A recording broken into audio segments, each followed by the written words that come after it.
Before we dive in, if you're new here, welcome to Novel Explanation, where we bring your favorite stories to life, one part at a time.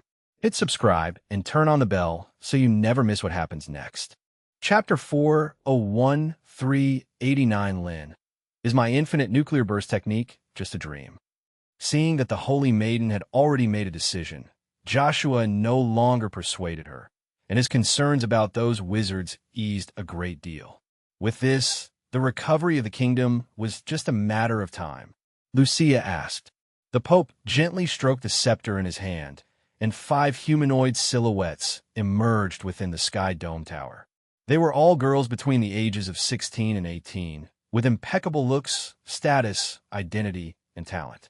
4 of them had steadfast faith and had been cultivated by the local churches to have the spiritual power level of bishops. The remaining one surprised Lucia. She wasn't a nun, but a member of God's punishment army. Strictly speaking, she shouldn't have been qualified to be selected. This is Ivina Pedro, the second daughter of Viscount Pedro from the eastern port town. She passed the recruitment of God's punishment army 2 years ago. Although her spiritual energy talent is somewhat lacking, she possesses an extraordinary combat intuition, and it's the leader of the God's punishment army who specifically recommended her to me. The Pope explained respectfully. Lucia paused, saying quite surprised. The incident had made big waves, and of course, it reached her ears. She heard it had something to do with a great wizard who had been hiding within the Empire's territory for a long time. It was Edwell who arrived in time to chase the intruder away. Such tragedies hadn't occurred under the Church's rule for many years.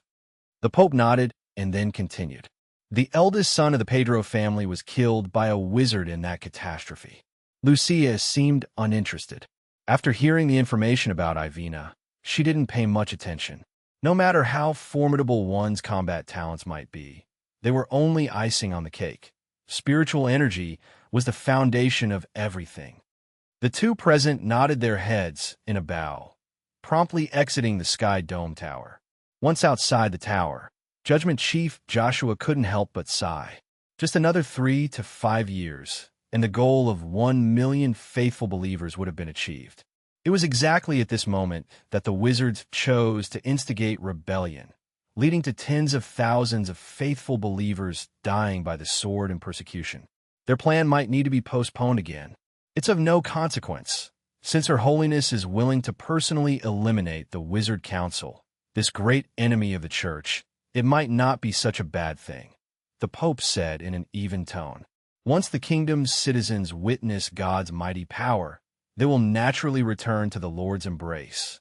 In the royal capital of Hadlata, within a heavily guarded laboratory, Orlando, Philip, and over 30 other wizards of the Aida school were busily drawing a massive alchemy array underground.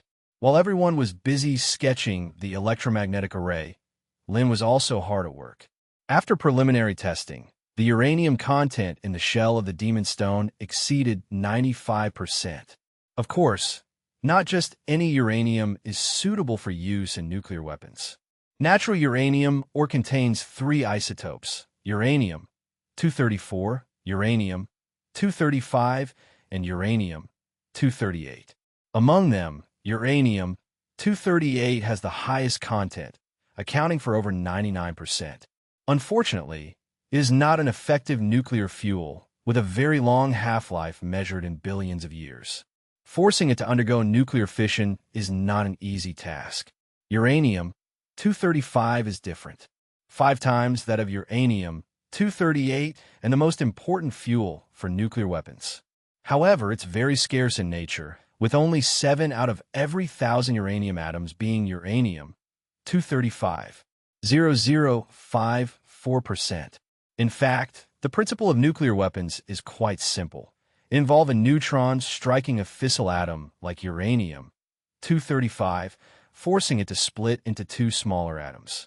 During the fission process, several spare neutrons are produced, which shoot at other uranium-235 atoms, thus creating a chain reaction that causes all the nuclear fuel to undergo fission in a short period of time. The mass loss that occurs during atomic fission is converted into a large amount of energy released according to the mass energy equation. This is what we call a nuclear explosion. Although this principle sounds simple, actually making it happen is not so easy. When testing the uranium content, Lin ran into a tricky problem, which was that he could not use the high-order material decompilation skill to decompose uranium.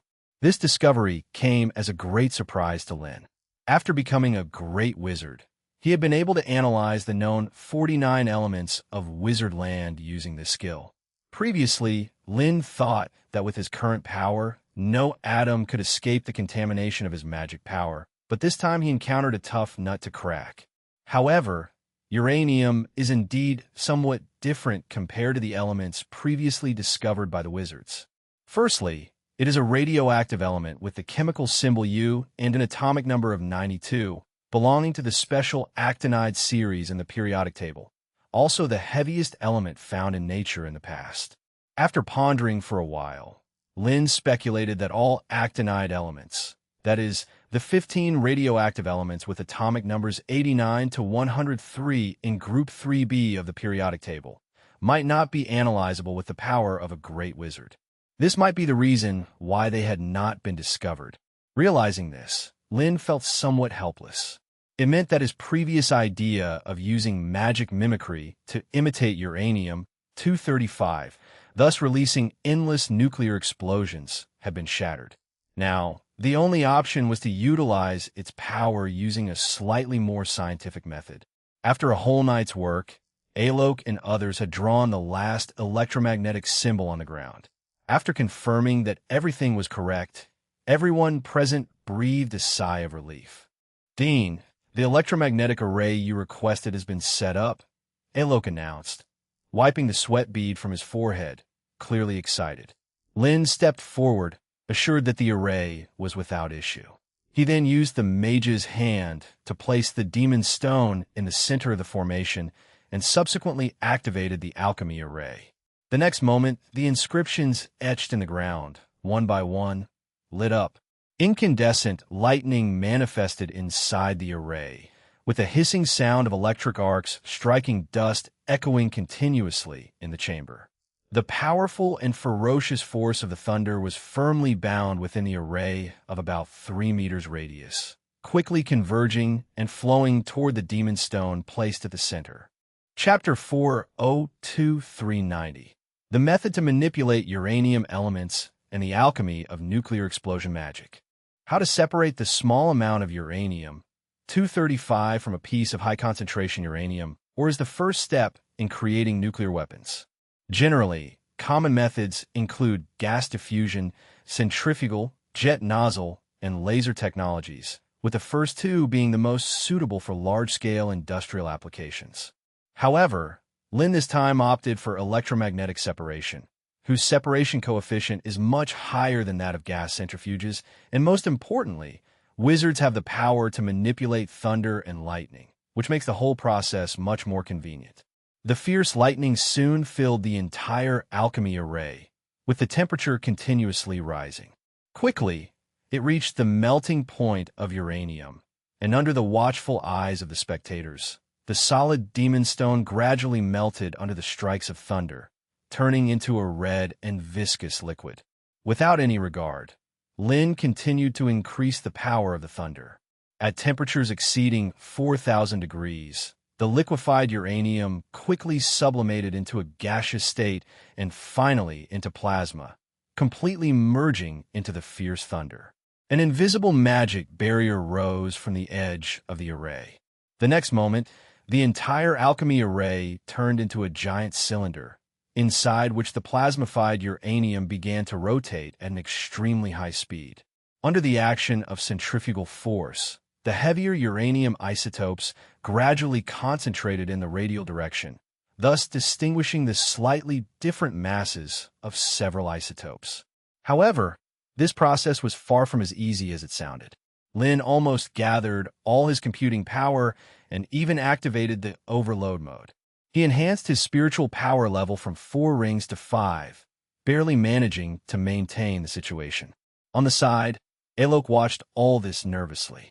The fierce power of the thunder within the array made his heart skip a beat, as they, being official wizards, would surely die if involved. The entire process lasted over 40 minutes. The power of the thunder inside the array gradually dissipated, and Lin opened his eyes. All anomalies had subsided. At the center of the alchemy array, only 3 magic orbs remained, 1 large and 2 small. With a thought, Lin beckoned, and the magic orbs autonomously flew towards him, hovering around him, each containing the 3 elements in gaseous form. The largest magic orb contained uranium, 238, followed by uranium, 235, and the last was a pleasant surprise, radium. Yes, he had not found uranium, 234, in this small piece of demon stone. The reserves of that stuff were just too scant. Fortunately, the discovery of radium had been an even more delightful surprise. This was also a radioactive element, and very crucial at that, because radium only has a half-life of 1,600 years, which is several 100,000 times faster than uranium, showing its intense radioactivity. Many discoveries of radiation are related to radium. Dealing with uranium and radium, both highly hazardous elements, Lin did not dare to be negligent. After separation, he encapsulated them inside the magic orbs. Whether magic could block the radiation still required further research and testing. For now, it was merely for peace of mind. The second thing that thrilled Lin was that although he could not utilize advanced material decompilation skill to analyze and mimic these radioactive elements, simple manipulation was still feasible. Yet manipulating them felt like going back to his apprentice days handling elements. It was tiring and almost ineffective, consuming a great deal of magic power and spiritual power. Seeing that the experiment of element separation was successful, Alok and others had already begun celebrating. They might be the first to have separated these elements from the demon stone. Ladies and gentlemen, it's still too early to celebrate. The separation of elements is merely the first step. Lin suppressed the excited emotions of the crowd and distributed these test tasks. Then he picked up a sheet of paper, pondering the construction of a spell model for nuclear explosion magic. Creating an atomic bomb entirely through scientific means was indeed too troublesome, with countless technical problems to solve. So using the principles of nuclear explosions to develop magic was undoubtedly the best and fastest option. The first task was how to gather large amounts of uranium-235 together. Electromagnetic confinement might work, but after careful consideration, Lin crossed out electromagnetic confinement because the strong electromagnetic field might affect the occurrence of the chain reaction. Lin thought for a moment and decided to use magic mimicry to mimic a robust element for the shell. That strange snake-scale protection was quite effective, apparently modeled after some magical beast body structure, much more durable than steel. The next consideration was how to achieve a neutron source through magical means, which was key to detonating nuclear weapons. Finally, there was the problem of how to project this device far enough to avoid mutual destruction with the enemy. Infinite problems surfaced in Lin's mind, and even with the assistance of an intelligent brain and access to the detailed theoretical knowledge in the Federation's database, transforming nuclear explosion into magic was still overwhelming for Lin. In the following days, research on new elements and internal element structures had become a hot topic among all wizards, causing significant chaos, with more than 30 research accidents occurring. Fortunately, such minor incidents were nothing unusual for wizards passionate about research.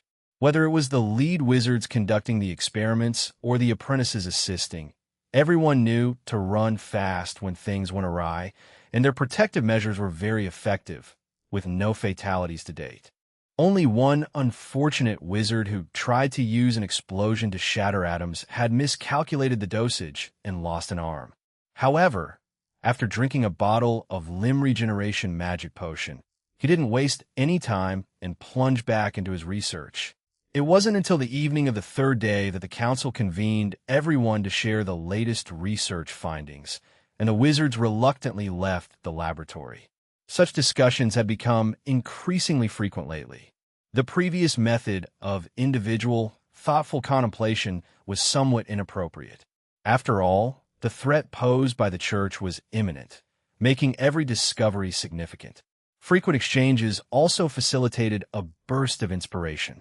Thanks to regular exchanges and experiments, since the theory of elemental divisibility was proposed, in just 1 week, 2 people had already been nominated for the Morning Star Medal, indicating the high level of importance the council placed on the subject.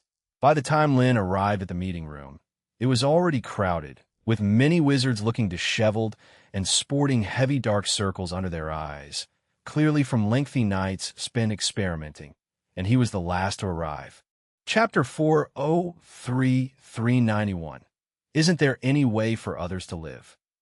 Upon seeing Lin, the renowned star of magic, arrive, the wizards gathered in the venue promptly made way, with familiar archwizards like Raphael stepping forward to welcome him. Raphael asked with a hearty laugh. "I have made some minor gains," Lin replied with a light smile. He had been researching for 3 days, and now only one final step remained. His purpose for attending this gathering was to see if he could leverage the power of the other wizards to achieve this goal. Raphael reassured him with a chuckling smile. Previously, upon the Demon Stone's arrival at the council, several archwizards performed immediate tests and discovered that this peculiar element could not be decomposed by the advanced material decompilation skill. Not even the council chairman could replicate or mimic it. This discovery instantly ignited the entire wizard community, and the council's interest in this new element grew by leaps and bounds. Whoever could separate new elements from the Demon Stone and analyze their properties would have the right to name the new elements, an honor that was enough to secure a place in history, even more glorious than the Morning Star Medal. However, just as they were about to start their research, they received news. Master Lin, the Star of Magic from Wizardland, had already separated the 2 elements from the Demon Stone using the electromagnetic method, conducted preliminary data analysis, and had named them uranium and radium.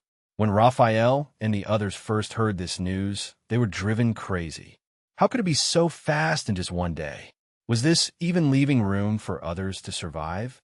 So this time, when they heard that Master Lin hadn't made any significant breakthroughs in his research on the new elements, the wizards present breathed a sigh of relief. They were most worried that their own research projects would happen to clash with the endeavors of this star of magic, rendering their days of hard work futile. "Master Raphael, it seems your recent research has made some progress," said Lin, who could naturally see the pleased look on Raphael's face, clearly indicating some new discovery. With his research, securing a Morning Star Medal would indeed be a breeze, and he might even hit a financial jackpot, thereby resolving any issues with insufficient research funding. Lin said with a smile. "It is merely fortuitous." Raphael modestly waved his hand, showing no intention to explain further. Instead, he kept everyone in suspense, planning to steal the spotlight once the discussion started. Amid the mutual praises and eager discussions, Lin passed through the crowded throng to arrive at the front rows where the Archwizard's exclusive seats were located. With no doubt, his seat was the first one. "Ladies and gentlemen, please, let's all calm down." Herav cleared his throat as he saw that everyone had arrived, and his resounding voice echoed throughout the council chambers. The noisy venue gradually quieted down, and the wizards in attendance all turned to look at Herav, expecting the agenda that would follow. It has been a week since our last discussion on the divisibility theory of elements, and 3 or 4 days since the discovery of the new element. I believe everyone must have made some progress. Herav looked around and continued. This is not a formal academic conference.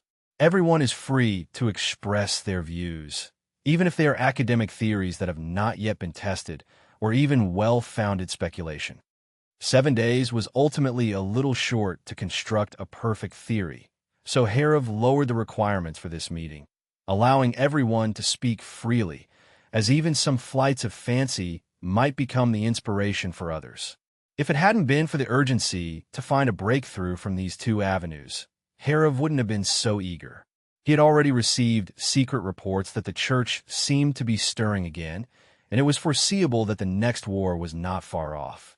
They had already revealed too much information about new weapons before, and this time the enemy would certainly be well prepared. Herav sighed inwardly, but he did not let his concern show on his face. and quickly he chose an official wizard to come to the stage to expound on his theory. This was also to accommodate the rookies, giving more opportunities to the lower-ranked official wizards. Since the research topic was confined to the internal structure of elements and the new element, some overlap in research findings was inevitable. With the power of a great wizard, one could often study more deeply and make some additions afterward. But if it were the other way around, most official wizards might not even have the chance to speak. A young witch in her 20s, after bowing to the chairman and the array of great wizards, spoke with a slight nervousness. "Honorable Chairman, my research topic is on the properties of the uranium element. Through experimentation, I have found that this new element can react with boiling water and steam to produce a brown-black crystal that is highly toxic." As she spoke, the witch displayed the peculiar crystalline substance, wrapped in cloth, before everyone, and repeated the experiment in public. The wizards in the venue watched the experiment and discussed among themselves. The toxicity of uranium was something many had already experimented with, so it was not surprising, and probably why this substance was known as the Demon Stone. Wearing something so toxic for long periods was bound to have effects. After the young witch finished speaking, a round of applause broke out in the venue. Although what she had researched were only some basic properties and nothing particularly special, considering the limited time, verifying these was already quite an achievement. Moreover, the demon stones gathered by Yoland were only about the size of half a fist and had been divided into more than 20 portions. Each great wizard staying in the wizard land had received a sample, and the remaining ones were distributed to several official wizards who had exceptional talents in research. Each sample varied in size, with those of higher rank and greater expectations receiving larger volumes, such as the one Lin received, which was almost as large as those given to a few chairmen, while the official wizards received only a piece as large as a little finger. Chapter 404392. Are you attempting to assassinate the entire Wizard Council? The formal presentations by the wizards took about 4 hours, with the seminar continuing from evening until deep into the night. After a week's time, with the joint efforts of hundreds of wizards, the basic data, such as mass, density, and molecular weight for 49 elements had been studied, and there was also a heated discussion on what data should be the standard for the element ranking table. The several hours of intense discussion did not tire everyone present, because they all understood that the real seminar was only just beginning. Within the ranks of the Grand Wizards, Raphael gracefully stood up and walked to the front of the stage to speak. Harov nodded, snapped his fingers, and interrupted the electric supply, causing the electric lights on the ceiling of the conference room to flicker a few times before the surroundings were plunged into darkness. The entire conference room was engulfed in darkness, with one exception. Raphael's clothes were emitting a yellow-green luminescence, which was exceedingly dazzling and brilliant. Harov said with some surprise, for he could naturally sense that this peculiar glow was not a result of some magic. Raphael said with a sense of satisfaction, "In my research, I found that this new element emits a soft glow when mixed with certain substances." Raphael asserted confidently. Vittorio asked thoughtfully, "The phenomenon of emitting light without the need for magical power supply astonished all the wizards present. The wizards proficient in alchemy and herbalism thought of a magical substance, the luminous mushroom lamp. This magical plant, which grows in the dark depths of the underground, similarly possesses the ability to emit light on its own. But what's different is that it requires magical power to sustain it, and without magic, it wilts rapidly." Raphael speculative. Because 3 days was far too short a time, he had not been able to conduct further experiments and could only speculate based on the magical theories in his mind. Although he did not yet have a profound understanding of radon, just the self-luminescence alone was enough to highlight the significance of this new element. This thing would allow them to see in the dark without any consumption of resources and would undoubtedly be very effective if used in night battles. Raphael even thought that in the future, perhaps they could coat the walls of the capital with this luminous paint, which would resolve the problem of nighttime illumination without the need for any electricity. Raphael spoke eloquently about the application range of radon, while Lin, sitting below, hesitated to speak, his face showing an odd expression, but it was not yet his turn to speak. In the end, Raphael also brought out a glass that had been coated with fluorescent paint and placed it in front of everyone. The clear glass emitted an intoxicating luminescence, instantly captivating the eyes of every wizard, with the female wizards below exclaiming in admiration, "How beautiful!" Seeing how his research was recognized by everyone present, Raphael couldn't help but smile, his previous confidence validated. Since uranium possessed great dangers and uncertainties, why not focus on radon, which is in very small amounts? Based on this idea, Raphael followed Lin's method of electromagnetic separation and separated radon from a small piece of demon stone. Initially, he just wanted to test the various properties of radon, but he accidentally discovered during his experiments that when it combined with certain substances, it would continually emit light. The resulting paint could be applied to almost anything, enabling them to exhibit a yellow-green luminescence at night, as if they were enchanted. This was undoubtedly an opportunity to strike it rich, and Raphael was very clear that this novel substance would certainly set off a trend among wizards. Raphael's research on the self-luminous properties of radon won high praise from the wizards, and he even gave away some glassware coated with fluorescent paint to several speakers and grand wizards before he returned to his seat, filled with satisfaction. Following that, Anthony stood up and began to elaborate on his theory of the amethyst atomic structure. That elements are internally charged is beyond doubt. The electromagnetic separation experiment led by Lin a few days ago, which transformed two new elements from their gaseous state into a special plasma, was a crucial evidence. Therefore, after the Magic Bulletin published this news, all the electric motors produced by the Alchemy Research Institute sold out in an instant. This is an era where everyone vies to become the Lightning Mage King.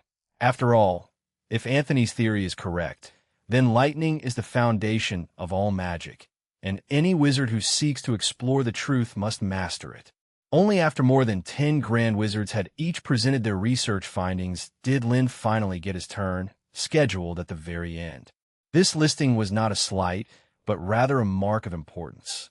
Nevertheless, Herav, who had made the schedule, looked at Lin apologetically, as it seemed the other grand wizards had said all there was to say. Fortunately, the awkward scenario he imagined did not occur, and Lin stood up with composure under everyone's gaze and began to speak. Through my research and experiments, I have found that uranium and radon, these two new elements, are unlike any we have previously encountered. Lin's opening statement was one of shock, revitalizing the wizards who had grown somewhat drowsy from the lengthy discussions, alert once more. Vittorio furrowed his brow, pondering the term with great interest in Lin's research. This could likely hold the key to why they were unable to manipulate and analyze these two special new elements freely, and it was a problem that had been troubling every wizard since obtaining the Demon Stone. Chapter 4:05-393 Raphael. This radiation is such a great tonic. In the midst of the wizard's low murmurings, Lin began to explain. Prompted by Lin's explanation, Vittorio quickly came to his own understanding. This could indeed explain the self-illuminating phenomena of radium elements. Lin stated decisively. A wizard in the audience asked excitedly upon hearing Lin's confident assertion. Unfortunately, although I have thought of a way to split an element apart, there's a very important problem I haven't been able to solve. Lin shook his head and spoke helplessly. Herav was very curious about the method Lin mentioned for splitting an element apart. In these past days, they too had made numerous attempts using high temperatures, electric shocks, heavy pressure, and nearly every conceivable method without any sign of breaking the elemental structure. As he spoke, Lin raised his hand and created a vacuum domain, expelling all other elements from the space, leaving only a sufficient amount of water vapor. Then he opened a bottle of highly concentrated distilled liquor. The strong scent of the liquor spread throughout the conference room, prompting Sanchez to involuntarily swallow his saliva. "What are you doing, Master Lin?" Raphael couldn't help but chuckle as he speculated. What are elements? They are the core of all matter, and this peculiar radium element, which radiates its power outward, is the core of cores, the very essence of magic. Consuming it might have some beneficial nourishing effects. While Raphael pondered whether to go back and make some radium liquor, Lin had already dispersed the entire bottle of highly concentrated distilled liquor into the air, mixing it with the dense water vapor. Then, Lin solemnly took out a lead sphere specifically used for isolating radiation. Upon releasing the constraints, the radium elements inside immediately floated in the vacuum, and their potent radioactivity became apparent at once. Invisible high-energy particles emanated from the radium, radiating outward into the dense water vapor and drawing clear, visible trails of mist. It was like a bloom of thorny flowers unraveling in the void. Vittorio stared transfixed at the scene in front of them, and the wizards present were equally amazed, rising to their feet and looking at the undulating mist with uncertainty. Lin proclaimed with rising inflection.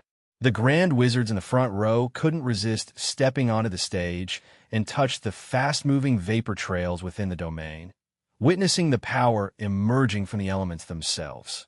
A deeper level of the essence of magic. "How did you do this, Master Lin?" one of the grand wizards asked eagerly. They were incapable of seeing or sensing the rays emanating from the elements. Yet now, they were vividly presented before their eyes in another form. Raphael answered offhand, a piece of knowledge any wizard would know. Lin nodded. However, fog also needs something else to form: nucleation sites. Cooling, low temperature, and low pressure, moisture, saturated water vapor, and nucleation sites. These are the three essential elements for fog formation, like how it easily becomes foggy in the morning due to the free water vapor in the air being cooled and contacting dust, thus condensing. However, dust is not the only condensation nucleus. Ions caused by various high-energy particles can also serve as the core for steam to condense around. So when the domain is filled with cold, moist air, a white foggy trail appears along the path of the particles. As for mixing alcohol into the water vapor, this is to make the foggy trail appear clearer and to last for a longer time. "I never imagined the principle would be so simple," Sanchez said, unable to help but express his admiration after listening to Lin's explanation. A standard method of water vapor condensation was used by Lin in such an innovative way. One could only say the Star of Magic truly deserved its name, with such astounding observational skills and creativity. Faced with praise and flattery from all the wizards present, Lin responded one by one with his usual calm demeanor. He wasn't particularly excited. After all, he was merely standing on the shoulders of giants. The founder of the Cloud Chamber was Charles Wilson, whose name may not be very well known, and who couldn't compare to scientific greats like Tesla, Maxwell, or Newton, but he genuinely made many significant contributions. He not only tinkered with the early radiation detection devices, but also dedicated himself to studying the electric fields in the atmosphere and the formation of thunderclouds, and achieved commendable results. One could say he reached the upper limit of what an ordinary scientific genius could achieve in a lifetime. Vittorio spared no praise, immediately discussing with Herav and Aurora whether to award Lin the Morning Star Medal or the Silver Moon Medal. Compared to Raphael, who discovered that radium elements could glow on their own and created fluorescent paint, Lin had gone a step further. He directly unveiled why these new elements glowed and even used a water mist experiment to prove the unstable structure of radioactive elements, constantly releasing their energy. The Morning Star Medal clearly was no longer fitting for his achievements, so after discussion, the members of the council quickly decided to award Lin a Silver Moon Medal. Lin, receiving another Silver Moon Medal, drew envious and admiring glances from the assembly members. Raphael secretly heaved a sigh of relief in his heart. He was glad he had spoken first. Otherwise, his research results might have never seen the light of day. Given the Star of Magic's thorough research on radium, He must have also noticed the phenomenon of its spontaneous luminescence. But to think this was merely a minor gain, remembering the modest words spoken by that person when he had just entered, Raphael's expression turned somewhat odd. If a silver moon medal was just a minor gain, then what would be considered a major achievement? As Raphael was thinking this, Lin's voice suddenly came through. Herav asked, puzzled. It is a bit too early to conclude now. Lin shook his head, looking towards the wizards gathered. Lin's words left Herav and the others completely stunned. They had thought the cloud chamber that visualized radiation was the outcome of the Star of Magic's research, without realizing that was just a precursor to the actual experiment. P.S. I'm on a business trip today, really a bit busy, and I don't have my computer with me. Chapter 406, 394. Alpha particles at 20,000 kilometers per second. Under Lin's command, Alok and the others waiting below quickly brought up the props for the experiment. They were exceedingly simple, only 3 items in total. A lead box the size of a palm, a circular detection device, 1 micrometers in thickness. To make this object, it took Lin a full day's time. If he hadn't become a grand wizard, achieving such precision with the current level of craftsmanship would simply be a pipe dream. Once all the experimental equipment was ready, Lin stopped beating around the bush, looked around at the wizards in the meeting room, and spoke solemnly. Anthony nodded.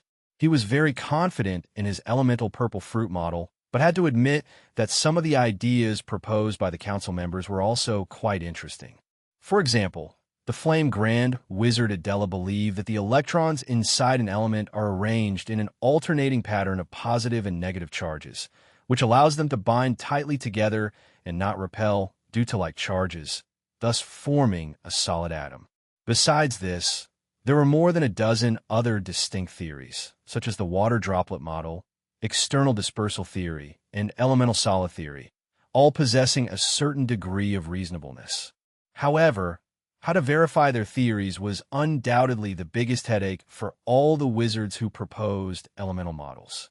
Because elements themselves are too small, they had tried countless methods to shatter them with no success. Even wizards who used the principle of concave and convex mirrors to develop ultra-high magnification magical microscopy couldn't see anything, so they were very curious about what means the Star of Magic would employ to verify this. Lin didn't intend to keep them guessing and quickly began explaining. Alpha particles are scattered from within radium elements, which means they are much smaller than many elements and move extremely fast. More importantly, they have the ability to break free from the control of elements. Lin began to describe. Sanchez marveled, taken aback by this outrageous data. Although they had calculated the even more astonishing speed of light, this speed measured in tens of thousands of kilometers per second was still beyond their reach.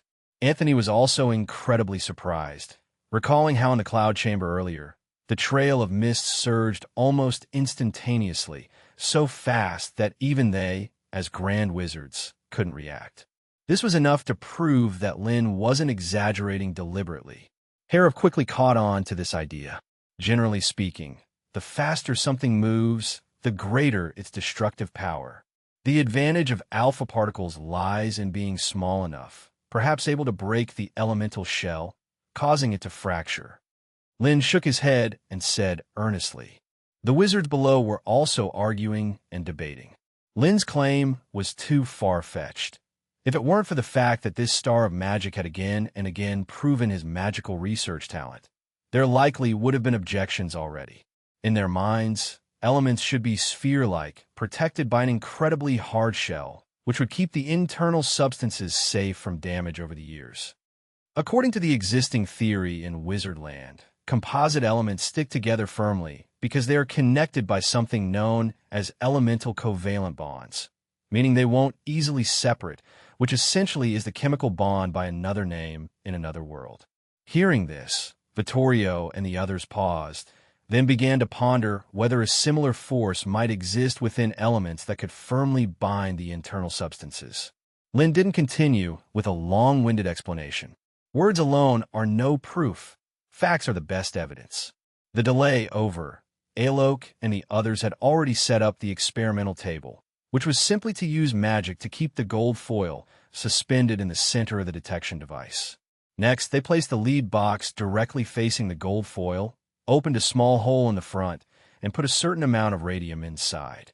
Since lead can effectively protect against radiation, alpha particles would only shoot out from the small hole in the lead box, forming a beam of high-energy particles that continuously pounded the gold foil. Around the gold foil was a circular detection device coated with fluorescent paint, which would glow upon contact with alpha particles, thereby determining the direction of the particles. As for why gold was used, of course, it's because of its excellent ductility. Just 1 gram of natural gold can be stretched into a wire several kilometers long, ensuring that the elements the rays pass through in a straight line are limited, reducing interference to the lowest. After roughly explaining the procedure of the experiment, Lin opened the hole in the lead box, and a beam of invisible radiation immediately struck the gold foil.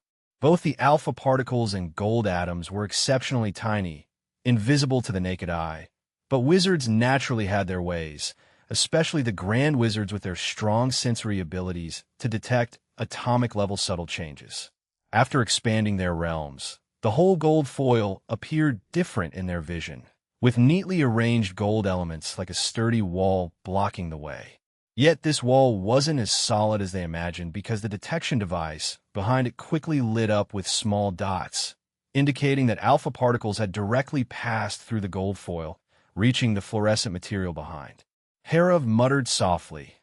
The glowing dots were directly aligned with the direction of the hole in the lead box, without the slightest deviation. Anthony, who also noticed this, couldn't help frowning. It didn't match with what he had expected to happen. After all, alpha particles also exhibit a magnetic field reaction, which means they should be disturbed if they come into contact with positive and negative electrons. Chapter 407, 395 All things have their own laws of operation, from stars to elements, without exception. Despite his efforts to understand, Anthony was baffled by the phenomenon unfolding before him. He could only speculate that the particles were moving so fast that they instantly penetrated the element, allowing them to pass through an area studded with positive and negative electrons without any interference. Or perhaps, by sheer luck, these alpha particles managed to pass through the tiny gaps between atoms.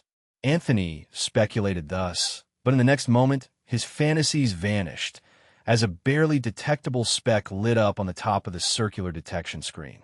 This indicated that an alpha particle had been disturbed just as he had previously imagined and had deviated from its path. It seems my dispersed elemental model is the correct one, a grand wizard said with considerable self-satisfaction. Since electrons with opposite charges attract each other, and identical charges repel, he guessed that the electrons within an element are not tightly bound together but are instead scattered, paired up by their charges. The array of council members present nodded in agreement, for a very dense, dazzling spot of light had formed in the area directly opposite the hole in the lead box. Only a very few alpha particles were deflected elsewhere, proving that the interior of the element was indeed empty. However, they quickly realized that this model was not entirely accurate, as some alpha particles, upon striking gold atoms, were deflected back by 180 degrees, nearly retracing their original path. The deflected particles were concentrated at the center of the atom, and their scattering was orderly. The existing dozen or so atomic models were completely unable to explain this strange phenomenon. A look of realization spread across Lin's face. The results of the experiment were within his expectations, signifying that the atomic structures of the two worlds were the same and were not altered by the influence of magic power. Vittorio, seated at the council table, had a solemn expression. He quickly constructed a corresponding model in his mind based on the pattern of the fluorescent distribution and calculated the angle at which each particle was deflected in just a second or two.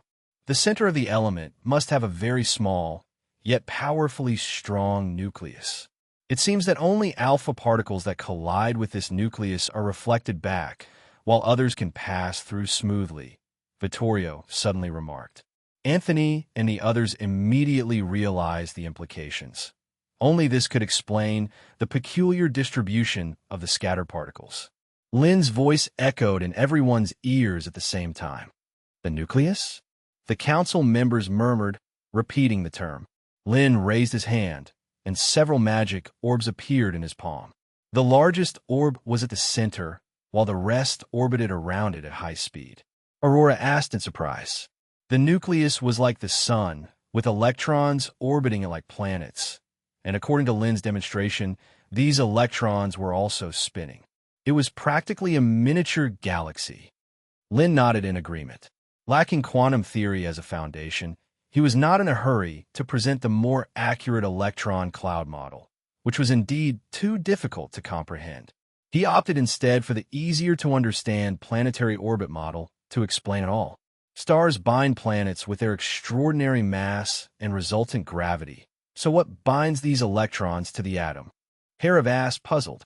The trajectories from which the alpha particles were repelled did indeed seem to result from a repulsive force.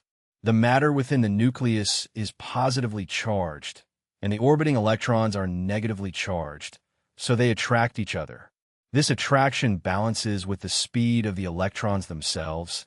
It is indeed somewhat similar to gravity, Lin explained as succinctly as possible. Indeed, the probability cloud theory would more easily explain this phenomenon, but to do so, he would have to explain quantum theory first. However, this balance can be disrupted. Lin continued, explaining that this principle was similar to gravity, where a planet in a state of equilibrium would deviate from its original orbit if suddenly accelerated. Because the magic daily had been continuously spreading the word, the law of universal gravitation was widely known among wizards. Even those uninterested in force field magic understood the three laws of celestial motion that formed orbits, so it wasn't hard to grasp. Aurora murmured to herself.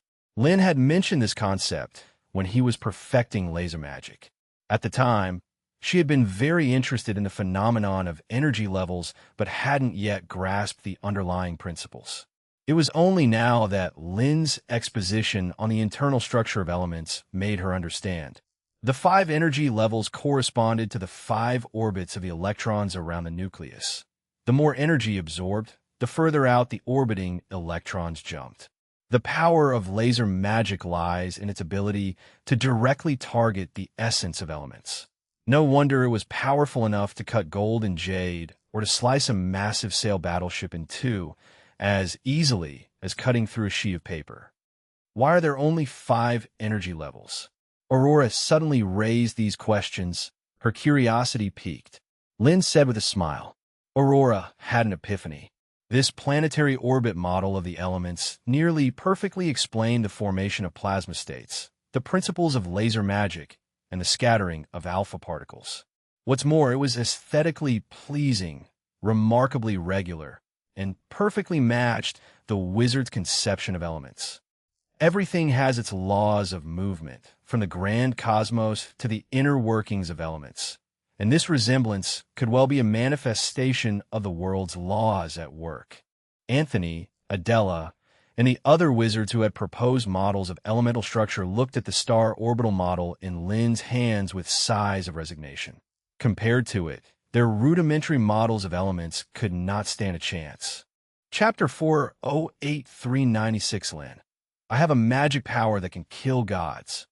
Lin's orbital model of elements quickly conquered the wizard's present, not to mention that the theory's perfection far surpassed other doctrines. Moreover, the most massive galaxy orbits and the smallest atomic structures display a surprising similarity, a unique romanticism in magic studies. Alade even wildly hypothesized that their galaxies might also be a cosmic atom, and countless cosmic atoms together form the visible entire universe. Herav thought of the particle scattering experiment results he had just observed and quickly realized this point. The electrons orbiting the nucleus are sparse and weak, completely unable to stop alpha particles from passing through, barely making any impact, but the nucleus is different, a powerful electromagnetic force, capable of bending the trajectory of particles moving at 20,000 kilometers per hour and even reflecting them back the same way they came. Harov suddenly thought of this question again. Vittorio guessed, stating that these peculiar particles are scattered from radium elements, and since they're not merely electrons, they could only have come from the nucleus. Lin nodded, not counteracting because, in a way, it wasn't wrong. Alpha particles are products of the decay of the radium nucleus, consisting of 2 neutrons and 2 protons, identical to the structure of the lighter helium atomic nucleus.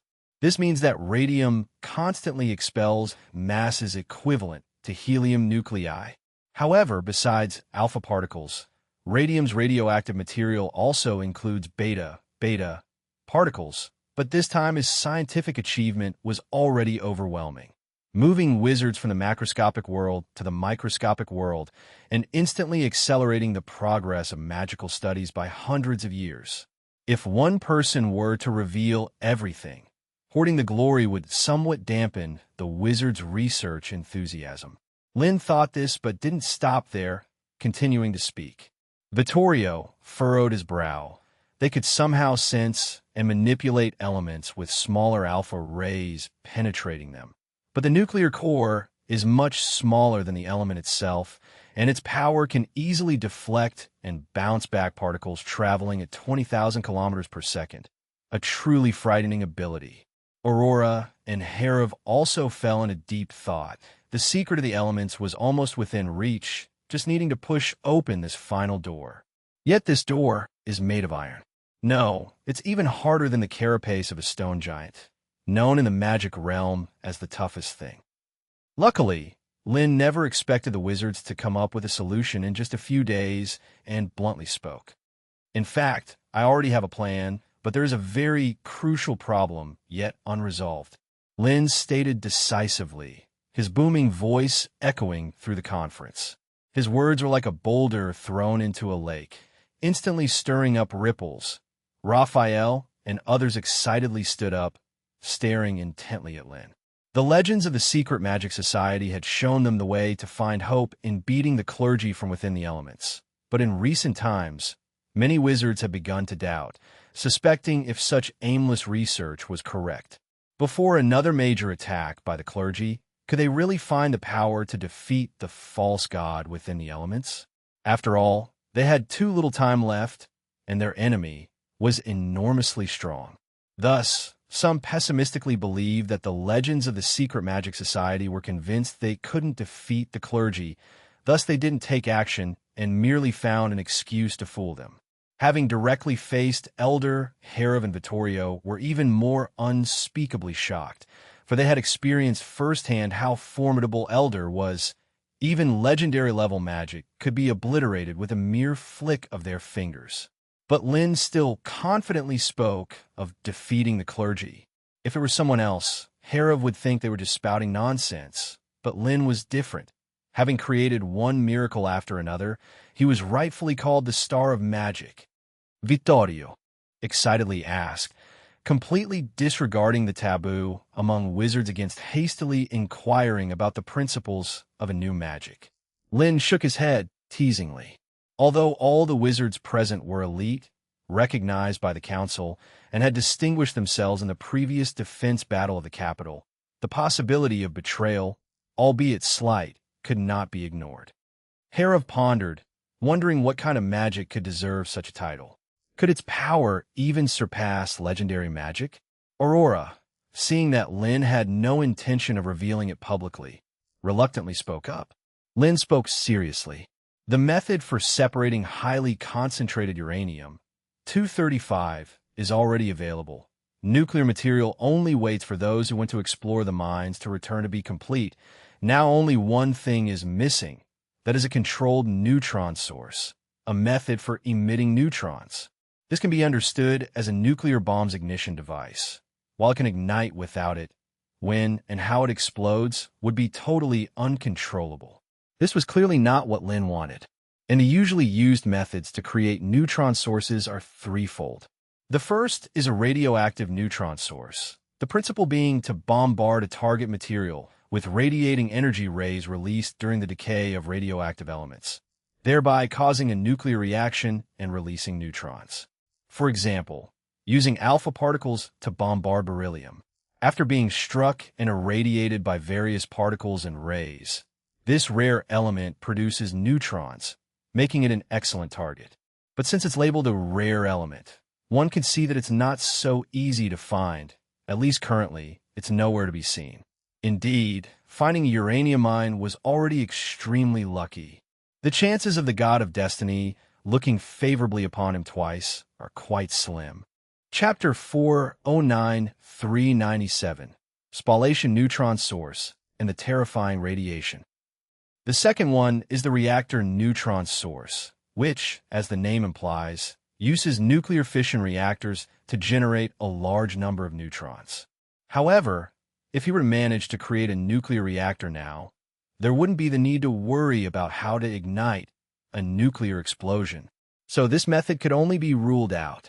The third one is the accelerator neutron source, which utilizes various charged particle accelerators to accelerate particles such as protons or deuterium, and then bombards a target nucleus to generate neutrons. Its advantage lies in the intensity of the neutrons obtained are much greater than those from radioactive isotope neutron sources, and it can obtain monoenergetic neutrons across a wide energy range. Simply put, the principle behind these methods is the same, that is, particles or rays strike an element serving as the target, knocking out neutrons from within. Indeed, it is that simple, otherwise it wouldn't be said that the progress of human weaponry is just exploring how to throw a stone faster and more accurately. The only issue being that there are not many elements suitable for use as targets. After carefully studying the information, Lin came up with a rather complex solution. He thought about using alpha particles to bombard nitrogen nuclei to create protons, and then use high-energy protons to strike against heavy metal targets to obtain neutrons.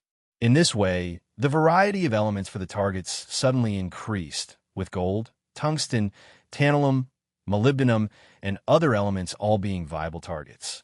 The only problem was that this would make the entire process very cumbersome, requiring the creation of a large number of protons first, then using strong magnetic fields to accelerate these protons to bomb heavy metal targets to produce neutrons, and finally triggering a nuclear explosion. How to conceive an intricate spell for nuclear explosion magic, with all the complex steps shortened to within 10 seconds, became a resurfacing issue. These days had virtually wrecked his brain. After pondering, Lin decided to hand this challenge over to the wizards of the council, reasoning that a group brainstorming would always be faster than him thinking alone. While Harov and others might not be as proficient in scientific research as he was, they had rich experience in developing magic, and perhaps could find a solution to the problem from the perspective of magic. Aurora was responsible for the experiment of using alpha particles to bombard nitrogen nuclei to create protons. Vittorio, Anthony, and several great wizards who had learned thunder magic went to study particle accelerators, and he, along with Harov, set out to tackle the neutron source. As for the formal wizards, all were sent to search for deuterium. Deuterium is an isotope of hydrogen, also known as heavy hydrogen, and it is the most important element in upgrading an atomic bomb into a hydrogen bomb. 0.15% on Earth. Under Lin's arrangements, almost every wizard had something to do, all immersed in exploring the microcosm. In that case, let's delay the evaluation of the research awards until we have concrete results, Harov spoke thoughtfully. The other party had made such a grand initiative, involving all the wizards of the council, and claimed that the magic being developed could defeat the false god. Clearly, a silver moon medal would not suffice. And since the issuance of the Corona medal must be taken with utmost caution, Lin was not planning to explain the principles behind the new magic. So it was difficult for them to judge, better to wait and see the results before assessing, to avoid any blunders and turning the award into a joke. Lin nodded, not really caring much about receiving medals. Power and knowledge were what he considered most important for a wizard, and glory was merely a derivative of these two. Vittorio declared, unable to wait to start researching the so-called particle accelerator. The council members participating in the meeting had some reluctance to leave, still discussing the star orbital model of elements, or speculating about the level of magic that Lin, the star of magic, could achieve with such a grandiose display. As the subject of everyone's discussion, Lin was busy packing up the radioactive elements used in the experiments, carefully enclosing them in lead boxes. Raphael noticed Lin's actions and inquired curiously. To him, it might be a method to suppress the scatter of radioactive elements, allowing these new elements to retain their energy longer for sustainable storage. Lin shook his head and explained, then slapped his forehead, looked at the still-present wizards, and warned seriously. Right, I forgot to mention, the two new elements extracted from the Demon Stone are extremely dangerous, and the particles they emit are hazardous. Raphael frowned, somewhat reluctant to believe Lin's assessment. Alpha particles are emitted from the cores of elements and represent the most fundamental force of magic. Besides, although these particles are fast, the experiments just now had already proven that they would unobstructedly pass through the elements or be rebounded by the nuclei without causing any damage. Lin glanced at Raphael, clapped his hands, and said, "Just right. I conducted an experiment, and you can see what happens." Pierce immediately brought over 10 mouse cages. Raphael and the others leaned in curiously for a closer look. Then their expressions drastically changed because the mice inside the cages were unrecognizable. 7 of them appeared to be barely alive, with swollen bodies and rotting skin and internal cancerous growths developing. The remaining 3 seemed slightly better off, but it was evident that they had started to show similar symptoms. Such a horrifying scene sent chills through everyone present. It seems that the radiation emitted by uranium elements is indeed very frightening, Raphael said, clinging to a sliver of hope, trying to remain composed.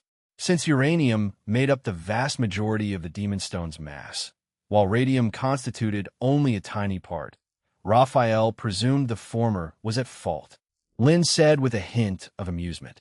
Hundreds of times, your face turned pale at the revelation, and a female wizard who was playing with a fluorescent glass suddenly screamed and threw the glass far away without a moment's hesitation. Chapter 4, 10-398 Test Blast Nuclear Magic. Sanchez couldn't help but ask, his tone carrying a hint of reproach. I believe that defining a new element without rigorous experimental verification is an extremely inappropriate action, Lin shrugged. If he had claimed that the Demon Stone was a radioactive element with strong radiation as soon as he got it, it would have seemed too false. All the council members present were frightened after the fact and looked at Raphael with malevolent eyes, remembering that someone had previously wanted to paint the royal city's walls with fluorescent paint made from radium. So much so that some began to suspect that Raphael might be a spy sent by the church. This was an attempt to dismantle the entire council from the inside. I didn't. Raphael found himself at a loss for words, but fortunately, at that moment, Lin spoke up to explain. Don't worry so much, gentlemen. Although radium is very radioactive, the amount of radium in a single Demon Stone is limited and has been divided into more than 20 pieces. He had verified this earlier, and moreover, the physical constitution of wizards is strong, and their magic power also possesses a certain ability to isolate radiation. This was also why Lin did not rush to warn them. Of course, if one were to research this element for a long time without any protection, that would be courting death. Master Raphael, you should change out of that robe as soon as possible, Lin said with an odd expression as he glanced at the other's robe, which emitted a yellow-green glow. Raphael truly had guts to smear strongly radioactive radium directly on his clothes, and for that, Lin was impressed. Raphael looked at the mice in the cage, who appeared listless and grotesque, and couldn't help but bitterly smile. He had been wearing that robe for an entire day, and unlike others, he had been dealing with alpha particles every day to research the luminescent properties of radium. That is to say, he might already have been affected. If treated early, it's still solvable. It's nothing more than cell damage or cancer, Lin reassured. This type of radiation-induced systemic damage is indeed difficult to handle with technological means and requires a therapy pod for full-body repair. Otherwise, the variety of complications could torment one to death. On a magical level, it's much easier. A great wizard proficient in shaping science should be able to deal with the disease cells, and together with a magic potion potent enough to regenerate limbs, as long as one isn't at the stage of full body cancer, they can still be saved.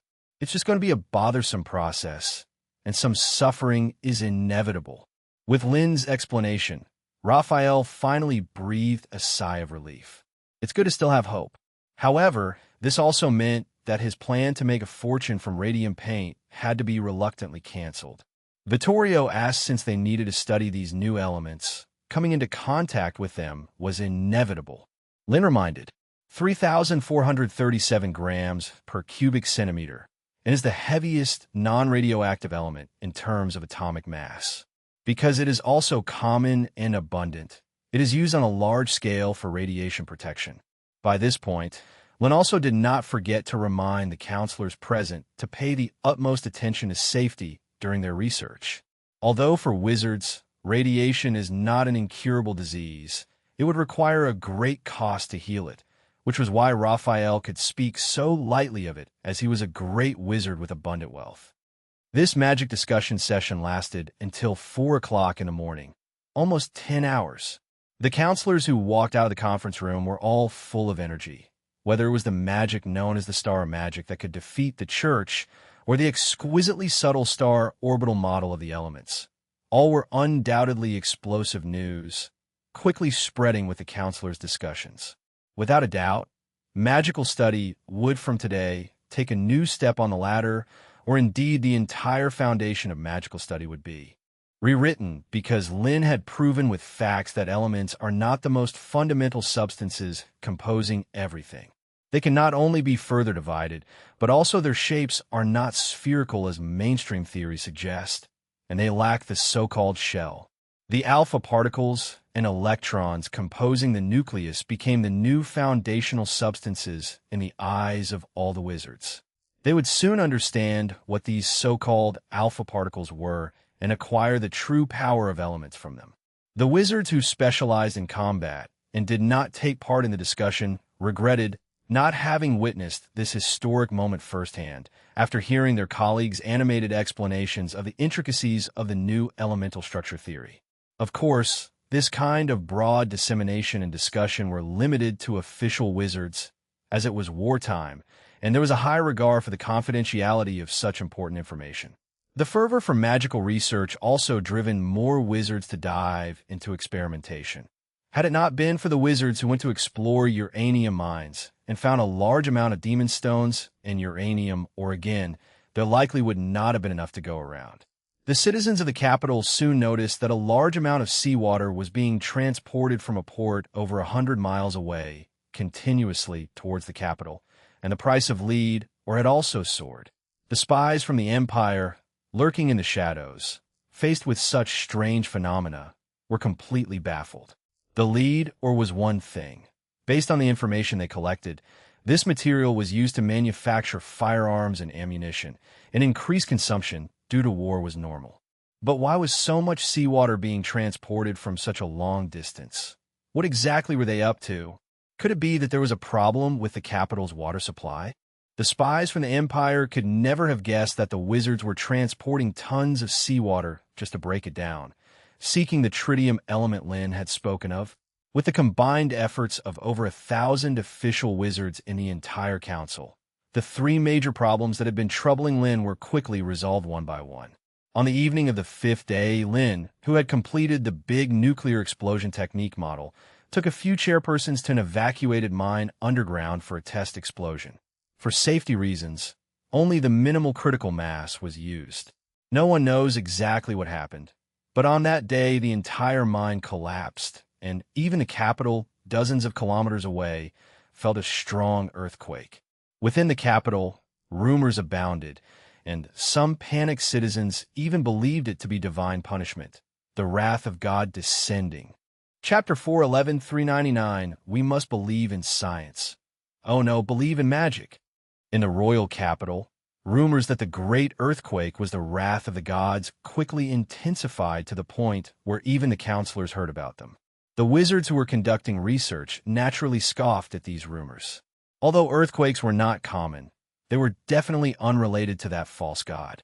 Anthony and the other Grand Wizards even received secret messages that Lin and several speakers had left the royal capital the day of the earthquake, their destination unknown, following which the great earthquake occurred. It may be related to the new magic that the Star of Magic was working on. However, the council took these unfounded rumors that spread rapidly very seriously. Lin immediately guessed that there must be some schemers wanting to take advantage of the chaos, and so had Ryder and part of the Musketeer squad lurk among the populace. They used a high-reward informant system to root out more than a dozen Imperial spies spreading rumors. In order to calm the panic among the citizens of the royal capital, Lin personally wrote a paper titled On the Effects of the Earth's Crust Movement, which scientifically explained the causes of earthquakes, a very normal natural phenomenon, not so-called wrath of the gods or divine punishment. He told the citizens of the royal capital not to panic. They must believe in science. Oh no, believe in magic. The next day at noon, Lin, who finally had a moment to relax, was leisurely sitting in the courtyard of his manor basking in the sun, having been very busy for the past half-month. The false god high above, Ura, was like a sword of Damocles hanging over his head, always threatening to fall, while he was powerless to stop it. Now, at least, they possessed the power to fight back. Although that was the extent of it. For, after separating hundreds of demon stones, they had acquired only about 50 kilograms of nuclear fuel. The critical mass for a uranium-235 nuclear explosion is around 15 kilograms, which means that even with the minimal amount of use, his big nuclear explosion technique could only be released 3 times. Just yesterday, to test the spell, they had used up 1 chance. The fact proved that his theory and the model for the big nuclear explosion technique were incredibly accurate. The mass-energy equation was universally valid in this other world, too. Considering safety concerns, Herav, Aurora, and Vittorio, who went to observe together, didn't see the nuclear explosion firsthand, but they did witness the terrifying sight that followed. All the protective magics they had set underground for testing were destroyed in an instant. The entire mine collapsed with a roar, and even the residual shock waves of the earthquake reached the royal capital, which was dozens of kilometers away, causing a huge commotion. The sight after the explosion was even more shocking for Herav and others. Only after moving away some of the partially buried boulders did they discover that the entire region affected by the nuclear explosion had turned into scorched earth, with the intense heat inside hot enough to instantly bake a person into a dried corpse, and the strong radioactive particles filled the entire space. Once they deactivated the anti-radiation magic they had set, those terrifying radioactive particles would surge instantly, disintegrating their bodies at the atomic level. In the face of such power, the so-called Fourth Circle Magic Life Forbidden Zone, or even the more advanced Sixth Circle Magic Death Domain, were merely child's play. This could truly be called hell. So much so that when Herav emerged from the collapsed mine, his legs were somewhat weak, but the excitement in his eyes was hard to hide. Lin wasn't surprised at all. Despite the fact that the energy conversion rate of nuclear explosions was less than 1,000th of that of matter-antimatter annihilation, it was still the power at the atomic level. A mere kilogram of uranium fission released energy equivalent to the power of 20,000 tons of TNT explosives. The first time humanity used this weapon in history, just like this test explosion, it only involved a critical mass of several tens of kilograms, and it directly destroyed an entire city. However, considering the terrifying power Aurora displayed, which could directly control atoms and freeze everything, Lin estimated that he must place the pseudo-god at the center of the nuclear explosion to kill or severely injure it. Looking at the current nuclear fuel reserves, he had only 2 chances to act. This was still thanks to the excrement left by the magical beast that could devour uranium or thousands of demon stones. Otherwise, if they had to mine uranium or slowly and go through the extraction and separation process, it would take at least half a year, even with the use of magic. The uranium content in uranium ore was inherently low, and uranium-235 was even less. To obtain 1 kilogram of weapon-grade uranium, 235, at least 200 tons of uranium were needed to be mined, and for a critical mass of 15 kilograms, that was 3,000 tons. Moreover, mining uranium carried high risks. For the entire 3,000 tons of, or even using magic would still take several months, not to mention the time consumed in the separation and extraction steps. As for the hydrogen bomb, it's useful for increasing the power of a nuclear explosion and removing radiation, but the downside is that it also requires an atomic bomb to detonate. Unless he could ascend to become a true legendary wizard, he might then be able to directly use tritium elements as material for the big nuclear explosion technique. The only hope now was for the second group of wizards sent by the council to find that strange magical beast that devoured radioactive elements from within the complex and highly dangerous uranium caves. If they could tame it, there would be a prospect for a magic-based nuclear fuel plant. While Lynn was pondering, Lydia came running out from the courtyard, overjoyed, her young face dirty and clothes full of dust, which still couldn't hide the excitement on her face. Lynn thought for a moment, immediately guessing the reason for the girl's excitement. Lydia nodded repeatedly, her words filled with joy, and she hurriedly pulled Lynn to run outside. The new-style flying machine, unlike the airship that relied on helium for lift, required a runway to assist with takeoff. For secrecy, these were all located outside the city. If this test flight went smoothly, they might even make it for the upcoming battle.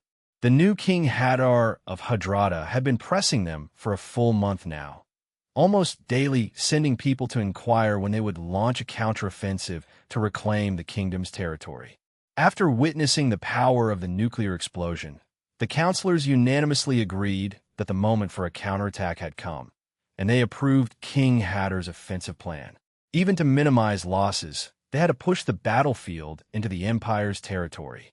After all, a single nuclear explosion meant the fall of a city, and if they fought in the capital, they would suffer a great loss.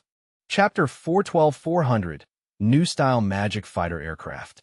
In the southern part of the capital, within a hidden valley, over 100 wizards skilled in elemental studies joined forces using the mud-to-stone magic and tirelessly constructed a runway 3 kilometers long, impeccably straight. At the end of the runway, a massive fighter plane stood erect, its entirety streamlined, beautiful yet delicate, resembling a majestic eagle with its wings spread. Orlando said, quite moved. 2 years earlier, the scene of Lydia's test flight at Yaida Harbor had lingered in his memory. Back then, it had still been a very rudimentary framework, looking like an overly ambitious, childish toy. As he had expected, shortly after taking to the skies, the entire aircraft violently fell apart within seconds. Had Master Helram not timely intervened, the halfling girl would have likely been smashed to pieces. However, this upgraded version of the aircraft was different. Its entire structure had been swapped from wood to steel, and the rough and simple exterior had become exquisitely beautiful, so much so that it was difficult to associate the two as the same.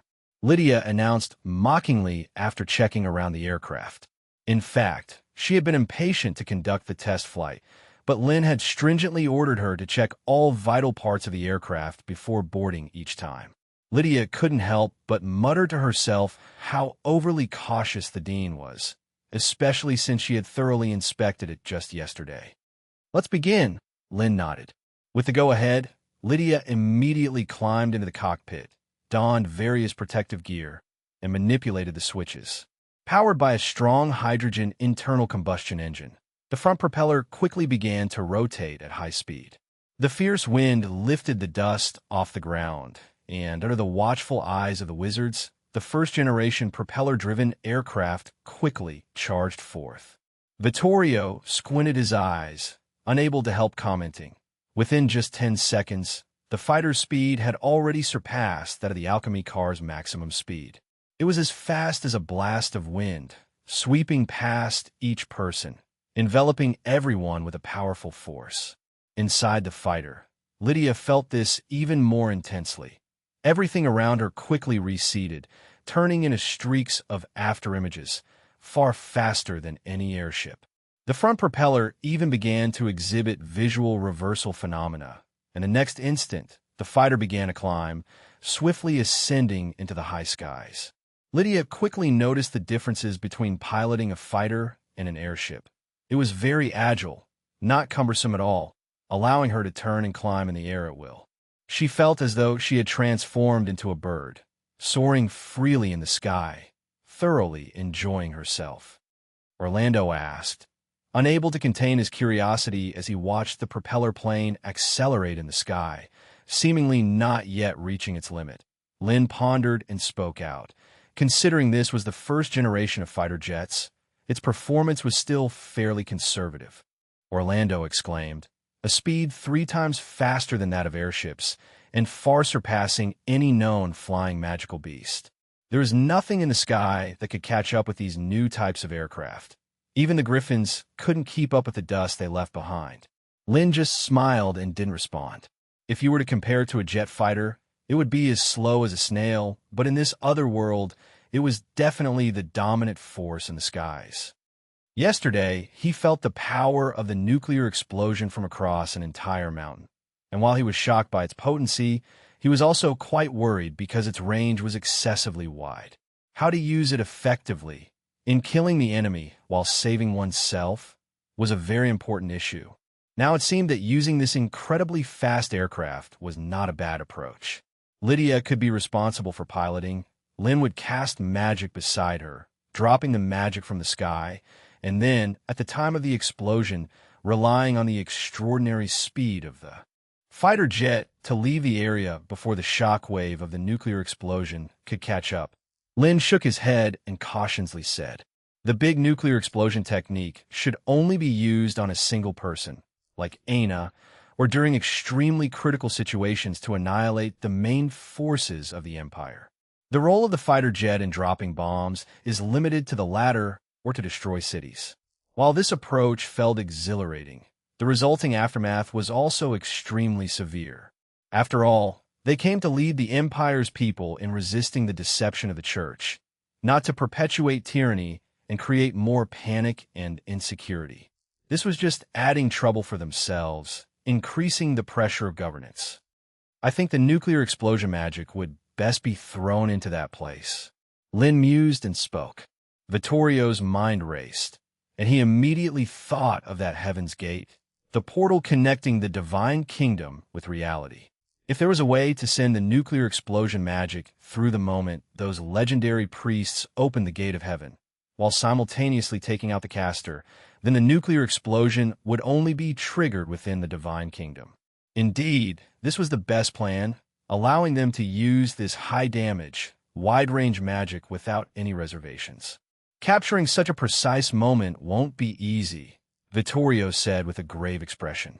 Listening to Lynn and Vittorio discuss the use of the new magic, Orlando and the others perked up their ears, eavesdropping.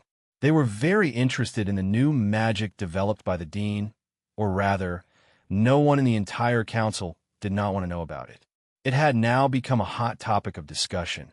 After all, it was reputed to be the magic that could confront the false god. No one knew if the sudden earthquake yesterday was related to this new magic. Unfortunately, whether it was Lynn or the counselors, they were all very secretive, showing no intention of revealing anything. Their conversations were as elusive as mist, making it really difficult to understand. Chapter 413, 401. Do you also wish the fighter jet could fly as fast as light? Chapter 413, Chapter 401. Do you also wish the fighter jet could fly as fast as light? Just as Orlando and the others were eavesdropping, Lydia, controlling the first-generation fighter aircraft above, had gradually become familiar with the big toy beneath her. She soon began the combat testing. Lydia pushed the throttle lever all the way forward, accelerating the engine to its limit before diving down. The entire aircraft was like a giant eagle plunging from the sky at high speed, stirring a loud whooshing sound, which was immediately masked by the blast of the machine guns on both sides of the wings. The magic-reinforced stone surface of the ground was immediately pitted with holes. Lydia, immensely excited, pulled at the airplane, shifting from a rapid descent to a swift ascent, the fighter jet whizzing past just 30 meters above the ground, causing Orlando and the others to watch with hearts in their mouths, terrified that the contraption would lose control and plummet down. Their concerns did not materialize, as although it was Lydia's first time flying an actual fighter plane, her piloting skills were by no means weak. She easily completed the hazardous maneuver of flying close to the ground and, before she completely left the ground behind, opened the bomb bay on the underside of the aircraft, dropping several incendiary bombs down. Accompanied by piercing explosions, approximately a quarter of the runway surface was instantly engulfed by the fierce, white phosphorus fire. To achieve extreme speed, the fighter aircraft's carrying capacity was limited, containing just enough fragmentation bombs for this one attack. However, according to their original design, this contraption was not supposed to have a bomb bay at all, since the primary task of the first-generation fighter plane was to deal with threats from the sky, leaving the rest to the airships. The purpose of constructing it, it was evident, was to deliver another massive weapon. At this moment, in the valley, Vittorio, Orlando, and the surrounding alchemists who observed for a while were all extremely satisfied with the performance of this new type of aircraft. Only Lin looked at the fiery runway with craters in it, his face revealing a hint of helplessness. You've bombed the runway, so what about landing? Lydia, who was up high in the sky, relishing her shooting results, also suddenly realized this point. As the designer and maker of the fighter plane's blueprints, Lydia was well aware that it had to take off and land on a very smooth surface, or it would mean a catastrophic crash. In this valley, besides the newly magic-restored runway, everywhere else was soft, uneven soil, interspersed with trees, nowhere suitable for landing. All Lydia could do was to continue circling in the sky, waiting for the wizards below to repair the runway. However, after several loops, there was still no movement. Just as she was getting ready to fly back to the royal capital out of frustration and prepare for an emergency landing in the city square, Lin finally stepped in using magic to quell the burning flames, and he repaired the damaged runway to completion. After the fighter plane safely landed, the previously overjoyed Lydia was left only with a sense of relief. The fighter plane is very fast. It's an advantage, but sometimes also a downside. At such high speeds, even colliding with a bird could lead to disaster, Lin warned gravely. Lydia's talent in engineering was beyond question, but when she got carried away in excitement, it was easy for her to lose track of sense, which was a big taboo for pilots. Perhaps it would be wise to consider adding a parachute or something to be used in an emergency, coupled with magic like the slow fall technique, to allow pilots to preserve their lives in dangerous situations. Most of the time, the person controlling the weapon is much more important than the weapon itself. The higher the level of industry, the more this is the case. The ascending and descending of this new type of aircraft requires a runway, which is quite a flaw, Vittorio suggested. Since the aircraft is made of metal, perhaps electromagnetic magic could be tried on the fuselage to use electromagnetic propulsion to send a fighter straight into the sky. Lin immediately understood Vittorio's idea, but shook his head, rejecting the notion. This aircraft is too slow. Its instantaneous acceleration far from sufficient. The technology of electromagnetic catapult launch would be applicable to hypersonic fighters that reach several Machs, or even tens of Machs, using jet propulsion, which can accelerate instantaneously enough to support the craft's flight. Save it for the propeller planes. Seeing his suggestion dismissed, Vittorio was not bothered, but what truly puzzled him was Lin's perception of the new aircraft, with a speed of 360 kilometers per hour, as too slow. If that's considered slow, then what on earth could be called fast? Couldn't possibly be expecting this steel box flying in the sky to run as fast as light, circling the continent 7.5 times a second. Could you? Orlando and others also came forward with various suggestions for improvement, which was the reason Lin had invited them.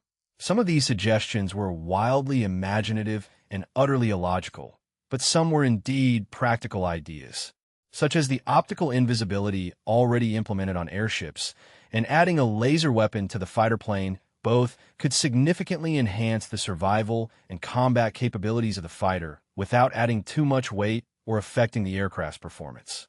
The happiest was naturally Lydia. In her view, the biggest flaw of these fighters was not the need for a runway for landing, but their poor combat endurance. There was only a single use of white phosphorus fire, and if the machine gun were used continuously, the ammunition would last only 1 minute. Once exhausted, it would lose the capacity to attack and could only be used for reconnaissance. Otherwise, it would have to return to base for resupply. This is the so-called few hours of flight, 1 minute of joy. But with a laser weapon added, it would be different. After exhausting the ammunition, you could still engage the enemy up close, much like a bayonet on a musket. Now that's the sort of battle that can get one's blood boiling. Under the brainstorming and suggestions of a group of alchemists, a magic improvement plan was baked in just a couple of hours. Of course, inscribing the alchemy formation onto the aircraft, plus subsequent tuning, would take another week's time. Lydia said gloomily. She had stayed up several nights in a hurry to make it in time for the first battle. Conquering the capital doesn't need something as high-end as a fighter plane, Lynn said with a smile.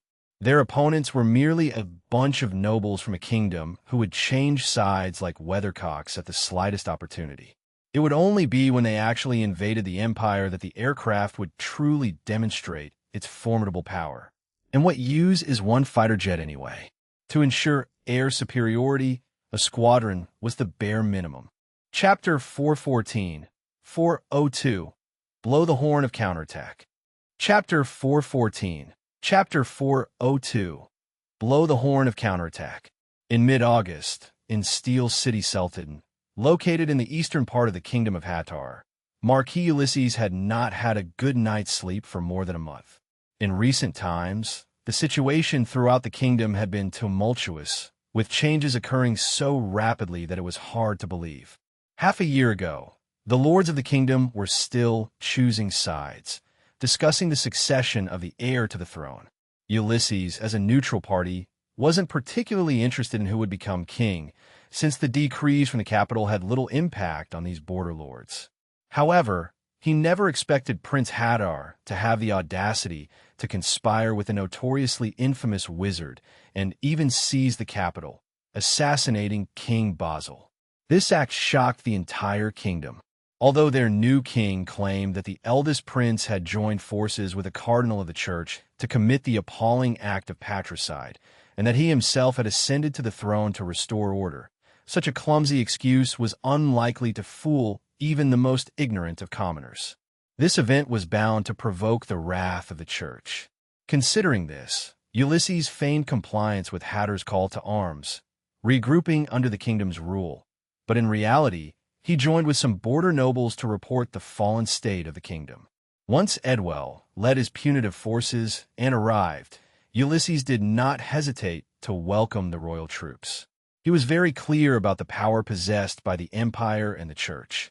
The followers of the evil god might indeed flex their temporary might, committing the tragedy of killing the king within the kingdom, but as soon as the church's armies arrived, they would be slaughtered in an instant. Ulysses was so convinced of this, yet within less than a month, he received news of the church's punitive forces suffering a crushing defeat, with the entire army annihilated. At the moment he received the news, Ulysses was devastated. He couldn't believe that such a powerful expedition could experience such a disastrous defeat, and even suspected that the scouts were conspiring to fabricate stories to deceive him. When he finally confirmed the news was accurate, Ulysses plunged into great panic and also faced an extremely important decision. Should he continue to follow the church's orders, or should he turn and rush into the embrace of the new king? As a qualified noble, Ulysses had no scruples.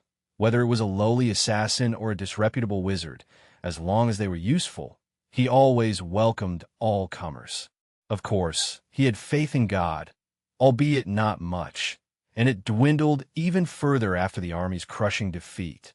Sticking with the winners was precisely the secret of the Ulysses family's survival for hundreds of years and continuous growth. Nevertheless, Ulysses ultimately chose to wait and see because, over the past month, The wizards who had achieved initial victories showed no sign of movement whatsoever. This led him to suspect that perhaps the followers of the evil god had also been severely damaged in the war, and thus dared not step out of the capital. Dressed in a nightgown, Ulysses paced around his vast estate. Before long, he received news from his returning spies. Without even bothering to change his clothes, Ulysses hurriedly summoned them over and eagerly asked, "What is the situation like in the capital now?" "Reporting back to your lordship," said a robust knight, half kneeling on the ground, reporting in a low voice. "The minions of the evil god leading the army have already left the royal city, and it is roughly estimated that there are more than 30,000 men, divided into 3 legions, the whereabouts of 2 of which are currently unknown." Ulysses frowned with dissatisfaction. It should have been impossible to conceal the movements of such a large army. "And what about the other legion?" Ulysses asked in a cold voice. The knight stammered. Ulysses was startled for a moment. "They are now just outside the city," the burly knight answered cautiously. "Outside the city?" Ulysses was shocked. His eyes widened. The capital was a full 200 kilometers from here. Separating this location was Earl Hanson's territory, with no fewer than 5 strongholds and over 20 villages and towns. Could it be that this army of tens of thousands had somehow flown over? Ulysses immediately thought of the intelligence he had received earlier about those alchemical creations reportedly as big as houses yet able to fly in the sky. He rushed out, mounted the finest war horse in the manor, and within a mere 5 minutes, arrived atop the city walls. Dressed in his night clothes, Ulysses was highly conspicuous on the city walls. Fortunately, at this time, no one cared about the impropriety of their lord, because on the horizon, an army of more than 10,000 was advancing towards Steel City. In the front were a dozen or so exquisitely designed iron boxes, somewhat akin to the carriage of a cart, but not reliant on beast of burden to pull them, speeding freely across the wide plains, with enormous and fierce cannons being dragged behind by iron chains. The tens of thousands of firearms troops followed on either side of the iron boxes, moving in well-ordered rows that remained undisturbed despite the length, each holding a long wooden stick with a sharp blade tied to the top. Had Ulysses seen this device for the first time, he would have thought it to be some kind of short spear. According to scouts' reports, however, this so-called firearm was an incredibly powerful long-distance witchcraft creation, containing within it the power of thunder and fire, capable of easily penetrating iron armor from 100 meters away, causing Duke Rickman's prize cavalry troops to break and sink into despair. The only relief for Ulysses was that he did not see those giant, flying, alchemical creations. Even so, their chances for victory were slim, for Celton could never be more fortified than the capital. Not to mention that even the Pope's crusading army had suffered devastating defeat, let alone themselves. Ulysses immediately analyzed the situation, considering whether to open the gates and surrender. He was inclined to do so, but the Archbishop of Celton and the group of priests were close at hand, and these people had received the news even faster than himself.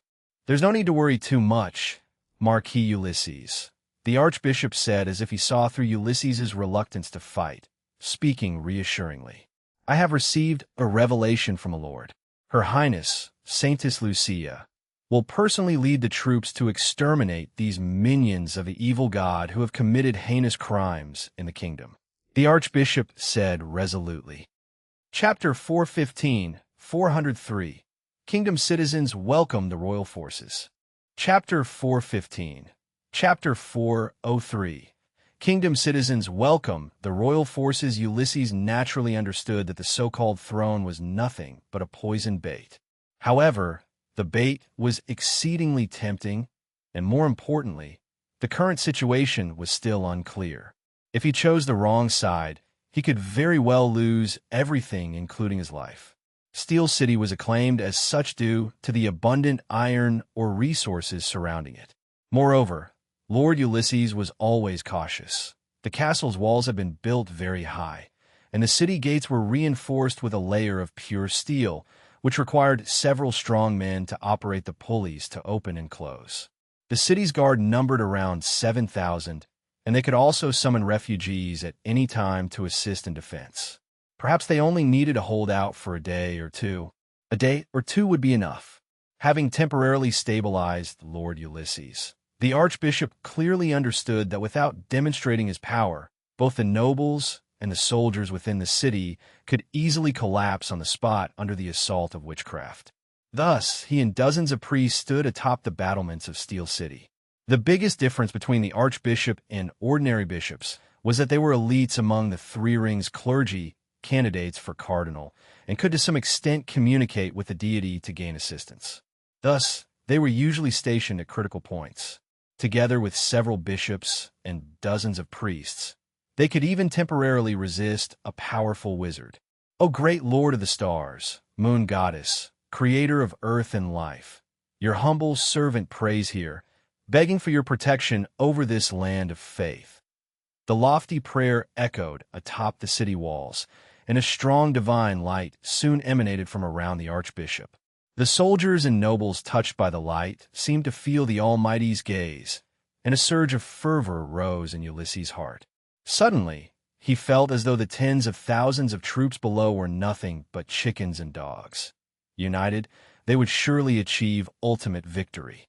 The archbishop shouted loudly, his Bible fluttering from his waist and hovering above his head. A more intense light immediately filled everyone's vision, and Ulysses suddenly realized that this light was not emanating from the Bible, but was flying out from the enemy ranks. The scarlet streak of light was so fast that before anyone could react, it had already pierced through the archbishop. His body, strengthened by divine arts, was torn apart as easily as paper, leaving nothing but remnants of flesh and blood raining down. The lofty prayer stopped abruptly, and the fervor in Ulysses' heart instantly cooled. Several nearby minor nobles, terrified, wet their pants and screamed at the top of their voices. But it was clearly too late now. Several more streaks of light flashed, and the steel gates, said to be indestructible, were blasted open by several electromagnetic cannons. At this moment, outside the city, Lin looked at the chaotic scene on the battlements and spoke with satisfaction. 5 kilometers, hitting a specific person with such precision was indeed praiseworthy. This electromagnetic cannon's targeting is much easier to calculate than a cannon, Raphael said with a smile. And that bishop, daring to foolishly stand on the battlements and chant prayers, they weren't blind after all. Such an easy target, it would have been a waste not to fire. Lin also laughed, speaking as the robust steel gates were blasted open by the booming cannon fire. With an absolute technological advantage, even the toughest sieges became incredibly easy, eliminating the need for any so-called tactics. This overwhelming feeling of triumph was exactly what he had always longed for. Armored vehicles charged at the forefront, the roaring noise of machine guns quickly dispelling any guards foolish enough to resist. The musketeers following behind only needed to take care of capturing prisoners. Indeed, there were very few who dared to resist. The majority of the guards dropped their weapons the moment they saw the steel gates smashed open. The battle started and ended so swiftly that many residents of Steel City couldn't even understand what was happening before armored vehicles with mounted machine guns charged into the city. The doors of the buildings along the streets tightened, and civilians stranded in the streets panicked and scattered in all directions, quickly leading to a stampede. Those residents who couldn't escape in time knelt and curled up on the ground, their faces filled with terror and fear. Watching this scene, Lin sighed repeatedly, recalling the public's panic and even spontaneous resistance during his earlier reclamation of lost territory. It could only be said that the influence of the church's centuries of propaganda and brainwashing was deep-rooted. The wizard had almost become synonymous with evil within the empire. "Let's send some people to help the injured," Lin suggested to Ryder, who stood beside him. Ryder nodded and immediately led a team of musketeers and several wizards skilled in herbal medicine to provide aid. It wasn't long after the convoy had charged into the city that their path was blocked. Thousands of city guards simultaneously knelt on the open ground not far from the city gate, a spectacular sight. In the front row, Ulysses and other noblemen were covered in blood, each holding a heavy human head in their hands. These were the heads of the church priests. Taking advantage of the moment when the archbishop was killed and the guiding priests suffered backlash, Ulysses did not hesitate to turn traitor and led his trusted aides in a slaughter. This was their declaration of allegiance. As a nobleman, reading expressions and discerning attitudes was a basic skill. Ulysses instantly recognized who was in charge. He rushed to Lynn like finding a long-lost father, pushing past the musketeers' blockade, and tearfully pleaded that he was coerced by the church's bishop and had no choice but to disregard the new kingdom's call. Indeed, he had been secretly amassing strength these days, waiting day and night for the moment the royal army would return. Lynn called out with interest to someone behind him. Several border lords, under the protection of the royal guard, approached with a submissive demeanor and quickly spoke. "Wizard, sir, Ulysses is trying to deceive you with lies. He is a dog of the church, a follower of false gods." At this, Earl Hansen glanced at Ulysses. "Unexpected, isn't it? We've already reported you." Ulysses was furious, only then realizing why he had received the news so late despite the tens of thousands of troops already being under his very nose. It turned out that this bunch of border lords hadn't resisted at all, but had surrendered directly. He was clearly the one presented as the Declaration of Allegiance. Chapter 416, 404. This is the only thing that can counter faith. Chapter 416, Chapter 404. This is the only thing that can counter faith. Ulysses, bound and unable to argue, was quickly tied up by a group of fiercely aggressive musketeers. As a bloodline knight, Ulysses was confident enough to instantly kill the few lowly civilians capturing him at such close range, yet facing the dark muzzles of their guns and two inscrutable great wizards, he wisely chose not to resist. After the Lord of Steel City had surrendered, Lynn required little effort to occupy this crucial city. Seltod Domain is the largest iron ore production area in the entire kingdom and a necessary target for this counteroffensive. Steel is the foundation of industry. Its importance is self-evident, and it is used almost everywhere. Although many steel workshops have been newly established in the capital, the output was still far from sufficient, which was why they had developed many new weapons but had not equipped them on a large scale. In fact, the power of magic was instrumental in manufacturing armored vehicles and battleships. Otherwise, they couldn't even produce qualified steel. But there were only so many wizards, and it was somewhat wasteful to use such high-level talents for something as trivial as steelmaking. So once they defeated the church this time, they needed to quickly establish the entire industrial chain. After several days and nights of rapid movement, the Legion temporarily rested in Seltod City and resumed their campaign of land distribution from the landlords. The musketeers, coming from poor backgrounds, were more excited than one another, rushing into the nobles' luxurious manors, overpowering the guards, and beginning to tally the finances. Lynn always maintained strict discipline. Anyone found hoarding finances or wantonly killing the poor would be dismissed and even severely punished. Establishing good military discipline often requires training day after day, while its collapse sometimes only needs a moment of indulgence.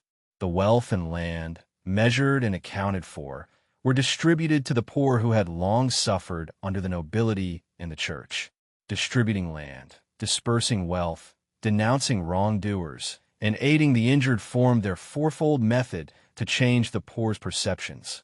This true benefit was the only thing that could combat faith. Although most of the poor lacked education, they were not truly foolish. At least, anyone with normal intelligence would understand that once under the church's rule again, everything they had acquired would be taken back. Raphael watched as box after box of treasure was distributed, tens of thousands of glittering gold coins given directly to the poor, and he couldn't help but be amazed by the generosity of this star of magic. Even the wizards from the Aida school had their criticisms, unable to understand the actions of someone who dispersed wealth so freely. Lynn, seeing everyone's confusion, explained, "The value of money is artificially given, and it can only be realized by being exchanged for goods. Having many imperial gold coins wouldn't buy you an airship, let alone a fighter jet, because the empires simply didn't have such things. Therefore, the goods produced were the truly valuable things. Gold coins were merely tools used for exchange and measuring the value of goods. Without goods to buy, having money made no difference from being destitute. These poor people could be transformed into workers, producers of goods, and consumers at the same time. If all went as expected, the silver and gold distributed to the poor would circulate back into their hands through the purchase of various novel goods, and then they would disperse their wealth again through wages, creating a positive cycle. In this process, the poor obtained work, the economy developed, and a large quantity of goods was produced. Lin explained some basic economic theories, but Raphael and the others were utterly confused and truly didn't understand why giving money to the poor would benefit the economy. You minions of the devil, disgraceful scum, the great Lord will surely cast you into hell to burn your souls in the fiery abyss. The arrested nobles watched as their own treasures were confiscated and distributed to the contemptible poor, furiously glaring and screaming in rage. Lin gestured, and several elite guards escorted these nobles away. Before being dragged away, the noble youths from the Seltad domain were still furiously cursing, but this time they directed their insults at Hansen and the others. Compared to the innately evil wizard, these fellow nobles who betrayed were obviously more detestable. Earl Hansen ignored these shouts. He believed that if given the chance, this vociferously shouting group of noble youths would not hesitate to betray their own to survive. It was merely a matter of who acted first. Due to time constraints needing to reclaim the kingdom's territory before the pontifical army's arrival, Lin and the others did not linger long in Steel City, staying just 3 days, but accomplished much. First were the nobles within the city. After scrutiny, those with the greatest crimes were executed, their bodies hanged at the city gate. Those with lesser crimes were sent to mine or build roads. Only a few nobles with good reputations were spared their lives and wealth, but had their noble statuses revoked. Any gangs or local strongmen were also entirely dealt with, all rounded up and executed by firing squad. Through this wave of iron-blooded slaughter, coupled with the previous land and wealth distribution conciliatory policy, they swiftly gained initial control of Steel City and earned some of the populace's favor in just 3 brief days. Another advantage was that there were no longer any nobles to hold them back, so in the future, they could confidently develop the industry. After settling these matters, Lin left behind 3 wizards, 200 musketeers, and based on the rescued poor, formed a 2,000-strong security force to guard against any potentially riotous believers before preparing to move on. Before leaving, Lin called over Raphael, who was responsible for communications, to inquire. In the last war, due to a lack of long-distance communication, they nearly faced disaster. Had it not been for Aurora leading the fleet and coincidentally encountering the Empire's expeditionary fleet, they might have finished the kingdom's war only to find their homeland wiped out. So, after learning from this painful lesson, Lin immediately introduced rudimentary wireless communication technology. This way, the several armies headed to reclaim the kingdom could contact each other if they encountered any unexpected situations, to avoid making the same mistakes. For the second chapter, but updates will not be interrupted, nor will there be fewer updates. Chapter 417, 405. The first major defeat, bad news from the Empire. Chapter 417. Chapter 405. The first major defeat, bad news from the Empire. The so-called wireless communication technology comes in various forms, but it generally boils down to using electromagnetic waves for communication. For wizards who can to some extent perceive and influence electric and magnetic fields, using magic to achieve this isn't too difficult. At least sending a simple signal poses no problem. Considering that the electromagnetic waves produced by the wizard's current capabilities have a limited transmission distance after attenuation, Lin utilized 100 airships patrolling around to create temporary signal stations covering half of the kingdom. Aboard each airship was a wizard proficient in thunder magic who would receive and then resend the faint electromagnetic signals, relaying the messages to the entire kingdom in a short time. Although Lin had an even simpler method of communication, which was to connect to those wizards whose spiritual power had been decoded through the magic network. This remained a secret for now, a skill he had only shown in front of Anthony and Ryder. After all, no wizard would like others to easily enter their brain, without absolute power to suppress others. Revealing this ability would be no different from courting death. Based on the signals we've received in the past few days and their translation, the other two legions are progressing very smoothly in recapturing the kingdom's territory and haven't encountered any significant obstacles. Mist Territory, located in the western part of the empire, is a border territory adjoining the kingdom. Vittorio learned many useful pieces of information, such as its being a source of oil, from the mines of priests who have been captured. It is one of the two crucial territories that must be taken during this counteroffensive. As long as everything is going well, Lin nodded, but he still felt that something was off.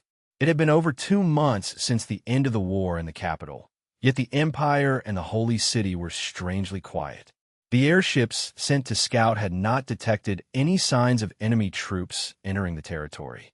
This abnormal silence made Lin somewhat uneasy. In my opinion, the Holy City is probably in utter chaos right now. They definitely won't be able to focus on matters of the kingdom anytime soon, Raphael said optimistically.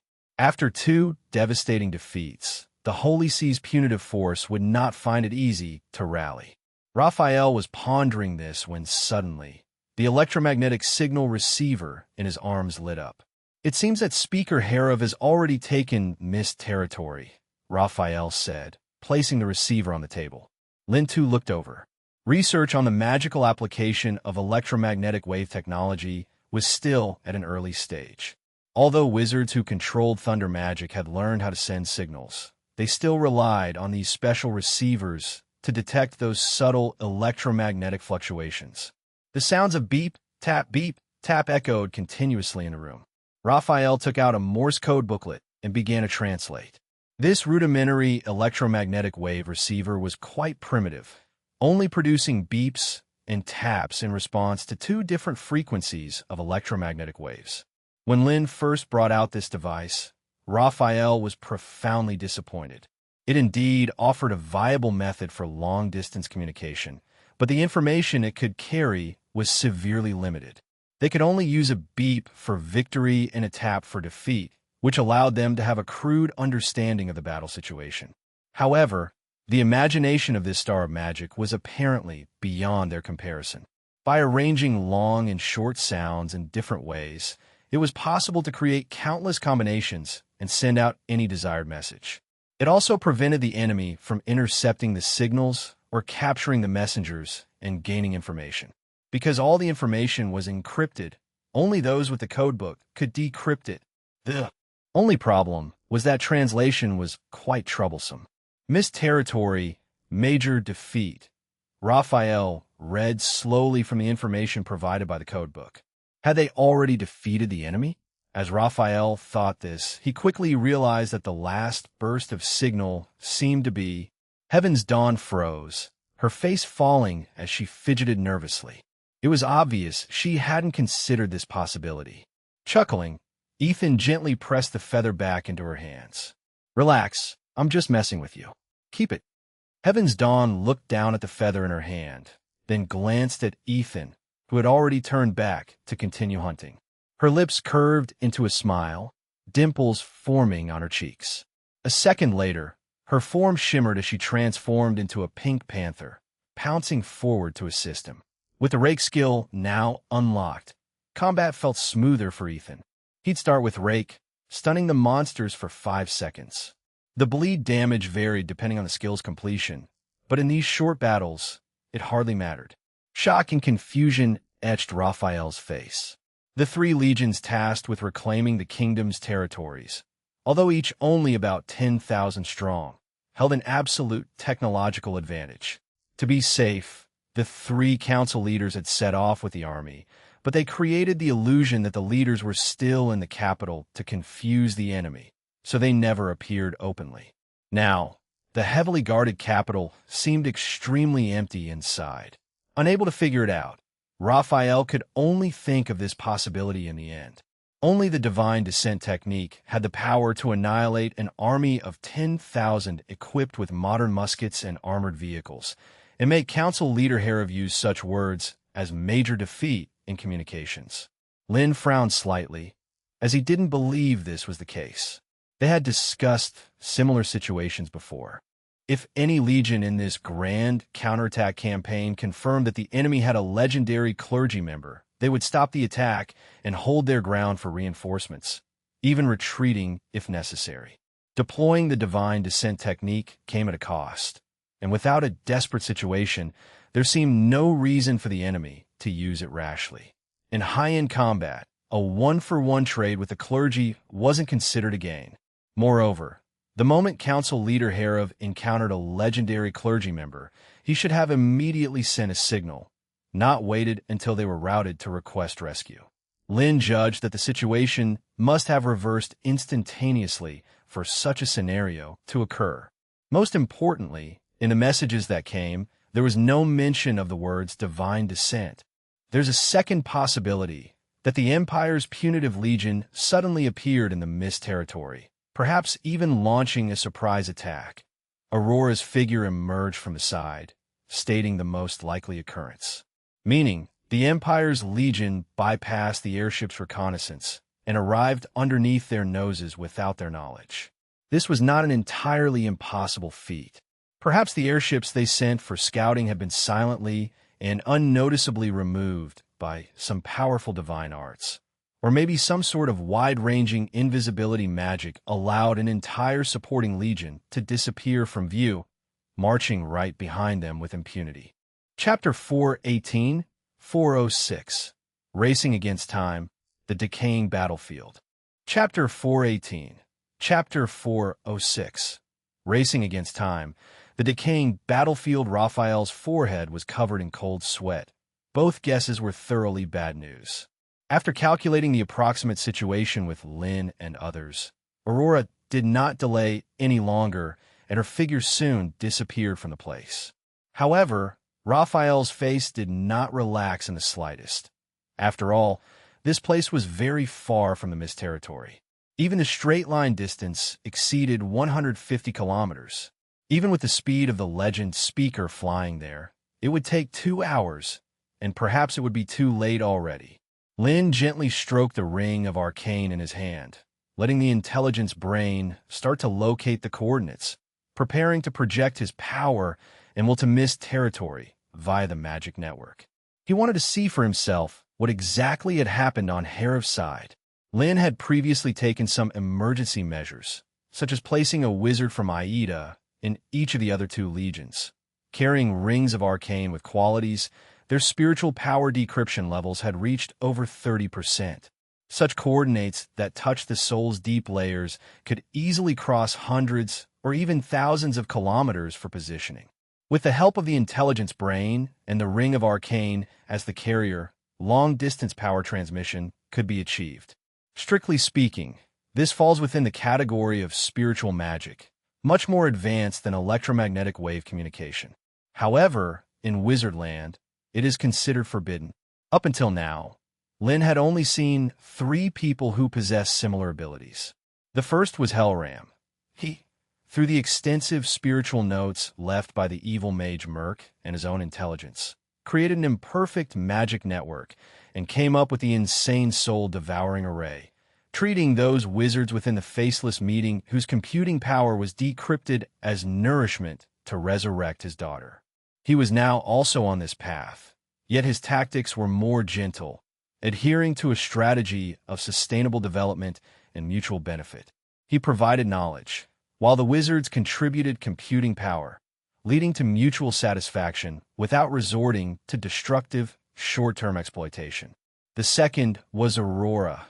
She once left a magical imprint on his forehead, using it as coordinates to maintain the persistence of power. However, clearly, this kind of magic was intended for emergencies and required a lot from the caster, making it impossible to become widespread. Not only was the entity able to grant divine arts to priests and bishops, but at the level of cardinal bishop, it could serve as a coordinate for the transmission of divine power. Lin has always suspected that the divine descent technique and the ability of the church to grant divine arts have some similarities to his magic network, but lacking evidence, he is yet to confirm it.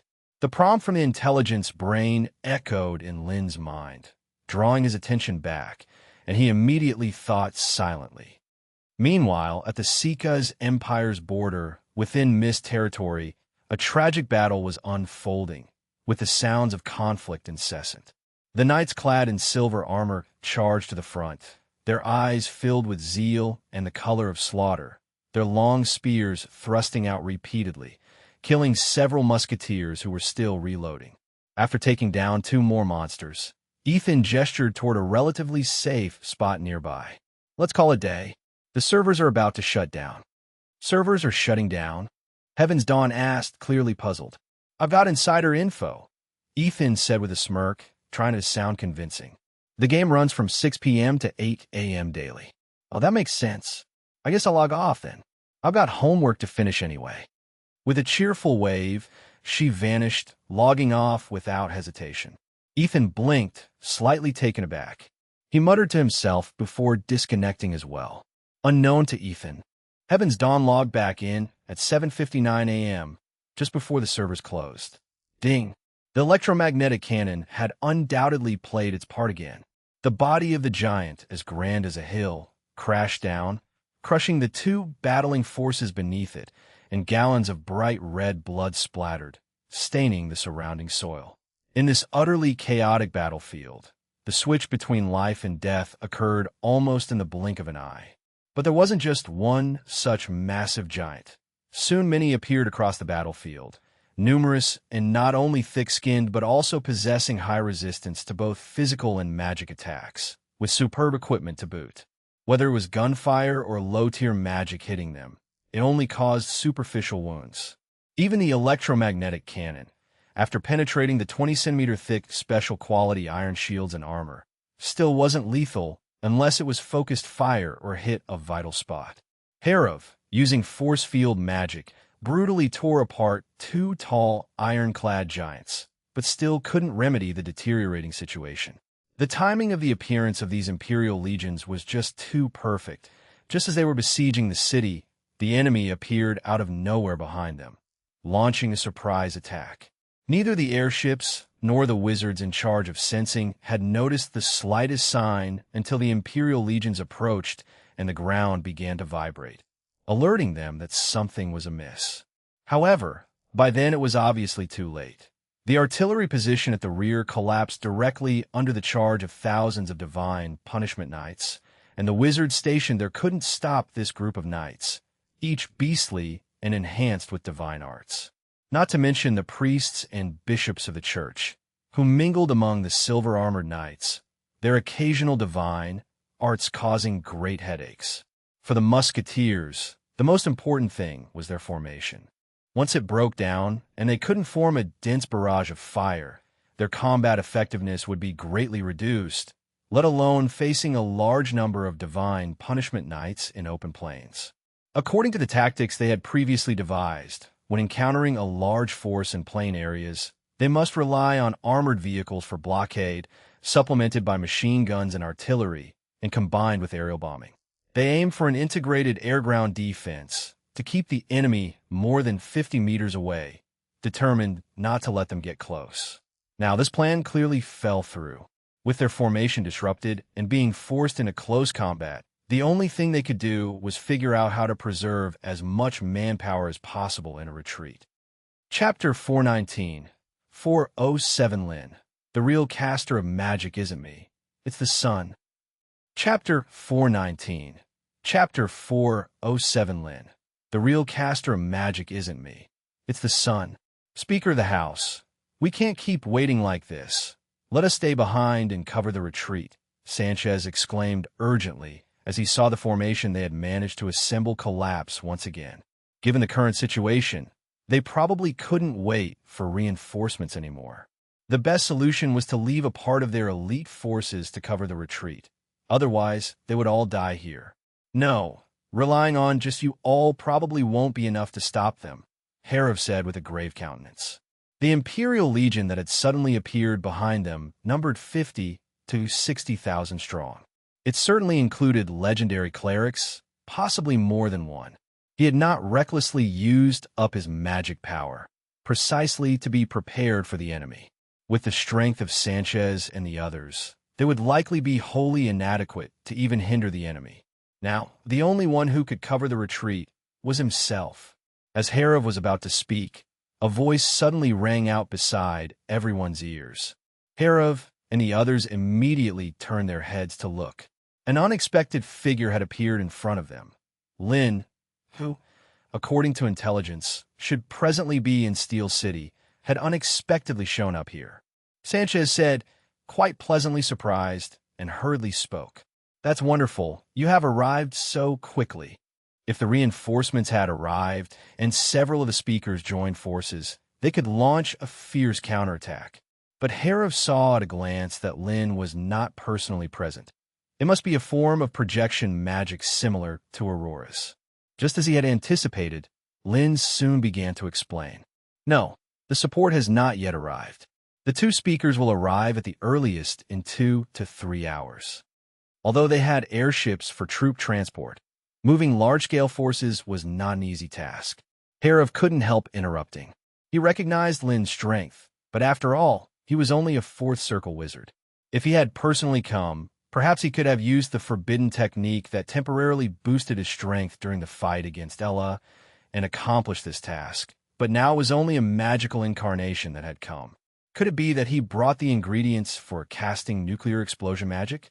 Considering this possibility, Herav was filled with a sliver of hope, which was immediately dashed the next moment.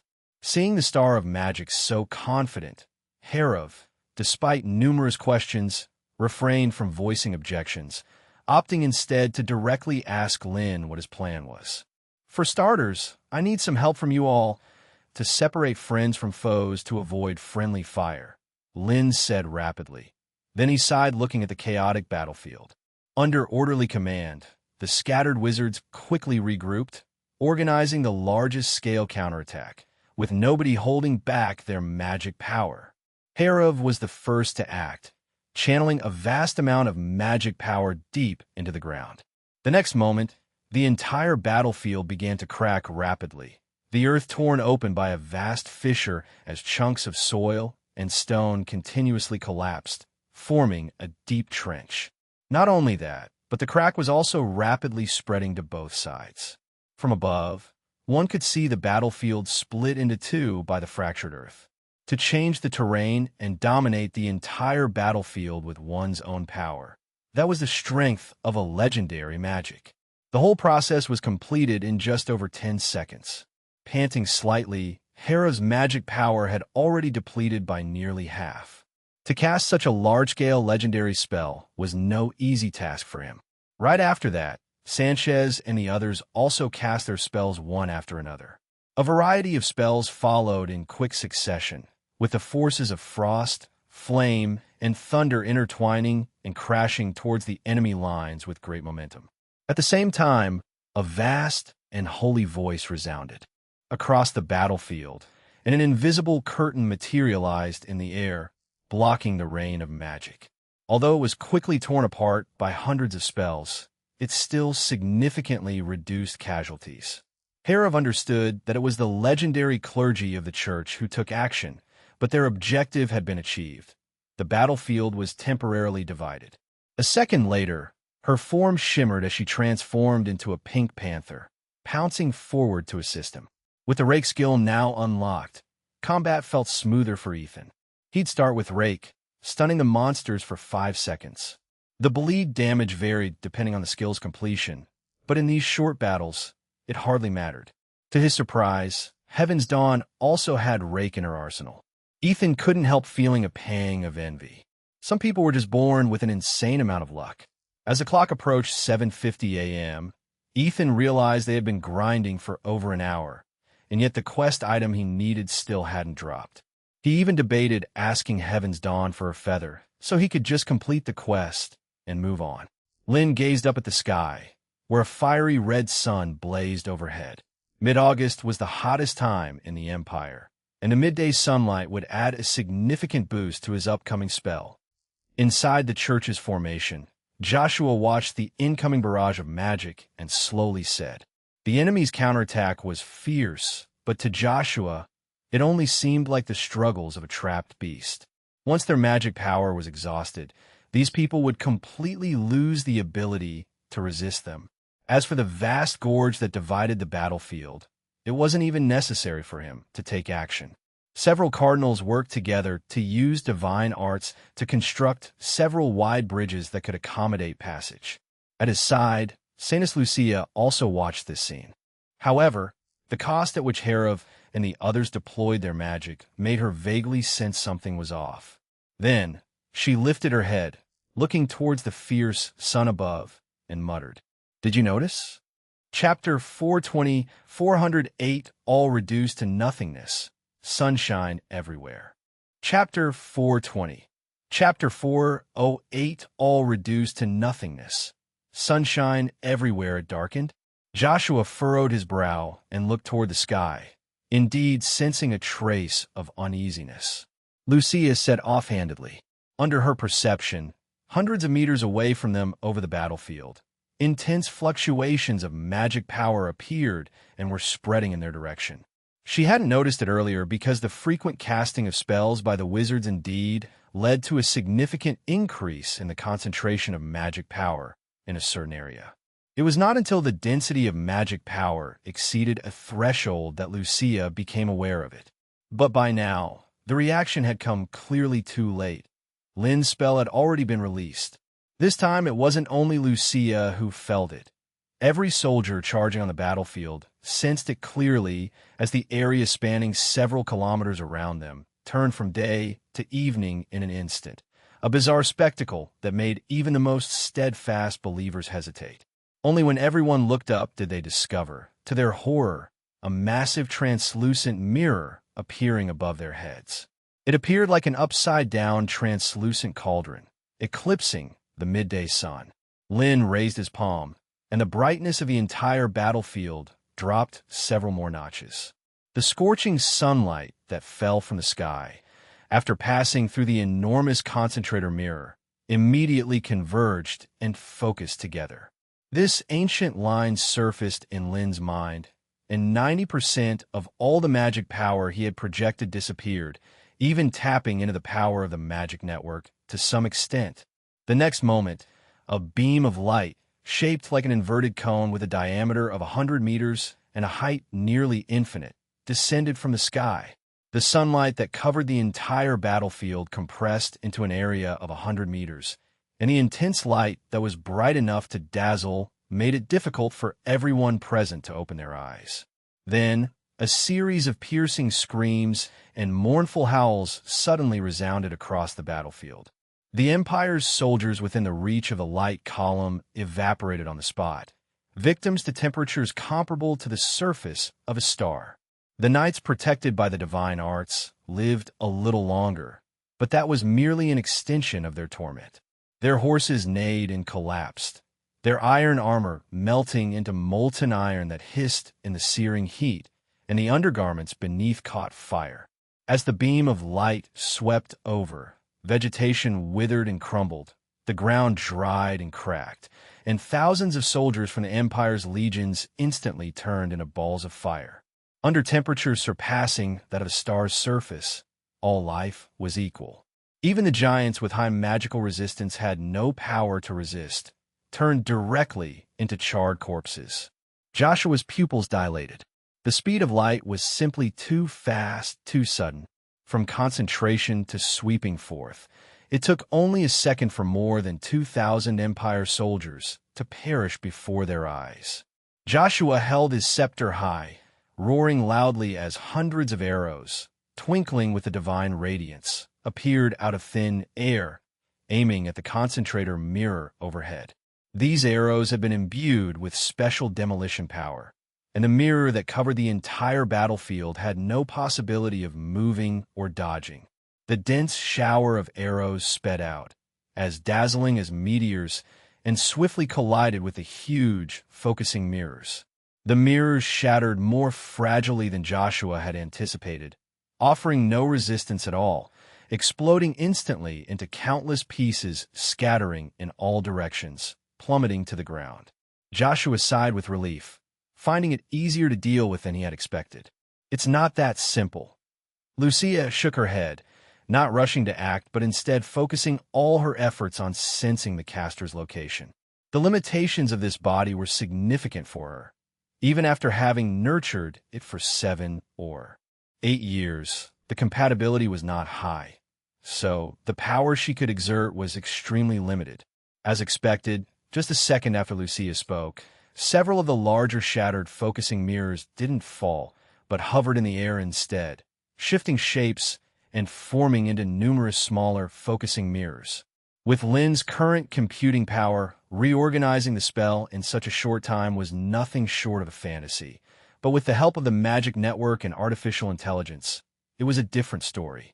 The magic projection model could be completed entirely by the artificial intelligence, mobilizing the computing power of other wizards in the magic network, compressing the entire process into 1 second. The Imperial Punitive Force, not yet recovered from the terrifying spectacle of the 100-meter sunbeam, was soon baptized by a barrage of laser beams. In an instant, dozens of lesser laser beams spread across the battlefield. Their strength was much reduced compared to the earlier sunshine, but their range had expanded by more than a dozen times. Several lucky soldiers from the Empire who had dodged the sunbeam were swept over by the sudden laser beams. Before they could react, their bodies were sliced in two from top to bottom, with similar scenes unfolding everywhere on the battlefield. Joshua's expression immediately turned extremely ugly. Lucia, meanwhile, looked toward a certain direction in the distant sky and stretched out her right hand, clenching it fiercely. Lynn, who had been using polarization magic to conceal himself high in the sky while controlling the focusing magic, began to contort and deform. If he had had a physical body, it would probably have been crushed by now. Even so, the core ring of Arcana had already begun to crack, and its shattering was but a moment away. Lynn was quite surprised. After all, he was now a projection of magic power, which allowed him to hide well within regions rich in magic. He had thought it would take the enemy some effort to find him, but she had done so much quicker than expected. Before the ring of Arcana, serving as his anchorage, completely shattered, Lynn used his last bit of strength to control a huge refracting mirror, directing the converging beams of light towards the strongest fluctuations of divine radiance. That was precisely where Lucia was. Before the beam could reach her, the Holy Maiden of the Church raised her hand, and a smooth mirror surface appeared before her. The powerful laser beam was directly reflected back, piercing through Lynn's body at an unimaginable speed and shattering the core ring of Arcana inside. It seems this is as far as I go, Lynn thought to himself, but he also got a clear look at the woman who had sent the laser back at him. She appeared to be about 23 or 24 years old, wearing a crown, dressed in a white holy robe, with green eyes shining like stars. Piecing together the intelligence he had gathered earlier, Lynn immediately guessed her identity. With the anchorage lost, the body constituted by magic power swiftly collapsed. If you know someone who'd love this story, send them this video. Sharing is honestly the biggest help you can give a small channel like this. Now let's get back to it. Chapter 421, 409. A single person blocking the expeditionary army. This will surely be a battle for the history books. Chapter 421, Chapter 409. A single person blocking the expeditionary army. This will surely be a battle for the history books. As the caster vanished, the continuous beams of lasers shooting down from the sky also ceased. The battlefield was now in total disarray, littered with countless broken stones and soil, with scorched ground spread across the land. Over 10,000 soldiers had been scorched by the beams, their bodies emitting black smoke. Some had passed out, while others were barely holding on, all having lost their ability to fight. The Empire Legion, which had been fully equipped for a surprise attack that sent the entire musket team into a rout, had in an instant suffered heavy casualties. Some soldiers with wavering faith even developed a fear and panic of sunlight and began to scream in terror when the warm rays touched their skin. Soon, a drifting holy chant began to resonate across the horrific battlefield, and under the blazing sun, green rain started to fall from the sky. The wounded, who were screaming in agony, gradually relaxed their contorted faces as soon as they came into contact with the raindrops, falling straight into unconsciousness, and the burns on their bodies slowly receded.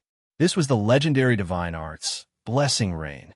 Cast personally by Lucia, its range was sufficient to cover the entire battlefield, healing all the still-living Empire soldiers' wounds, whether they were burned or had lost limbs. A glow also emerged on the bodies of the deceased. The second effect of the Blessing Rain was to collect the souls of the departed into the divine kingdom. May their souls receive eternal protection and forever revel in joy within the divine kingdom, several bishops sang out loud. Lucia, who had cast the divine magic, quickly tallied the casualties. Approximately more than 4,000 had died under that one strike of magic, and the number of injured was in the tens of thousands. Joshua asked, looking at the ravaged battlefield before him. "Let's take care of the wounded first." Lucia shook her head. Although she had healed their wounds, the morale of the Empire Legion had been severely damaged. Moreover, in just this short time, the scattered musket team had already regrouped and quietly retreated out of sight. Continuing the pursuit clearly wouldn't yield any good results. Lucia suddenly extended her hand, and a screen of water appeared in front of her. In the water screen was a young wizard with brown hair. If I'm not mistaken, his name should be Lin, a great wizard. He's called the Star of Magic by the followers of the evil god, and it is rumored that all those novel things emerging from Wizardland are associated with him. Joshua spoke gravely. After Edwell led the campaign army into a crushing defeat in the kingdom, they had placed greater emphasis on intelligence gathering. Although most of the spies they sent out were discovered by the enemy, they still obtained a lot of valuable information. The reward offered by the church for his head had already surpassed 1,000,000. Lucia made a mental note of this name, and then, with a thought, a musket from afar flew towards her, landing in her hand. She was still quite interested in these newfangled weapons displayed by the wizards, but the sunlight beams that Lin had just used were clearly very targeted, turning all the armored vehicles left on the battlefield and the cannons in the positions into pools of molten iron. Their only gain was this thing called a musket. Meanwhile, seizing the chaos of the Imperial Legion, they had fled for several kilometers to Hera's location where, seeing no sign of pursuit, they couldn't help but breathe a sigh of relief. They were temporarily safe. Sanchez's expression was a bit strange, as although he had been running away, he hadn't neglected to pay attention to the battle behind him. In fact, anyone who wasn't blind could see the huge column of light with a diameter of 100 meters, its terror indescribable. Even legendary spells could hardly compare. They were still ignorant of the battle's outcome, but it was safe to assume the enemy's casualties were significant. The church wouldn't be able to pursue them for a while. Hera shook his head, equally amazed by the power of that spell, but he recognized that it wasn't Lin's own strength at work. It used the principles of light refraction and focusing. That mirror magic was like a lever, moving the formidable strength of the star above their heads. That is to say, it wasn't Lin who released that legendary spell, but the sun above them. Now, in the height of summer, the magic was exceptionally powerful. With Hera's explanation, Sanchez finally understood, but he still admired Lin's imagination and creativity with spells. The Lin who was being praised by everyone had his consciousness return to his body. Controlling an avatar from hundreds of kilometers away to perfect such an enormous spell was no small feat. The spiritual power drain was severe, so much so that his brain felt a kind of swelling sensation. Raphael asked anxiously. They had just been discussing whether to dispatch an airship for rapid assistance, when Lin suddenly raised his hand to stop Raphael's words, then sat motionless with his eyes closed. Lin massaged his temples, then looking towards Raphael and the others, announced some good news. Lin did not hold anything back, directly sharing everything he had seen and heard. Alok's face was full of admiration and disbelief. Knowing that Speaker Herav, leading tens of thousands of musketeers, had been defeated and forced to flee, yet the Chancellor managed to inflict heavy damage using magic. This was simply unthinkable. I wouldn't call it repelling them. At best, it was a slight delay. Lin shook his head, speaking the truth. But for Raphael and the others, even this was already extraordinary. Just an avatar had managed to halt the advance of tens of thousands of punitive troops and at least one legendary cleric, a battle that would surely go down in history. Chapter 422, 410. Thanks to you, otherwise we would probably all die on the battlefield. Chapter 422, Chapter 410. Thanks to you, otherwise we would probably all die on the battlefield. Raphael expressed his regret. Sunshine Blessing requires quite particular weather conditions, and it only has a good effect the first time it's used, Lin explained. Had the situation not been urgent, he had intended to save it for a more critical moment. After all, though the magic was powerful, it took a long time to prepare and had many drawbacks, such as needing clear weather and the light being refractable, transmittable, and absorbable. The enemy wasn't foolish. After suffering a loss once, they would certainly be on guard. This time, the laser he fired had been bounced back. Clearly, the church had learned its lesson and had found a way to counteract laser magic. Of course, Lin did not believe that the enemy was capable of creating a mirror that could reflect light 100%. As long as the intensity of the laser was high enough, even a reflective mirror would be sliced open in an instant. Lin stood up and spoke seriously.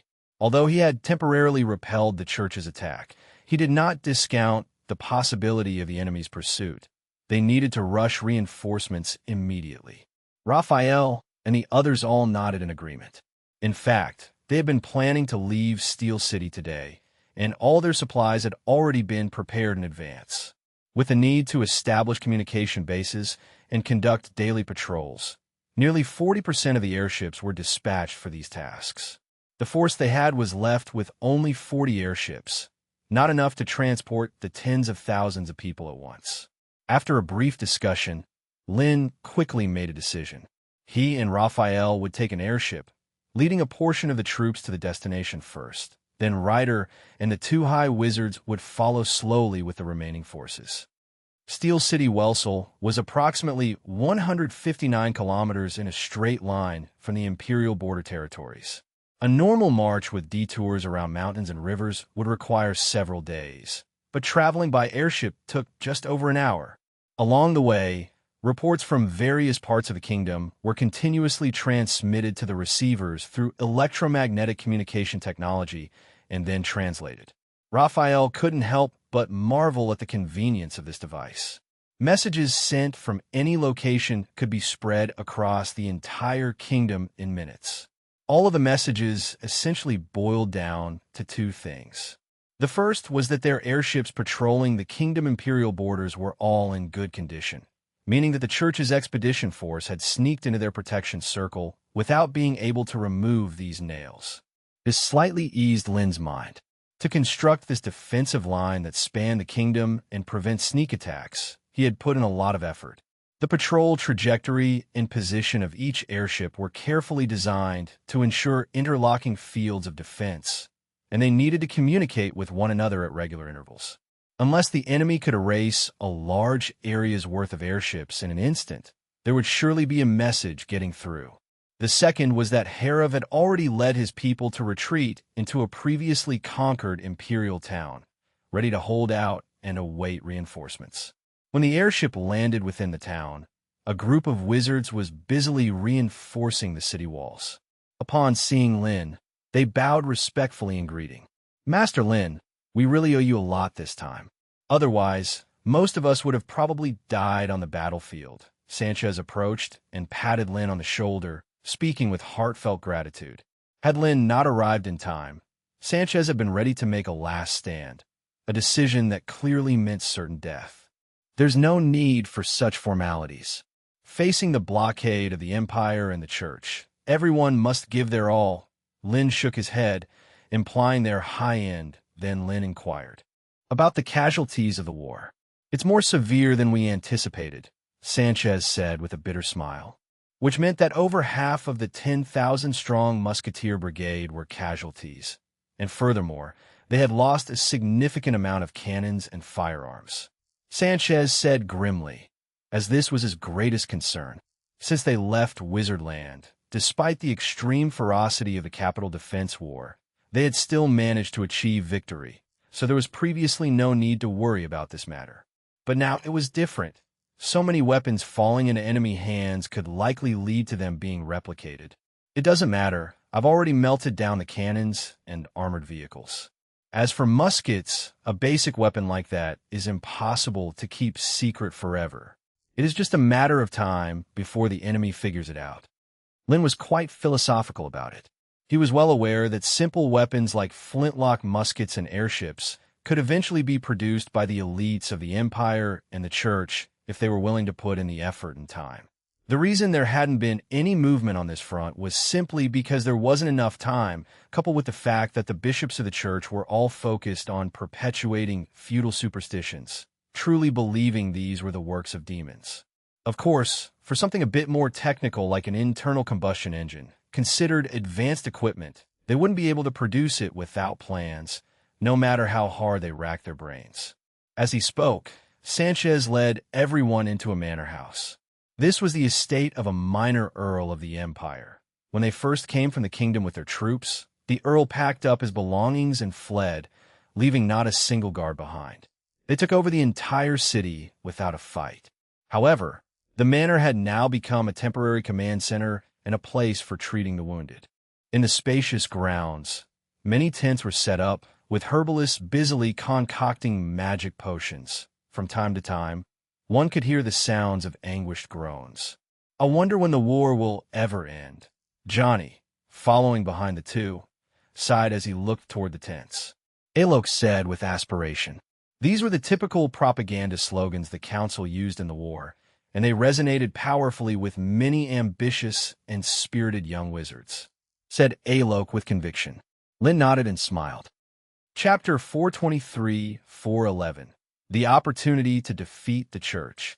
Sanchez led Lin and the others all the way to the meeting room, where over 100 wizards were gathered, engaged in a relentless din of dispute and argument about the recent crushing defeat they had just experienced. Aurora, who had set out first, had already arrived, and even Vittorio had reached this place, clearly having rushed over the moment he received the news. Once Lin and his companions had taken their seats, Herav managed to quell the noise in the meeting room and spoke gravely. The timing of the Church's surprise attack was indeed impeccable, and the divine arts that allowed an entire legion to approach invisibly and silently were extremely special. But if they had been more vigilant, they wouldn't have been caught off guard so close to the enemy's presence. It seems that the long string of victories has made us all somewhat complacent, Vittorio remarked, shaking his head. But in reality, Herav had been cautious enough, having dispatched most of the airships to scout the surrounding area before the battle commenced. Nobody could have anticipated that an army of tens of thousands could slip through undetected. If it had been him, he probably would have fallen for it as well. Aurora asked with keen interest. Being adept in polarization magic, she could also render hundreds, maybe even 1,000, of her riflemen invisible to the naked eye and move them covertly. But this was an army of tens of thousands. Just being invisible wasn't enough. The giants, each standing 7 or 8 meters tall, would likely create earth-shaking tremors with each step, which couldn't possibly go unnoticed. Lin suddenly interjected. When he had clashed with Edwell in the capital, he had noticed that the divine domain was extremely peculiar, with the inside and outside resembling two completely different spaces. Vittorio agreed, nodding. If that were the case, it would not be good news at all. If the enemy could expand the divine domain to such a vast extent, then their power was undoubtedly much greater than they had anticipated. Herav straightened his expression and inquired. The scope and power of the Sunshine for All spell that Lin had unleashed was astonishing even to him. Anyone capable of countering that spell and shattering the magic projection in such a short time must surely be a legendary cleric. The other two Judgment Chiefs looked over as well, especially Aurora. When Herav had told her of Lin's solo stand against the church's punitive force, she was the most shocked of all. She hurriedly flew over to provide reinforcements. Yet Lin's alter ego alone seemed to have solved the problem.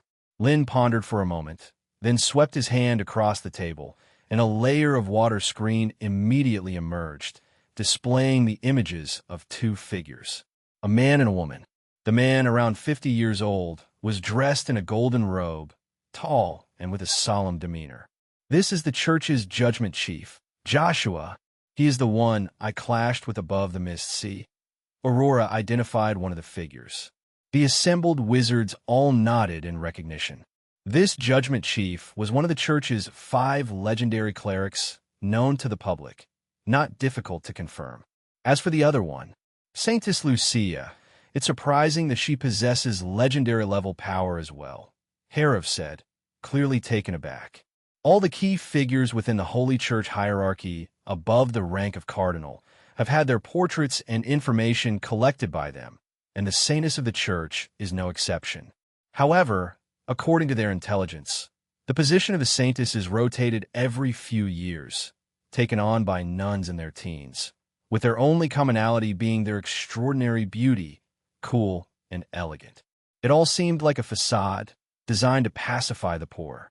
Such a figure possessing the ability to wield legendary spells seemed overly exaggerated. They knew all too well that they themselves had spent half a lifetime achieving such mastery through cunning means, yet still didn't truly step into the realm of legends. This gap was simply too despairingly wide. I think it's not that easy, otherwise legends would be abundant within the church, Vittorio interjected. The frequent change of saintesses might indicate an inability to bear such immense power, hence the rotation. Those former saintesses had also vanished without a trace. According to the church, they were taken to serve the deities. Most likely they were dead. However, the fact that they only sent 2 legends here is truly. Vittorio's expression was peculiar. It was hard to tell if he was pleased or upset. Perhaps the rest of their forces have yet to arrive. Herav's expression slightly softened. This meant they temporarily held an advantage in high-end power. It was best to take the initiative and crush the enemy before their reinforcements arrived. According to Herav's guess, the false god was the source of power for these divine mages. Eliminating this source would cause the empire and church to collapse internally. The key to this battle was how to force them to open Heaven's Gate at the right moment. The battlefield should be as open as possible to avoid collateral damage, Herav added. The wizards present immediately engaged in discussion around these 2 points. They needed a comprehensive plan and contingency measures for any unforeseen incidents. Raphael even suggested they could learn from Edwell, tunneling into the city of Petroleum, staging a feint from outside, while several council members and Lin, the Star of Magic, carried out a decapitation strike. In this way, even if magic ran amok in the end, only the Imperial legions and civilians within the city would suffer casualties, sparing their own forces. Having witnessed the might of nuclear explosions, the faces of Herav and the rest exchanged glances and shook their heads. Raphael clearly underestimated the new magic developed by Lin. Once out of control, not just standing outside the city, but even at several kilometers away, one would be torn to shreds by the shock waves. Nevertheless, Raphael's proposal was constructive and could be considered as one of the backup plans. Vittorio thought the plan had merit, as long as they could ensure absolute safety and avoid affecting the outside world. If the intelligence I've received is correct, it's roughly over 10 kilometers away in a straight line, Vittorio responded. Lin stood up, took the parchment handed over by a wizard, and began to closely examine the terrain of Mist Sea, quickly forming an idea in his mind. Chapter 424-412, They have all been corrupted by money. Bang, bang, bang.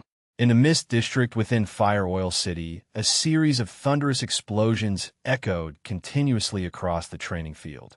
Over 10 Imperial soldiers were arrayed in a long column, awkwardly pulling the triggers. Lead bullets flew out of the fiery muzzles of their guns, striking the targets 50 meters away.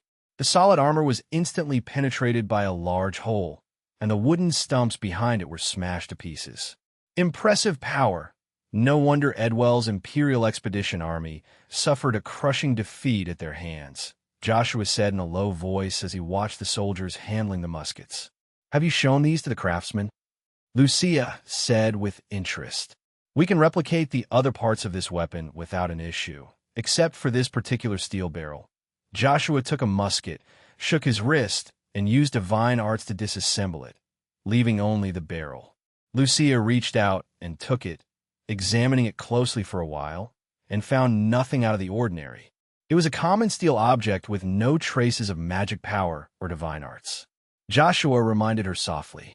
Lucia paused for a moment, then came to a realization. An ordinary craftsman wanting to turn iron or into hard steel must melt it at high temperatures and then forge it repeatedly. Yet, the steel barrel in front of them was a meter long with a bore just a few dozen millimeters wide, looking completely integral, and its interior even had a threaded-like structure, which indeed was quite magical. The Cardinal, Cirid, suggested from the side. Lucia shook her head. Only a great wizard would have the ability to control metal elements, and creating such a steel barrel wouldn't be an issue. However, as far as she knew, there were only 30 great wizards in the entire council, while there were tens of thousands in the musket squads. How long would it take with just a few dozen great wizards? They would have to do nothing else but produce steel barrels all day. It just didn't seem feasible. That would be an underuse of their talent. After pondering for a while, Lucia felt there were two viable solutions. For example, find an incredibly hard substance, place it in the molten iron, and then forge it, or prepare a mold to pour the molten iron into. After Lucia finished speaking, Joshua tactfully informed her that the craftsmen had already tried similar methods. The result was that the manufactured steel barrels were simply substandard. Once reinstalled on the muskets, their accuracy became very poor, and one of the muskets even exploded. Lucia was quite surprised. It seemed the wizards really had come up with some interesting things. What about those captured? Aside from seizing a large number of muskets, the battle also led to the capture of several hundred musketeers. The method of using the muskets was also extracted from these individuals' minds. As he said this, Joshua paused momentarily before continuing. These people have already had their souls corrupted by demons. Lucia raised an eyebrow. It would stand to reason that out of these several hundred people, there should be a few weak-willed ones. Joshua said solemnly. He had searched through these people's memories and roughly identified the reason. These musketeers had all been a group of starving and freezing poor folk, nearly all with families to support, and joining the musketeer squad was nothing short of a meteoric rise. The council had offered a high wage, ensuring that musketeers could earn 15 to 20 silver coins every month, enough to enjoy a life of meat at every meal. If they were to fall in battle, they would receive a hefty casualty compensation, and their families would be well taken care of, being placed into jobs in the workshops. This treatment was even better than that afforded to the Empire's most elite guards, nearly on par with the Divine Punishment Knights, which is why most musketeers were in a state akin to a fervent faith, their spirits corroded by money. One could only say that the wizards, in order to cope with the Empire's suppression, really went all out. While the two were discussing, the Empire's soldiers demonstrating the muskets had laboriously loaded their projectiles and fired another volleys, directly smashing the targets in front of them. Loading the projectile takes more than a minute, and in my opinion, these wizards' weapons are nothing special. On the battlefield, they are less useful than a bowman, Cirid couldn't help saying, seeing how concerned the two lords were with this evil invention named the musket. As a conservative bishop, Cirid had always been extremely cautious about these witchcraft weapons. According to the Church's doctrine, the right thing to do upon discovery was to destroy them. Moreover, Taking more than a minute just to fire one shot was a fatal flaw. If that shot missed its mark, then what followed was complete helplessness. Cyril prided himself on having 100 ways to kill an entire squad of musketeers, even to toy with them at will. Joshua was well aware of the drawbacks, but this did not obscure the advantages of the musket. About? Cyril hesitated. Joshua corrected. Joshua pointed to the soldiers who were testing the weapons. The key thing was that muskets had a strong armor-penetrating capability, something that crossbows could not match.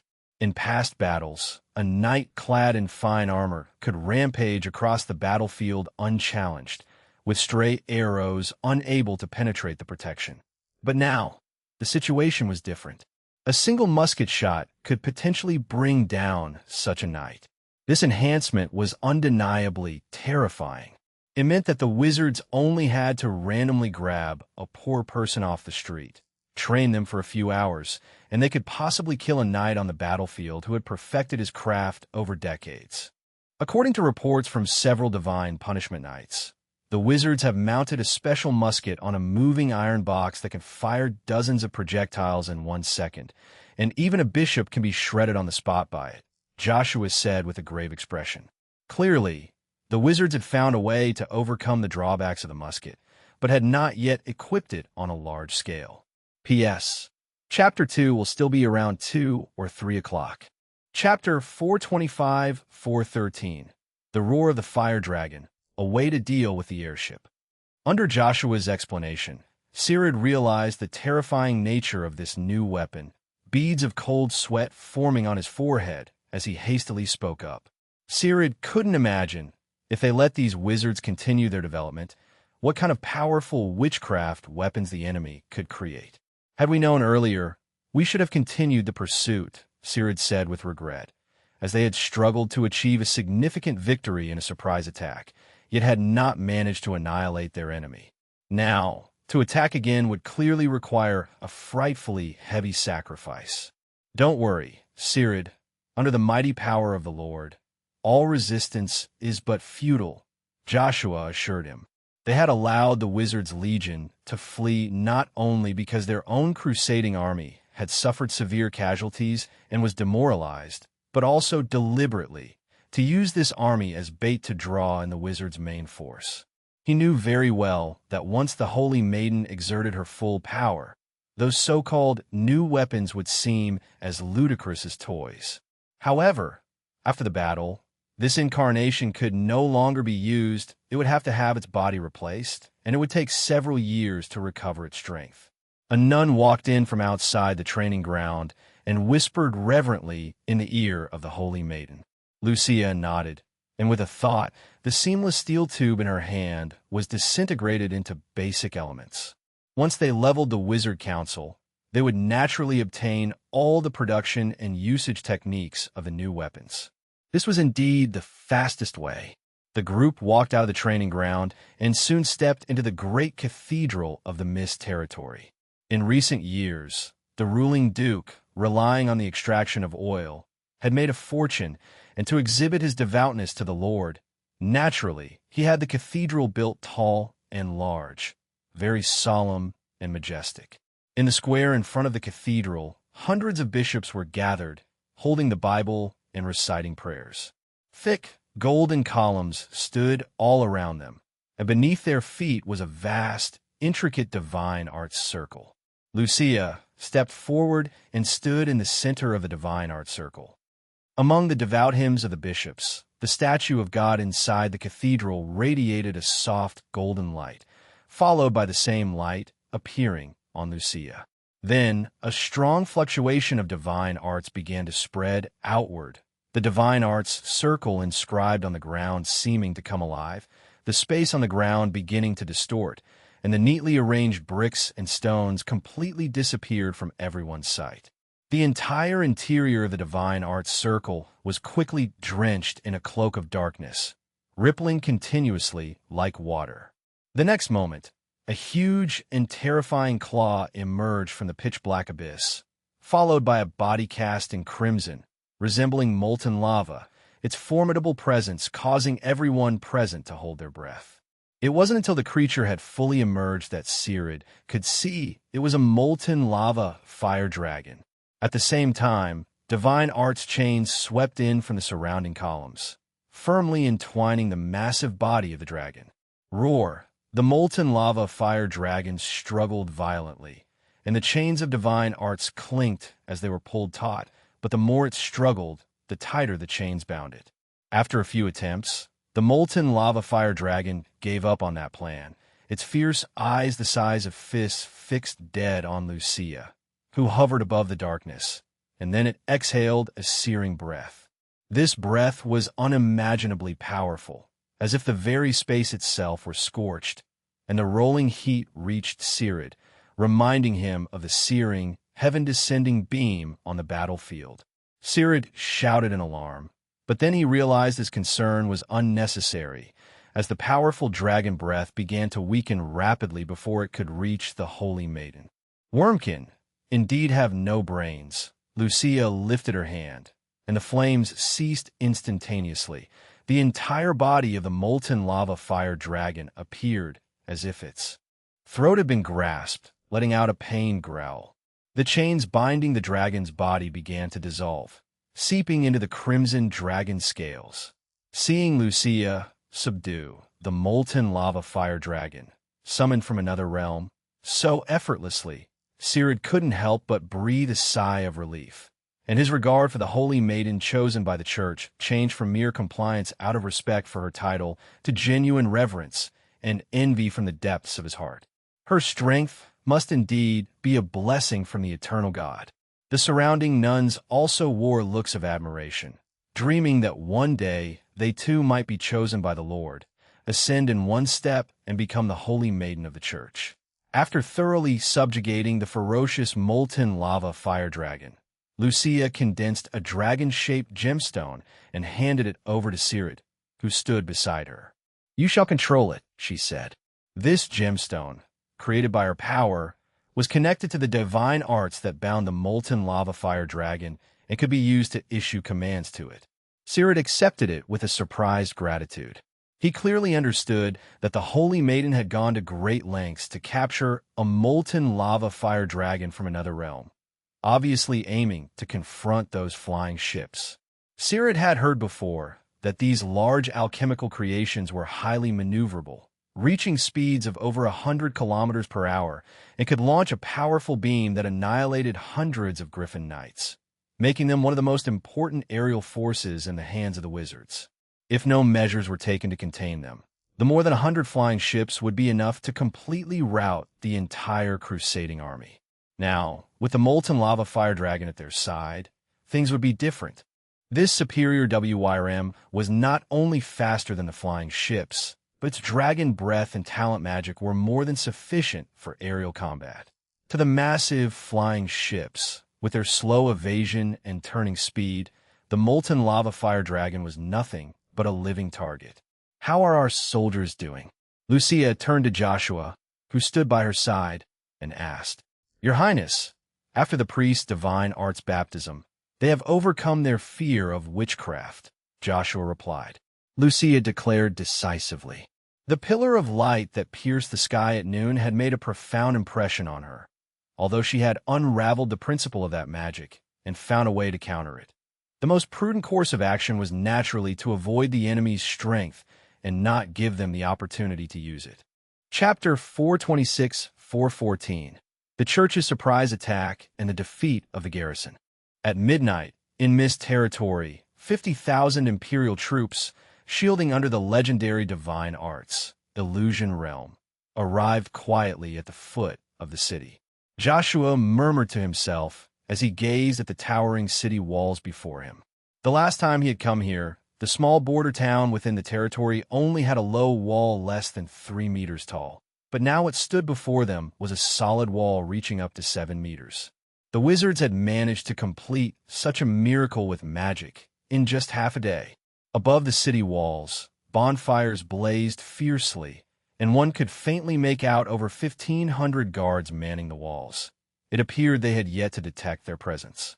The number of guards was much less than Joshua had expected, but considering the heavy casualties among the musketeer squads in the previous battles, with most now likely recovering and receiving treatment, along with those watching over the rest of the city and the musketeer station inside, this number wasn't too far off. A cold smile formed on Joshua's lips. The wizards probably couldn't have imagined that in just 10 hours, the Imperial Guards had regained their combat strength and were launching a surprise attack overnight. Sirid asked respectfully. A distance of 700 meters was the limit. Any closer, and they would be detected, even while within the illusion realm. As for the molten lava fire dragon, Sirid had it stay 10 miles away, waiting to fly over at the moment the battle commenced, so as to avoid detection by the wizards. Lucia extended her right hand, a boundless divine light gathering in her palm and condensing into a thumb-sized orb before flying directly towards the towering city walls 700 meters away. The soldiers on the walls could only see a bright glow like a firefly, drifting towards them in the dim night, approaching rapidly. The 700 meters could be traversed in an instant. Before they could even shout out, the glimmering light rapidly expanded and then exploded. Boom! The deafening sound of the explosion echoed through the entire castle. The tall wall crumbled under the force of the blast. The gates were directly blown open, and stones flew in all directions, forming a misty rain of debris. Dozens of patrolling guards on the walls were thrown to the ground by the blast wave. Blood splattered, and screams and wails resounded incessantly as they charged on horses into the breached gates with scimitars and long swords, bringing down the city guards one after another. Perhaps it was their sudden action that left the enemy unprepared, or perhaps their morale had already been crushed in the noon battle and had not yet recovered. With this unobstructed charge, the papal expeditionary force had already breached into the city. It was all too smooth. A heavy unease surfaced in Joshua's heart. After entering the city, they found a torch placed on every street corner and a considerable number of guards present, yet they encountered no effective resistance. No rows of musket fire, no cannons, and no wizards. The entire city was eerily quiet, with only the terrified shouts of guards fleeing in every direction, a weirdness that provoked fear in the heart. Sirid was completely baffled and couldn't quite grasp the situation. Were there enemies? Where were the wizards? Just as everyone was puzzled, a group of bold Griffin knights captured the leader of the guards and brought him over. He was a middle-aged man in his 30s, slightly skinny with somewhat chubby cheeks, who knelt on the ground in fear, incessantly kowtowing and tremblingly said, "Bishop, I surrender. I surrender." Joshua interrupted the man's defensive words, coldly inquiring. "They?" The slim, middle-aged man replied, shivering. Joshua frowned slightly, surprised by his own words. It was not impossible. After all, the Empire and Church's power far surpassed that of the minions of those demons. It was normal for the wizards, having just suffered a defeat and carrying many wounded, to take flight at the sight of danger. It just so happened that they fled exactly 15 minutes before their arrival. Their luck could only be described as awful. Lucia suddenly asked, "Yes." The middle-aged man replied hesitantly. Upon these words, the priests present all showed a look of astonishment, because the kingdom was to their west. If they wanted to withdraw, they should not possibly have flown north.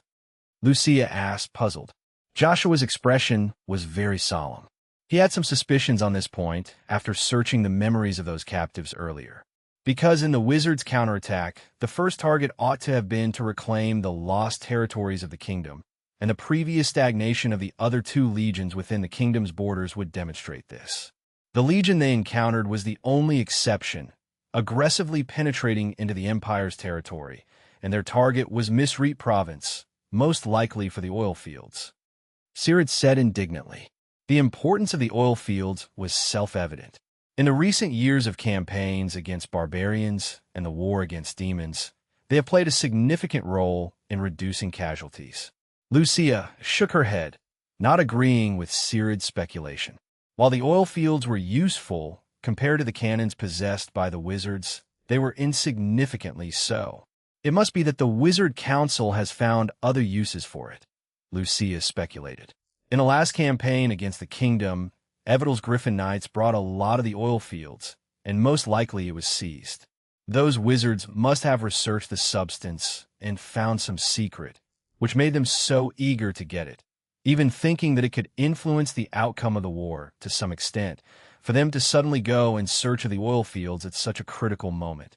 Chapter 427-415. Open Conspiracy. Lin, who has godlike foresight.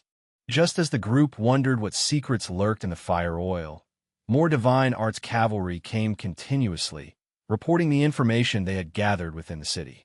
As the captain of the guard had said, there were no enemies left in the entire town. All the wizards had withdrawn, and the defense was managed by temporarily summoned guards. It was said that each of them was cursed with an evil spell that would cause their bodies to ooze pus and rot to death if they disobeyed orders. The so-called tight defense and heavy troop presence were all illusions.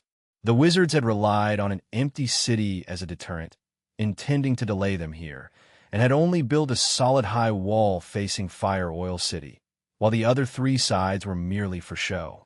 Joshua said coldly. He had previously felt that reinforcing all four walls within a few short hours was impossible. Apparently, they had all been fooled. Lucia paused, suddenly realizing this point. Before entering the city, she had felt a strong fluctuation of magic power, which had made her believe that the wizards were still gathered in the town. That must be in the direction of the manor. Lucia felt a warning in her heart, and without waiting for the bishops to act, she closed her eyes and used divine arts to send a message. Unfortunately, it was still a step too late. Just as her words fell, a violent explosion suddenly resounded, and thick flames erupted from the direction of the manor. This was the gift Lin had left them before leaving. Large amounts of gunpowder. The manor was equipped with magic sensitive to vibration, set to explode 3 minutes after detecting a large number of people entering. From the intensity of the explosion, the fate of the elite troops sent to search the manor looked grim. Joshua's expression was horribly grim, and Lucia's face was as cold as ice. Riddle whispered in reminder.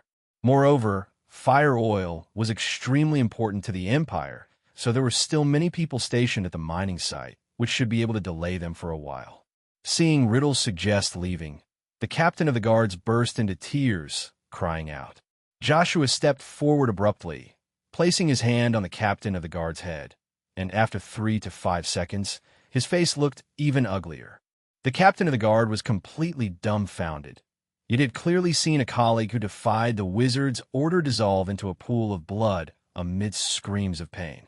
That was just an illusion technique, a small trick by the wizards to scare you, Joshua explained briefly, and without caring whether the other party believed him or not, he turned to Lucia, requesting to immediately chase after and eradicate these despicable wizards.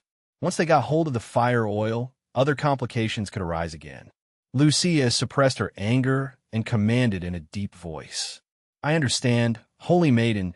I will not let those wizards take away the Empire's weapons, Riddle responded resolutely, kneeling on one knee. A massive molten lava fire dragon had descended from the heavens, its heavy body causing the hard bricks and stones to collapse beneath it.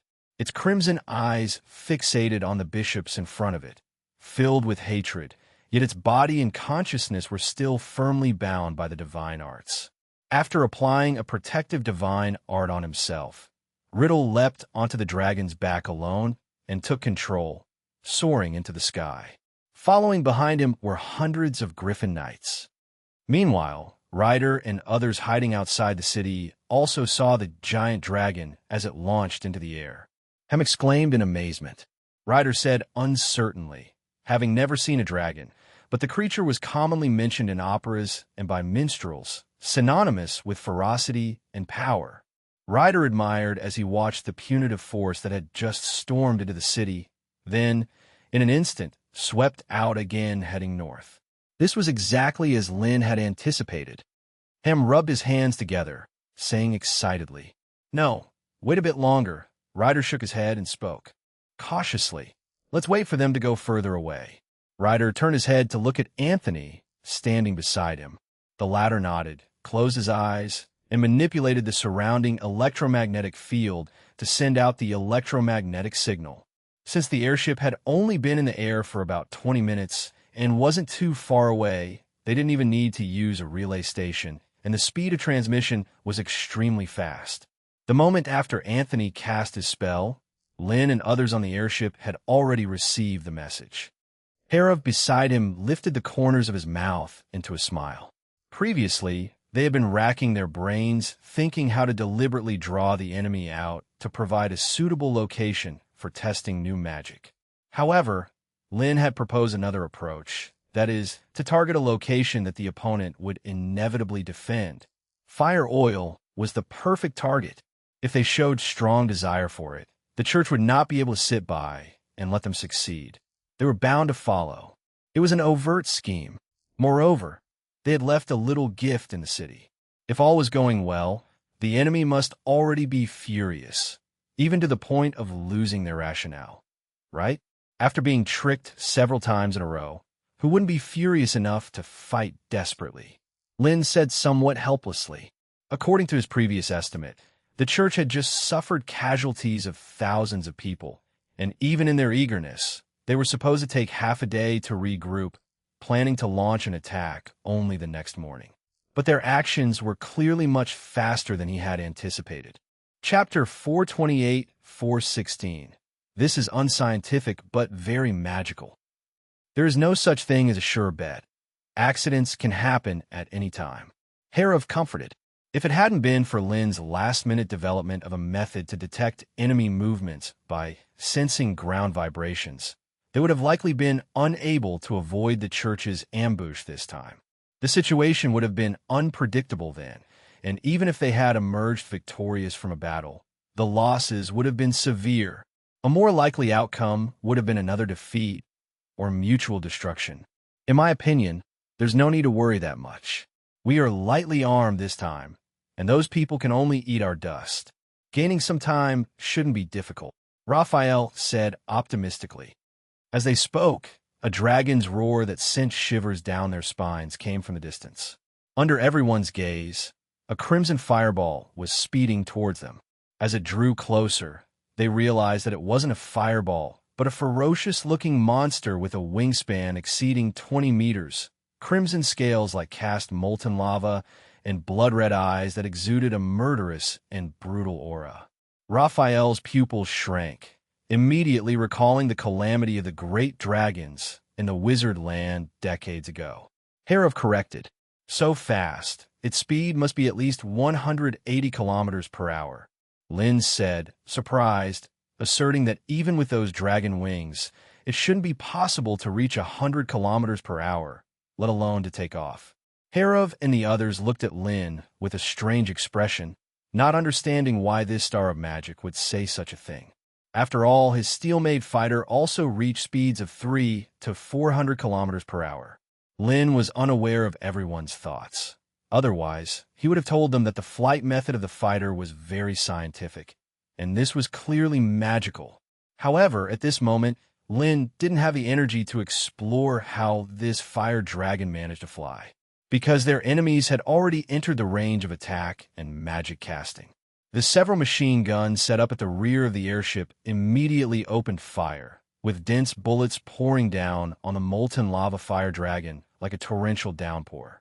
However, despite its large size, the dragon was more agile than they had imagined. With a flicker of its wings, it easily avoided the incoming barrage of bullets. They should have anticipated and aimed ahead of its path. Lynn shook his head. These machine gunners were still too green, and combined with the short training time, were too rushed into battle. Then came the second line of defense formed by the wizards. A barrage of fireballs, ice blades, and the power of thunder covered a large area. Since the enemy was extremely fast and agile, they decided to make it so that it couldn't dodge. However, this time, their target didn't dodge, but instead opened its mouth to release a scorching dragon breath. The wave of fire at thousands of degrees temperature extinguished all incoming magic, and, still spewing dragon breath, it charged towards the airship formation. The rolling flames arrived in an instant. Lin stepped forward, stretching out his hand, with the index and middle fingers trembling slightly. Invisible ripples spread through space-time, and the oncoming dragon breath was sliced apart by an unseen force, passing by the sides of the airship, warping the air with its roiling heat. The invisible space oscillation, while imperceptible to the naked eye, could still be sensed by Sirid, the cardinal, for he could feel the might of this force powerful enough to cause spatial fluctuations. The molten lava fire dragon below him was no less sensitive to danger, and perhaps even more so than Sirid. Before the space oscillation could get close, the dragon had already leaped to dodge, abruptly stopping its dragon breath. Realizing that this airship had the protection of a powerful wizard and would be difficult to destroy, Sirid decided to avoid it and turned his attention to other targets. Within the entire formation, there were more than 100. Airships stretched over a kilometer in length. Such war machines, if present on a battlefield, would likely easily crush an army of tens of thousands. But in Sirid's eyes, they were nothing more than targets. The molten lava fire dragon's 20-meter-long wings flapped fiercely as the massive dragon body gained speed once again, rushing towards an airship on the right. Its searing dragon breath erupted forth, easily breaking through the witchcraft barrier and enveloping the entire airship in flames.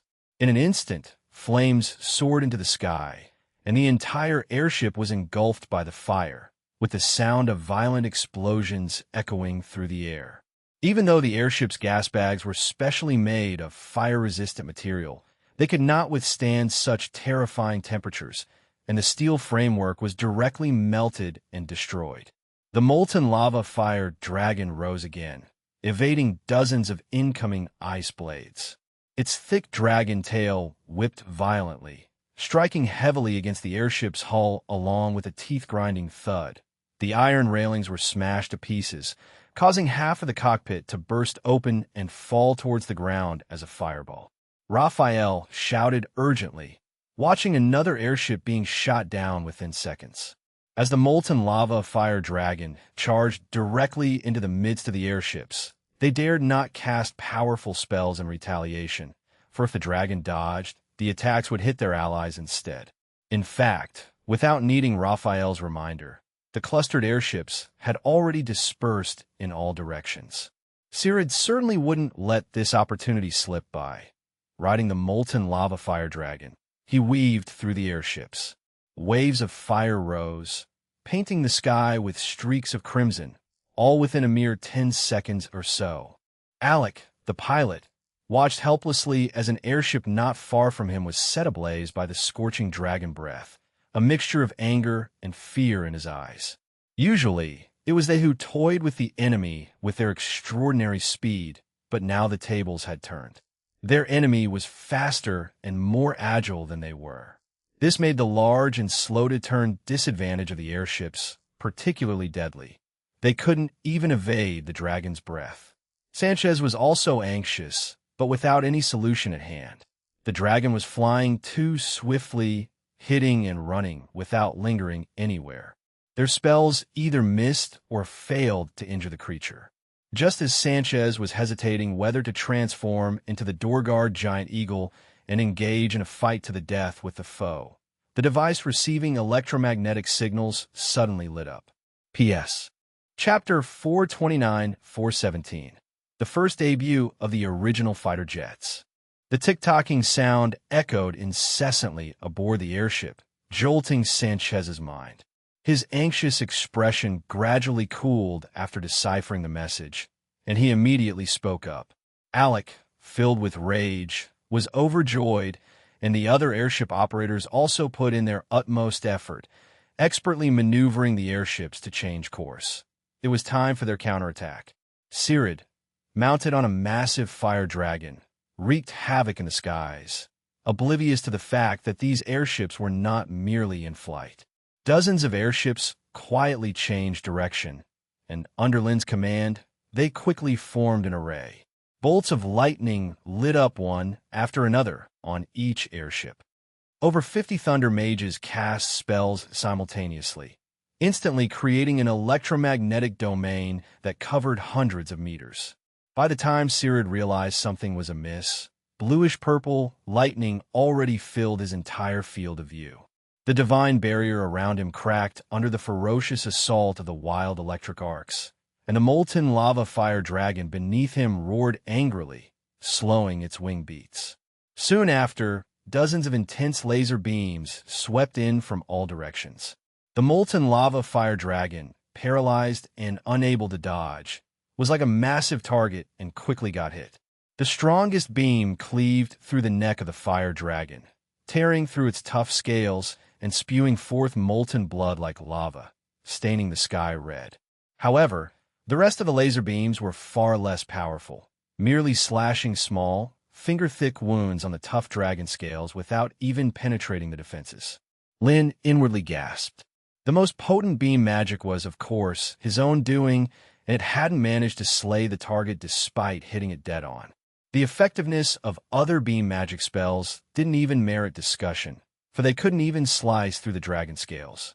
Although he had the airships widen their formation to avoid friendly fire, somewhat weakening the laser's power, their inherent capability to cut through metal was still strong enough. Yet now they were struggling even to breach the defense.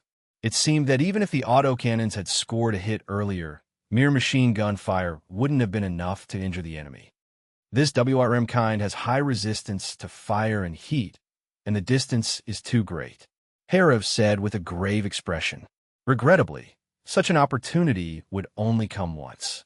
After suffering a significant setback, Sirid manipulated the molten lava fire dragon to fly above them. This was the airship's second vulnerability. The large gas bag obstructed the pilot's line of sight, making it impossible to attack an enemy directly above. It was their first time being at such an absolute disadvantage in speed. Hera finally understood the frustration their former opponents felt when they couldn't land a hit on their targets. If Vittorio had been there, he might have been able to seal the skies, limit the enemy's movements, and then use Time-Space Blade to deliver a fatal blow. However, Vittorio and Aurora had gone ahead to arrange the next battleground. Just then, a series of sharp and piercing howls suddenly filled the sky, and a dark mass appeared in everyone's field of vision. Hera frowned slightly. They could barely contend with one fire dragon, but if these Griffin Knights got close, they could easily wreak havoc on the airship formation. During the previous aerial battle over the capital, they had secured an absolute victory with their beam magic, but that was based on the novelty of the new magic and the enemy being caught off guard with poor intelligence. It won't be that easy now. Sure enough, as these Griffin Knights got closer, they deftly flew straight up into the high skies, ready to destroy the airship's gas bag from above and let it fall on its own, with no intention of entangling with them.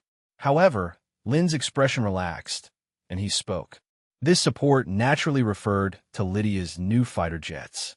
Since these machines carried limited fuel and had a limited range, and they were also equipped with a powerful weapon, Lin had only instructed Lydia to pilot the fighter and come for support after confirming that the church really had caught up with them. Now, they had arrived at the same time as the Griffin Knights. "Charge, all of you!" A Griffin Knight brandished his war hammer, howling loudly. The shouts thundered, uplifting the spirits of the hundreds of Griffin Knights as they fiercely rushed toward the outer aerial warships, determined to wash away the shame of their numerous past defeats. But before their words had even faded, the roaring of machine guns filled the air, and several Griffin Knights, who had been leading the charge, were enveloped by a storm of bullets under everyone's watchful eyes. Their bodies were riddled like sieves. Piercing cries echoed across the sky as the once formidable Griffin Knights descended into chaos. Invisible fighter jets, enhanced with polarization magic, sped past, their cannon fire flashing through the sky, and the sweeping barges of machine gun fire piercing the bodies of Griffin Knights in an instant, tearing them to shreds. Blood splattered, and screams followed one after another. Although Griffins had an incredible sense of smell, making optical invisibility less effective on them, the speed of the fighter jets was simply too fast. They had no way to locate the enemy based solely on smell. Those fighter jets, cloaked with polarization magic and the cover of night, were like invisible reapers, constantly harvesting the lives of the Griffin Knights. In the time taken to launch a counterattack and reclaim the king, the alchemical workshop's wizards had once again produced and modified 4 magic fighter jets. The pilots were also the best chosen from among the wizards, and although some lacked training, they were more than enough to handle the Griffin Knights. Lydia, the most skilled pilot, targeted the massive molten lava fire dragon situated in the midst of the airship fleet. As the button to fire the machine guns was pressed, the cannons mounted on the wings spoke again, and a chain of barges continuously struck the back of the fire dragon. Sparks flew, emitting a dull sound like steel clashing. Lydia let out a lament similar to Lynn's. Considering that the fighter jet's cannon used armor-piercing rounds instead of lead bullets, and yet they were deflected by the dragon's scales. But Lydia was not discouraged. She directly increased her speed to the maximum and charged straight toward the massive fire dragon ahead. Chapter 434-18 First Generation Fighter vs. Molten Lava Fire Dragon. The continuous barrage of gunfire did not attract Sirid's attention, as the molten lava fire dragon had to face the wizard's counterattacks while destroying the airships. As for Sirid himself, the majority of his energy was invested in suppressing the molten lava fire dragon beneath him and constructing protective divine arts, leaving him little energy to detect the source of these unexpected attacks. However, his underestimation was clearly fatal. The warplane, speeding at 360 kilometers per hour, moved like a gust of wind, crossing hundreds of meters in the blink of an eye. Before colliding with the giant dragon's body, Lydia desperately pivoted the aircraft and forcefully pulled the red lever beside her to its lowest position. As she crossed paths with the dragon, a strong beam of light shot out from the front of the aircraft. The top of the warplane was like being equipped with a sword of almost infinite length and indestructibility, and the distance between the two sides as they crossed was even less than 30 meters. Lydia could even see the red dragon scales, the divine arts patterns on them looking like chains. Such close proximity undoubtedly maximized the power of the laser beam, instantly slicing through the tough dragon scales. The warplane roared past, leaving a bloodstain stretching from east to west, several meters long on the massive dragon body. Blood sprayed across the sky, and the enormous dragon roared incessantly. Sirid, realizing something was amiss only after the dragon beneath him was injured, could only vaguely perceive something invading his domain, fleeting so fast it was unimaginable. After being struck heavily again, the molten lava fire dragon was burning with rage. Its crimson eyes continuously searched for the enemy attacking it, but the polarization magic was extremely effective in concealing itself in the darkness. It could only sense the air currents from the warplane and the buzzing sound of the propeller. The fire dragon opened its mouth wide, continuously spewing scorching dragon breath towards the source of the sounds. But the warplane was just too fast. Under Lydia's control, it moved like a nimble fish, darting through the fierce dragon breath, and even periodically firing its cannons in retaliation. Accompanied by a burst of intense cannon fire, a continuous rain of bullets reappeared, firing hundreds of rounds in just over 10 seconds, relentlessly striking the fire dragon's body. Although most of the bullets were deflected by the tough dragon scales, many hit the bleeding wounds, further exacerbating the injuries, with red blood continuously falling down along the dragon's tail.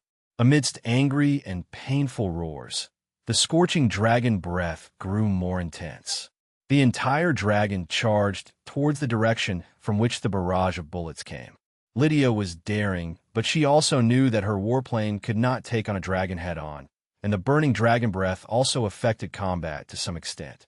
After all, being able to see in the dark and accurately hit the target depended not simply on vision, but also on magic that sensed heat. This was also why warplane pilots had to be selected from wizards. Fortunately, combat wasn't just about size or more powerful spells. If they couldn't hit the target, these advantages were useless. Lydia clearly took the strategy of keep moving to the extreme, always maintaining a certain distance, encircling the massive fire dragon, while occasionally firing her machine guns to attack and persistently provoke the restless dragon. Occasionally, she seized the opportunity to get close and hit it hard with a laser beam. As for Sirid on the dragon's back, the target was too small, entirely undetectable under the magic that sensed heat, hidden by the huge heat source of the fire dragon.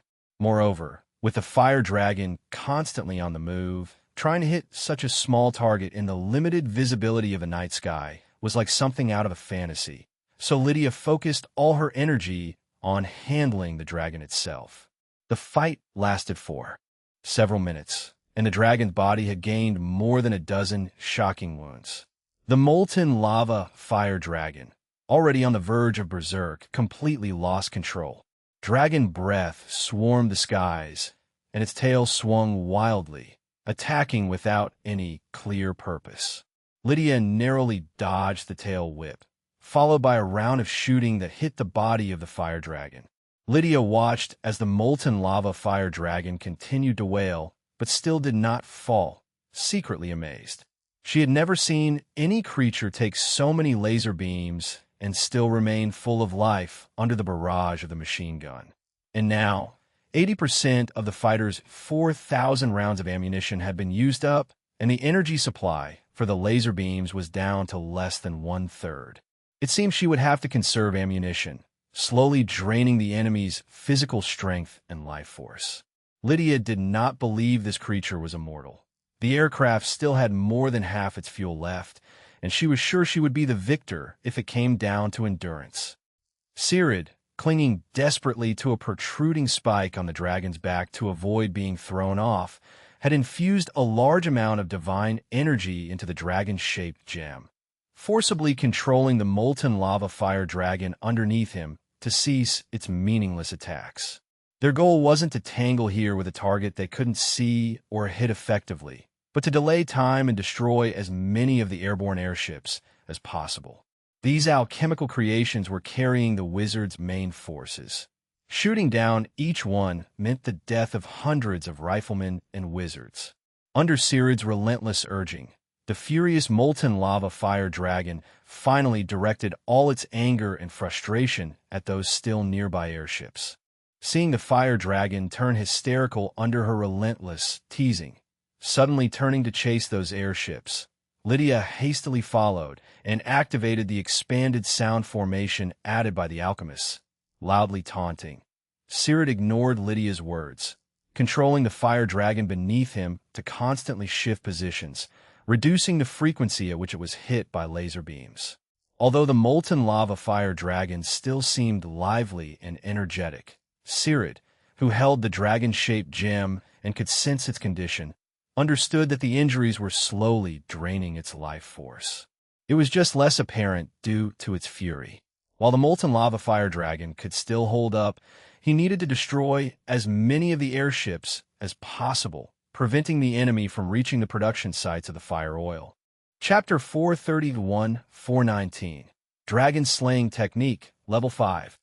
Watching yet another airship submerge under the dragon breath, Lydia was infuriated to her limit, but found herself helpless. The autocannon and front-mounted laser beam were the fighter's two main weapons, yet neither could deal a fatal blow to the molten lava fire dragon, managing only to wound it. Lydia couldn't help but gaze at the somewhat inconspicuous black button on the fighter's control panel.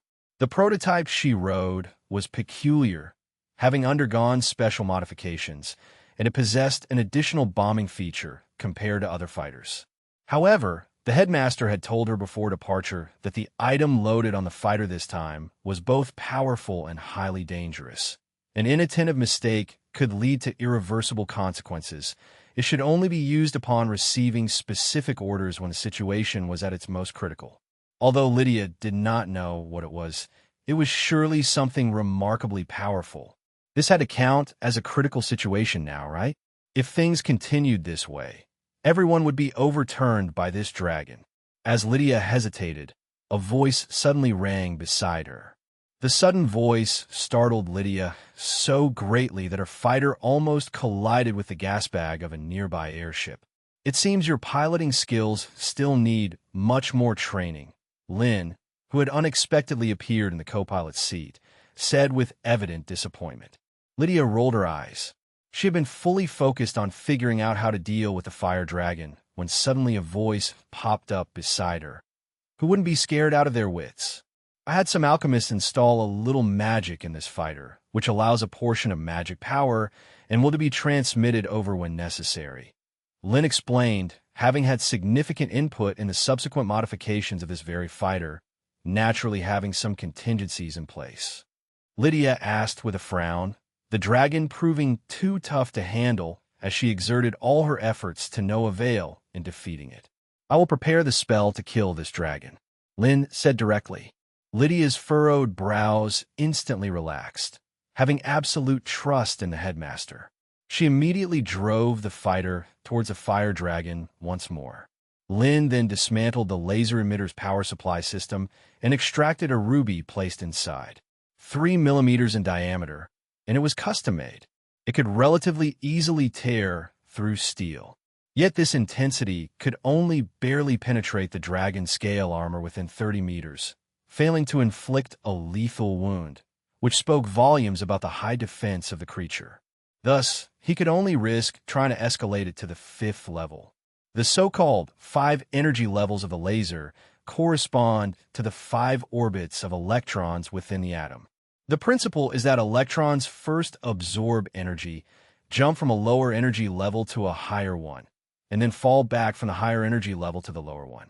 In this process, the absorbed energy is released in the form of light. Previously, he had not attempted to elevate the laser beam to the highest energy level because the state of the 5th energy level was difficult to control.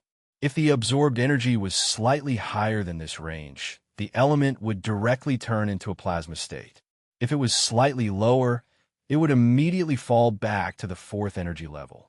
But now, to deal with this molten lava fire dragon, he could only try his best. Fortunately, there was still a quality ruby on the fighter jet that could be used to cast laser magic. Otherwise, in this state of transformed magic power, it would have been impossible to release such a powerful spell. Lynn closed his eyes and concentrated on casting, the ruby the size of a fist continuously rotating between his clasped hands. Subsequently, layers of reflective surfaces appeared around the ruby and enclosed it. While Lynn was casting, Lydia had also taken action, approaching the massive molten lava fire dragon once again, no longer conserving ammunition. The fierce sound of the autocannon resounded. Once more, a series of sparks burst forth, striking the already mutilated body of the dragon, whose scales continuously fell off, revealing flesh as if it were molten lava. The dragon, incessantly harassed, was uncontrollably furious, swishing its tail in an attempt to drive away this reptilian creature while directing more of its fury onto the airship. In just half a minute, the remaining autocannon rounds were all fired, and the distance between them had also narrowed significantly. "It's ready." Lynn opened his eyes and spoke urgently. The circular reflective surface in his hand trembled violently, on the verge of losing control. Invisibly inside, the ruby had brightened to its utmost. Lydia excitedly pulled the acceleration lever all the way down, the fighter jet roaring toward the massive molten lava fire dragon. Then, just before collision, it suddenly turned, flying past the side of the gigantic dragon. Just as they crossed each other, a beam as thin as a strand of hair shot out from the reflective layers. Sirid on the dragon's back also noticed the intrusion into his territory, and soon a tremendously bright light appeared before him, slashing right across the dragon's body. The formidable power even made Sirid feel a sensation akin to facing death. Fortunately, the beam vanished as quickly as it had appeared, and the molten lava fire dragon below him seemed to be largely unaffected, which slightly relieved Sirid. Crack! The next moment, a faint sound of slicing echoed by Sirid's ear. Following that, to Sirid's horror, the dragon-shaped gemstone he was holding shattered explosively. Riding on inertia, the dragon's body sprayed out a massive amount of fresh blood, and amid painful roars, Its huge head was cleaved into two. Also severed was Sirid's left arm, struck not only by the laser beam, but along with him. However, the beam was too fast, too sudden. By the time he saw it, it had already passed through his body. Watching the massive dragon's body being sliced into two, its corpse dropping like a torn cloth, Lydia murmured to herself. Seated in the co-pilot's seat, Lynn also breathed a sigh of relief. It seemed his theory was correct after all, and his luck wasn't too bad. The ruby in the palm of his hand had also completely turned into a plasma state and could no longer be used. Chapter 432, 420. Hesitant and trapped, the expeditionary force in a quandary. As the molten lava fire dragon crashed down, the wizards aboard the airship breathed a sigh of relief. With this huge menace dealt with, they were finally safe. As for the Knights of the Griffin Order, under the assault of several fighter jets, they were helpless and fell from the sky like dumplings. The bishops on the ground also witnessed this scene. Seeing the Holy Maiden's summoned mighty fire dragon beheaded in an instant, and the Griffin Knight Order left powerless to strike back, filled them with shock and anger. Yet they were utterly helpless. Most importantly, under the cover of night and polarization magic, they couldn't see how those Griffin Knights were being taken down at all. "My Lord Joshua, Your Excellency, the Holy Maiden, perhaps we should consider withdrawing our forces," a cardinal bishop cautiously suggested. Without the fire dragon, and with the Griffin Knight Order severely damaged, they have miserably lost the aerial battle. This also meant they'd lost the power to check the aerial ships, leaving them constantly vulnerable to threats from above. They could even find themselves in the dire situation they once faced in the Mist Sea, relentlessly chased and attacked.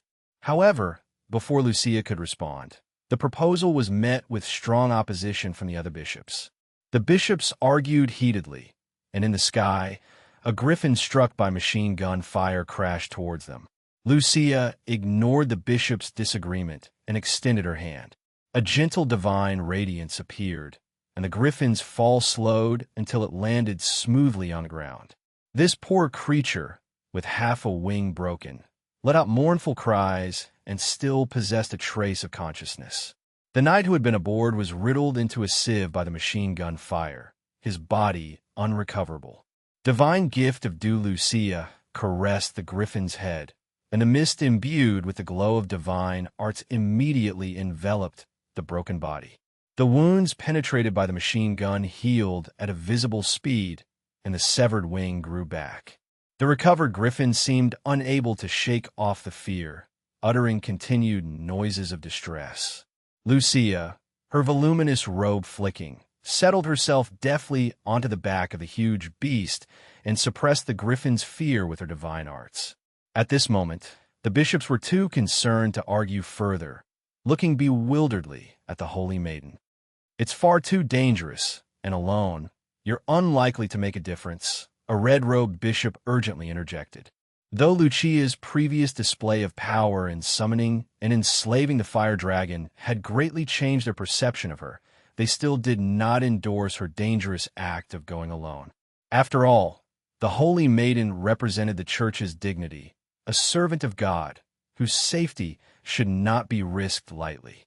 Not to mention that since her election, Lucia had been living a life of luxury in the Holy City with no real battle experience. Even with great strength, she might not be able to utilize it effectively. While they tried to dissuade her, the bishops also turned to Joshua, hoping that the judgment chief could stop Lucia's reckless behavior. Lucia murmured to herself. As her words fell, the rested Griffin Knights spread their wings and flew into the sky, kicking up dust that made a dozen bishops frown. But what puzzled them even more were Lucia's words. Return to Fire Oil City? Did she mean for them to retreat first, or for a portion of them to withdraw first? Cardinal Ragnar showed a hesitant expression. Was he really supposed to follow such chaotic, irrational orders? The other bishops were also extremely dissatisfied, thinking it was nothing but Lucia, with her inexperience in warfare, wielding her high status to command around recklessly. Ragnar and the others immediately shut their mouths because they understood that the Judgment Chief would never joke about such a matter. After giving a few instructions, Joshua took 3,000 divine punishment knights and set off for Fire Oil City. At the same time, the divine punishment knights who had gone to search for and treat the injured also began returning one after another. Those Griffin knights, who had been hit by lasers and autocannons and fell from the sky, were almost certainly dead, and the same went for the skyships brought down by flames. Not a single survivor was found. Ragnar's thoughts stirred, and he suddenly asked, "Have those skyships been checked?" The reporting knight hesitantly answered, "Most of the skyships have been nearly incinerated by the scorching dragon breath before crashing. Even the corpses were beyond recognition, but the number shouldn't exceed that." Ragnar's pupils contracted, a chill running through him as he immediately realized an issue they had all been overlooking. They had seen only a little over 100 skyships, and according to their previous estimates, after that battle there should have been about 8,000 people remaining in the wizard's army, not counting any reinforcements. That meant each skyship must carry 70 or 80 people, along with those heavy new weapons. This was impossible. Not just Ragnar, but many bishops quickly came to their senses and immediately understood why the Holy Maiden had suddenly asked them to deploy support to Fire Oil City. Because the main force of the wizards was not here at all, they were likely still lingering in that town, having simply created a false appearance of retreat to lure everyone into pursuing the skyships. Realizing this, Ragnar's forehead broke out in a cold sweat. On one hand was the highly important fire oil terrain, and on the other were the western fortresses and strongholds of the Empire. What exactly was the wizard's real target? Chapter 433, 433, 421. At midnight, a blazing bonfire brightened the dark square. Countless poor people lined up in rows under the night sky. Loren scoffed. The poor present exchanged glances, and after a while, a raggedly dressed individual cautiously spoke up. "Lord Loren, could you have remembered wrong? The wizards had occupied this town before and conducted a purge, hanging a large number of aristocrats and bullies who had committed many evils, distributing most of the confiscated wealth. Every poor person had received 10 silver coins as compensation for being exploited and enslaved by the aristocrats. Despite the church painting the wizards as synonymous with evil, faced with the tangible temptation of money, most of these poor people still accepted it." A grim smile curled on Loren's lips. He suddenly raised his whip and lashed out violently at the poor man. A crisp snap echoed, and the unfortunate poor man immediately cried out in pain, his cheeks swelling up. Loren snorted coldly and lashed out with the whip again, causing the unfortunate man to fall to the ground in pain, trembling all over. Loren gazed at the rest of the poor people with fear in their eyes, feeling extremely satisfied inside.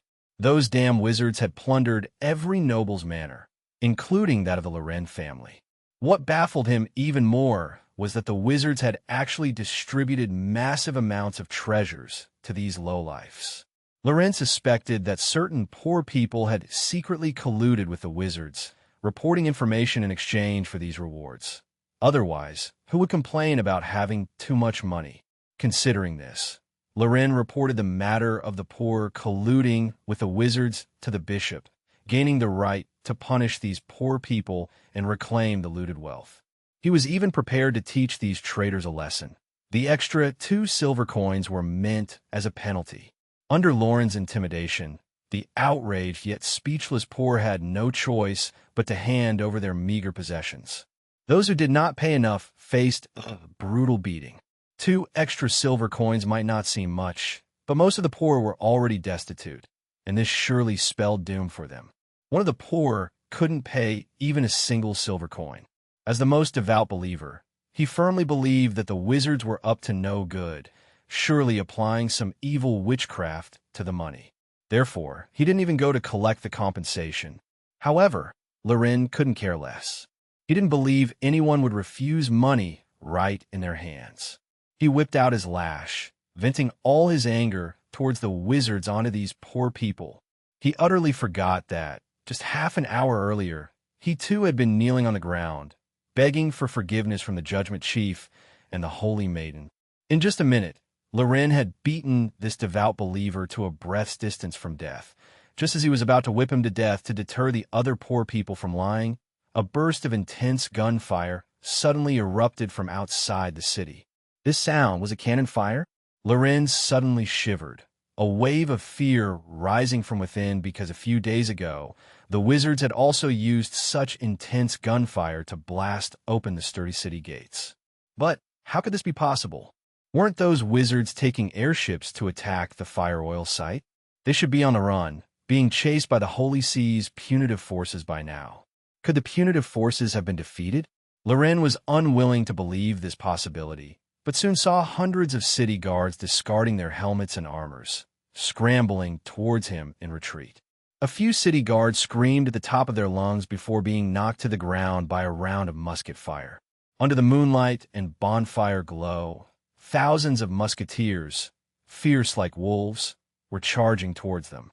Loren was terrified and immediately ordered the guards beside him to intercept them, while he himself grabbed a war horse and planned to flee.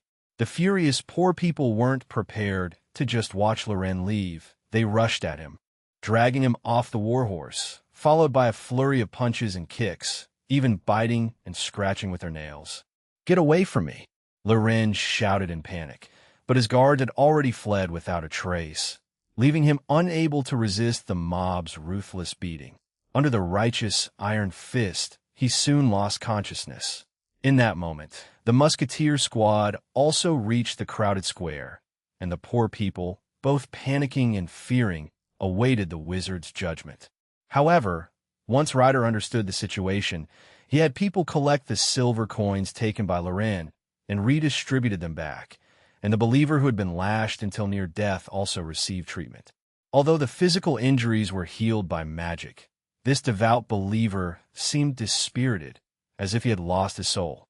The poor people, regaining their coins, wore faces of disbelief, and a vague idea formed in their hearts. Under the wizard's rule, perhaps things weren't so bad. At least no one would try to take away their meager savings. After a quick assault, in just over 10 minutes, the musketeers had regained control of the city. As the punitive forces were busy pursuing, the forces left behind Agar were very weak, so they suffered hardly any casualties. Ryder couldn't help but marvel internally. At noon, they had lost many cannons and armored vehicles and were encumbered with nearly 3,000 wounded. Directly engaging the Holy Sea's punitive forces wasn't a wise move. With so many wounded, retreating was difficult too. They only had over 100 airships, which couldn't possibly carry everyone. So Lin proposed hiding the main force just outside the city, while pretentiously using the airships to go for the fire oil, drawing the punitive forces away.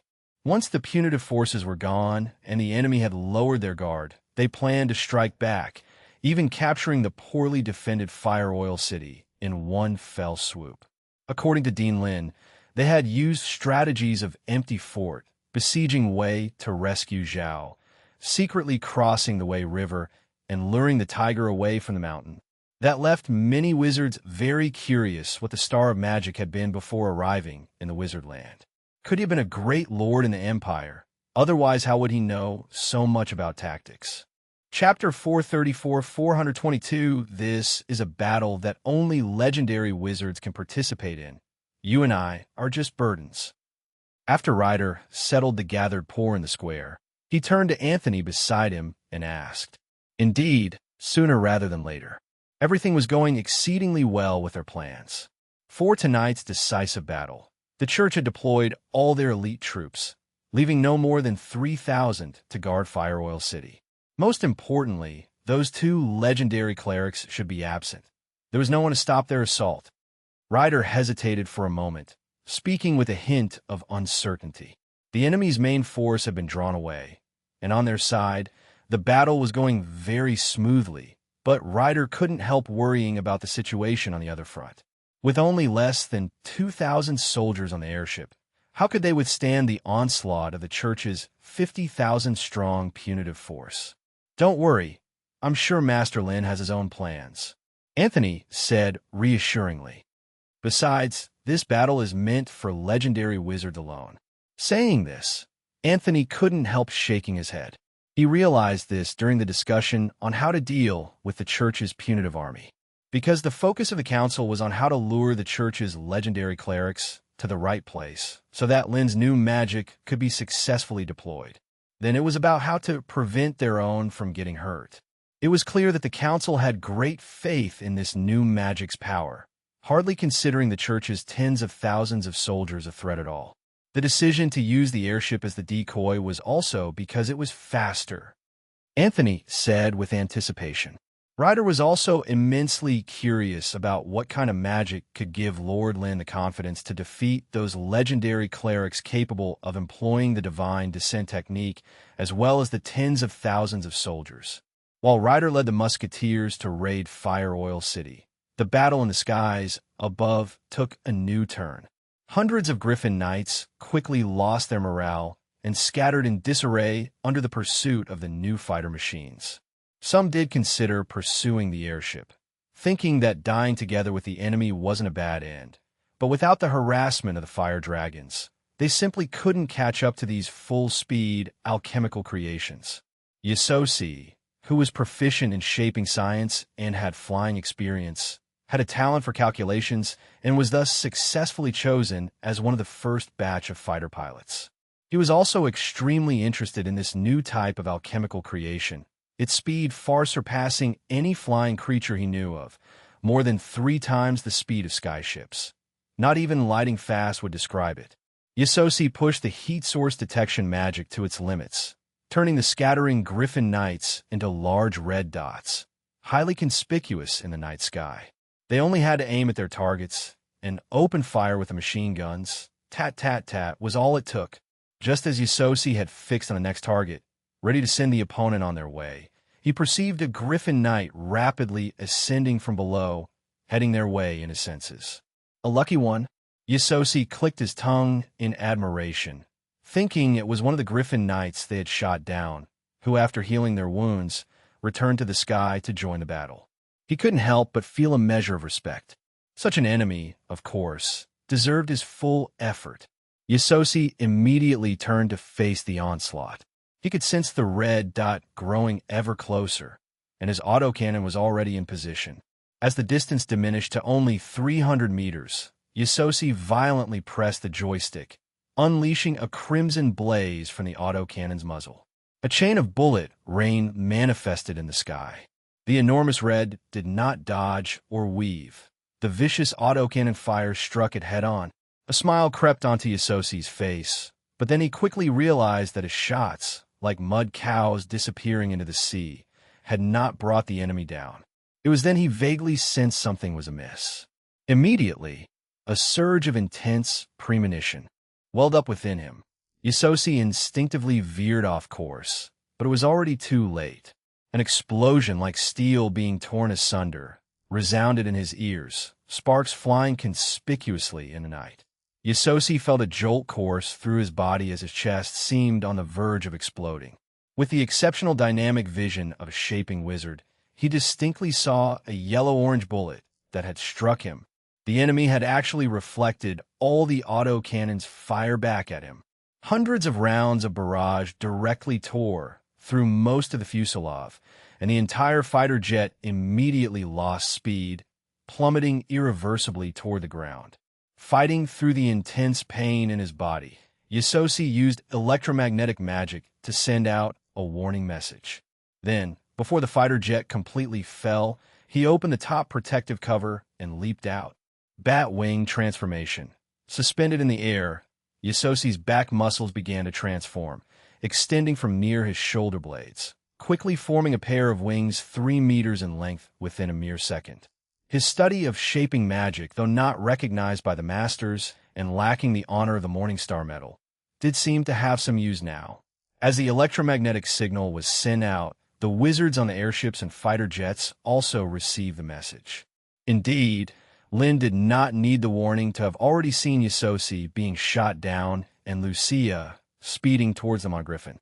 Whether it was the use of some secret technique or not, The griffin carrying her moved with incredible speed, its wings leaving afterimages, its velocity even matching that of the aerial vessels. Lin was somewhat surprised as well. Although he was aware that after taking out the dragons and griffins in the sky, the legends of the church would inevitably intervene, he did not expect Lucia to be the only one to catch up. This did not align with his prior plan. The unknown was what people feared the most. Lin said gravely, quickly transmitting the command as an electromagnetic wave. Several nearby fighter jets received the order and immediately started to turn back, abandoning their plans to besiege the enemy. They had nearly exhausted their ammunition and fuel and no longer had the strength to continue fighting. Chapter 435, 423 Legendary Divine Arts, Star Rain. Steering the Griffin, Saint Lucia naturally noticed these fighter planes speeding through the air. Under her divine vision, the polarization magic that enabled visual invisibility had no effect at all. Lucia quickly estimated the opponent's speed through the changes in their positions in the sky. If it could be converted to energy, a mere 300 kilometers an hour would not amount to much, but in the current state, these new alchemical creations might indeed pose a threat. A divine light emerged in the palm of Lucia's hand, ready to keep all these new alchemical creations right here. However, in the next moment, the fighter planes altered their course and began to retreat in different directions. Lucia's brows furrowed slightly, but she did not bother to pursue further. Instead, she raised her hand toward the sky, and a dazzling divine light spread out instantly, shooting into the heavens and illuminating the entire sky. The powerful fluctuation of divine arts made Lin and the others, located a kilometer away, shudder with goosebumps. Then, as they watched, countless glittering stars began to fall from the sky. Harov's expression turned solemn as he sensed a strong danger emanating from the descending starlight. Notify everyone, prepare the defenses, full speed ahead. Lin also realized something was wrong and immediately issued the command. The range of the starlight covered 3 kilometers, and the extremely fast fighter planes sprinted away, escaping the area before the starlight descended. But the slower airships were not so fortunate. The falling starlight soon revealed its terrifying power, easily penetrating and dissolving the characteristic leather of the airbags, and even the wizards aboard were no exception, their protective magic weaker than paper, quickly dissolving amidst the burst of starry sparks. In the blink of an eye, more than 20 airships crashed down, a single strike that caused more destruction than the harassment and breath of a fire dragon. This was the legendary divine arts, Star Rain. The airship carrying Lin was also within the range of Star Rain, but differently, all these stars were blocked outside by the space barrier created by Harov. However, they were powerless to assist their allies, only able to watch helplessly as one airship after another was engulfed in the vast starlight. Having just defended against Star Rain, Harov had no time to catch his breath, as Lucia, steering the Griffin, was already less than 200 meters away from them. This meant that they were within the range of the laser. The pilot responsible for controlling the beam device immediately launched the attack. Lin, standing beside, immediately realized something, but it was utterly too late to stop it, for the speed of light was far too fast. Just as the button was pressed, a strong beam of laser light shot out, targeting Saint Lucia. With a speed of 300,000 kilometers per second, there was virtually no possibility to evade.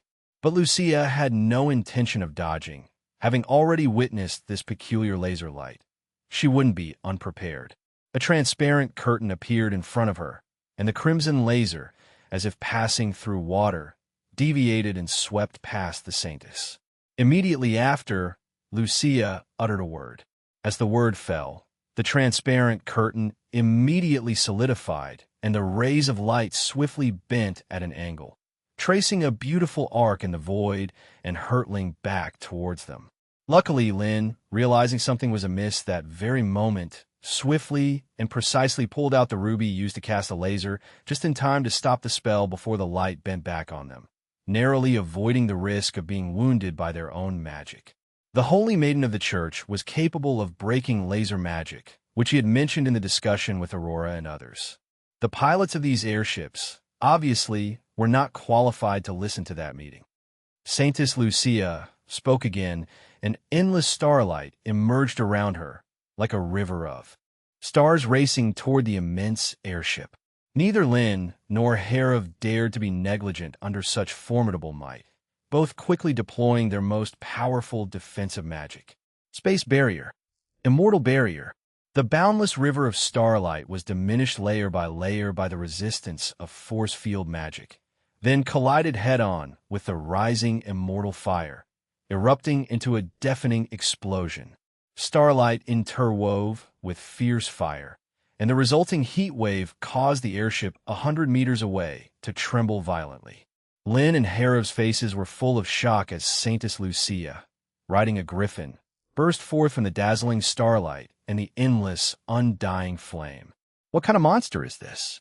Lin was utterly stunned. Lucia was enveloped by the undying flame. The potent chlorotrifluoride that could devour all known elements seemed like a fraud, having no effect whatsoever on the Saintess. Lin immediately reacted, shouting a warning. The false element wasn't his fire, but Lucia herself. If only an illusion had broken through the immortal barrier, then where was the real person? The very next moment as he spoke, the originally gentle shaking of the airship grew into a violent sway, followed by an unpleasant creaking noise from the entire cockpit. Both the floor beneath their feet and the surrounding rails were rapidly shattering, as if being crushed to pieces. As for the people on the airship, they had already tumbled down from the railings, narrowly escaping the same crushed fate. Lin naturally was no exception, fleeing from the crushed airship, now plummeting towards the ground at an increasingly rapid pace. He wasn't too worried about being smashed to death. As an advanced wizard who had mastered force field magic, he could fly in the air without any support, albeit at a slower pace. In normal circumstances, this wouldn't be considered a weakness, but the situation was different now, as within his view, Lucia was already charging towards him on a griffin. Lin's expression turned grave, not knowing whether this was luck or misfortune. Perhaps it could only be described as an honor.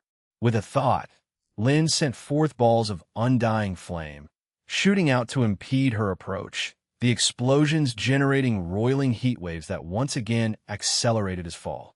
However, Lin knew this at best could only slightly delay her. His gaze quickly shifted to the ruby he had taken from the airship. Let's give this a try. Whether level 5 laser could break through an incomplete reflective surface, overcoming the greatest flaw of laser magic, was a problem Lin was actively investigating. Although yet unproven, in this moment of crisis, he had no choice but to take the risk. Chapter 436, 424. Breaking Limits, the Shattered Reflective Mirror. Lin murmured in his mind, then clasped his hands together as the ruby in his palm spun rapidly. At the same time, his spiritual power soared. 4 rings, 5 rings, 6 rings. The computing power of the magic web was quickly mobilized, and the feeling of overflowing spiritual power surged once again in his heart. However, unlike the last time, Lin did not experience that headache-inducing sensation. Instead, it felt as if he had broken through some barrier, and his mind was suddenly clear. In fact, during the defense of the royal capital, Lin had already prematurely experienced the realm of high-ring wizards, and after taking 2 legendary magic potions, he was only short of a bit more accumulation in this final step to advance. Now, seizing this opportunity, Lin naturally progressed smoothly and broke through to become a 5th-ring Grand Wizard, truly mastering the computing power provided by the magic web. This was undoubtedly a pleasant surprise. But at this moment, he could not afford to check his current status through the smart brain, as he was fully engaged in casting the spell. Only one thought remained in his mind. That was to compress, and compress further. In the invisible dark curtain, the ruby that had absorbed a massive amount of energy began to tremble violently, as if it was about to burst at any moment. A spell that previously took over 2 minutes to prepare was now forcibly shortened to within 3 seconds. Lin's forehead was also covered in fine beads of sweat. Then he roared. The sealed reflective layer instantly cracked open with tiny holes finer than strands of hair, and a dazzling beam of light shot out from the dark curtain, piercing the heavens and earth in an instant. When she realized that her opponent was about to deploy the laser technique, Saint Lucia had already solidified the surrounding water curtain into a circular reflective mirror. The speed of light was unimaginably fast, and even she could not dodge it effectively. The only way was to reflect it, or even bounce it back. However, just as the laser beam was shot, Lucia, sheltered behind the reflective mirror, faintly sensed a hint of danger, but it was already too late. The speed of light was faster than the speed of neural transmission. The moment she sensed the danger, the laser beam, finer than a strand of hair and more brilliant than starlight, had already penetrated the reflective mirror and instantly pierced through her body. Immediately afterward, the beam of light swiftly changed direction, cutting down her body and the griffin beneath her feet together.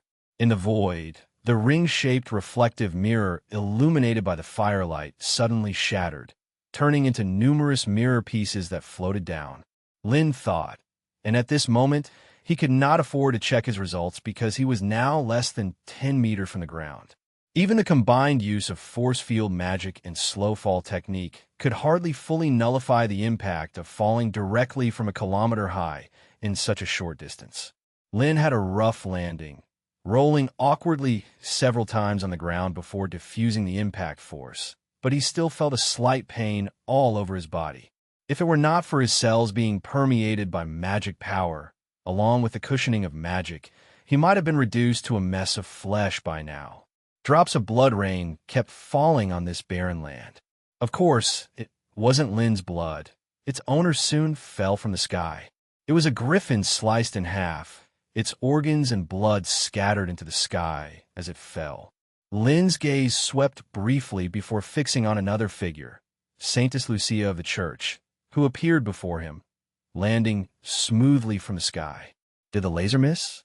Doubt sprang into Lin's mind, but he quickly dismissed it as he noticed a streak of blood flowing down the left arm of the saintess, incessantly dripping onto the ground.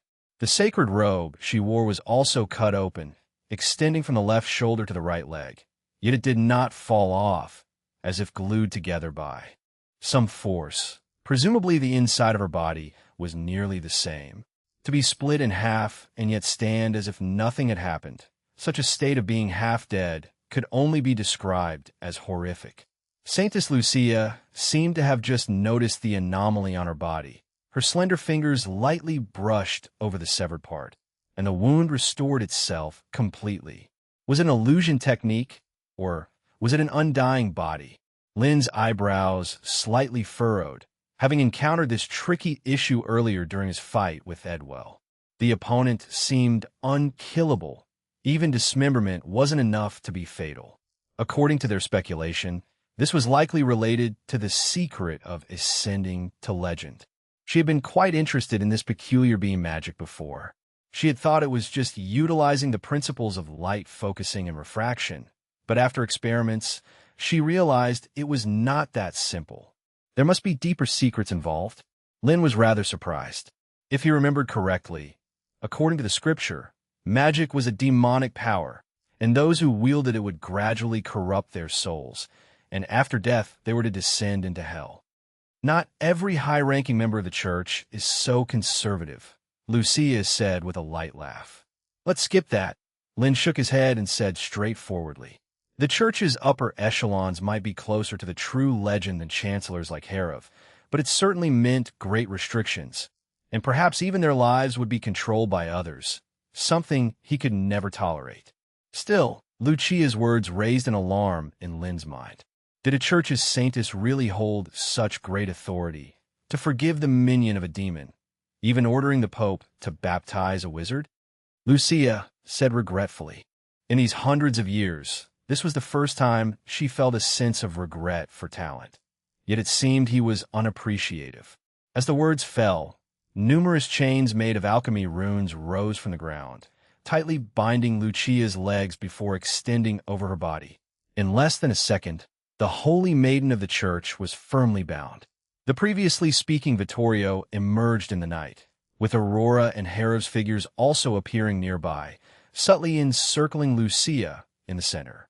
Chapter 437-425. She is Saintess Lucia, is Ella, and is a god.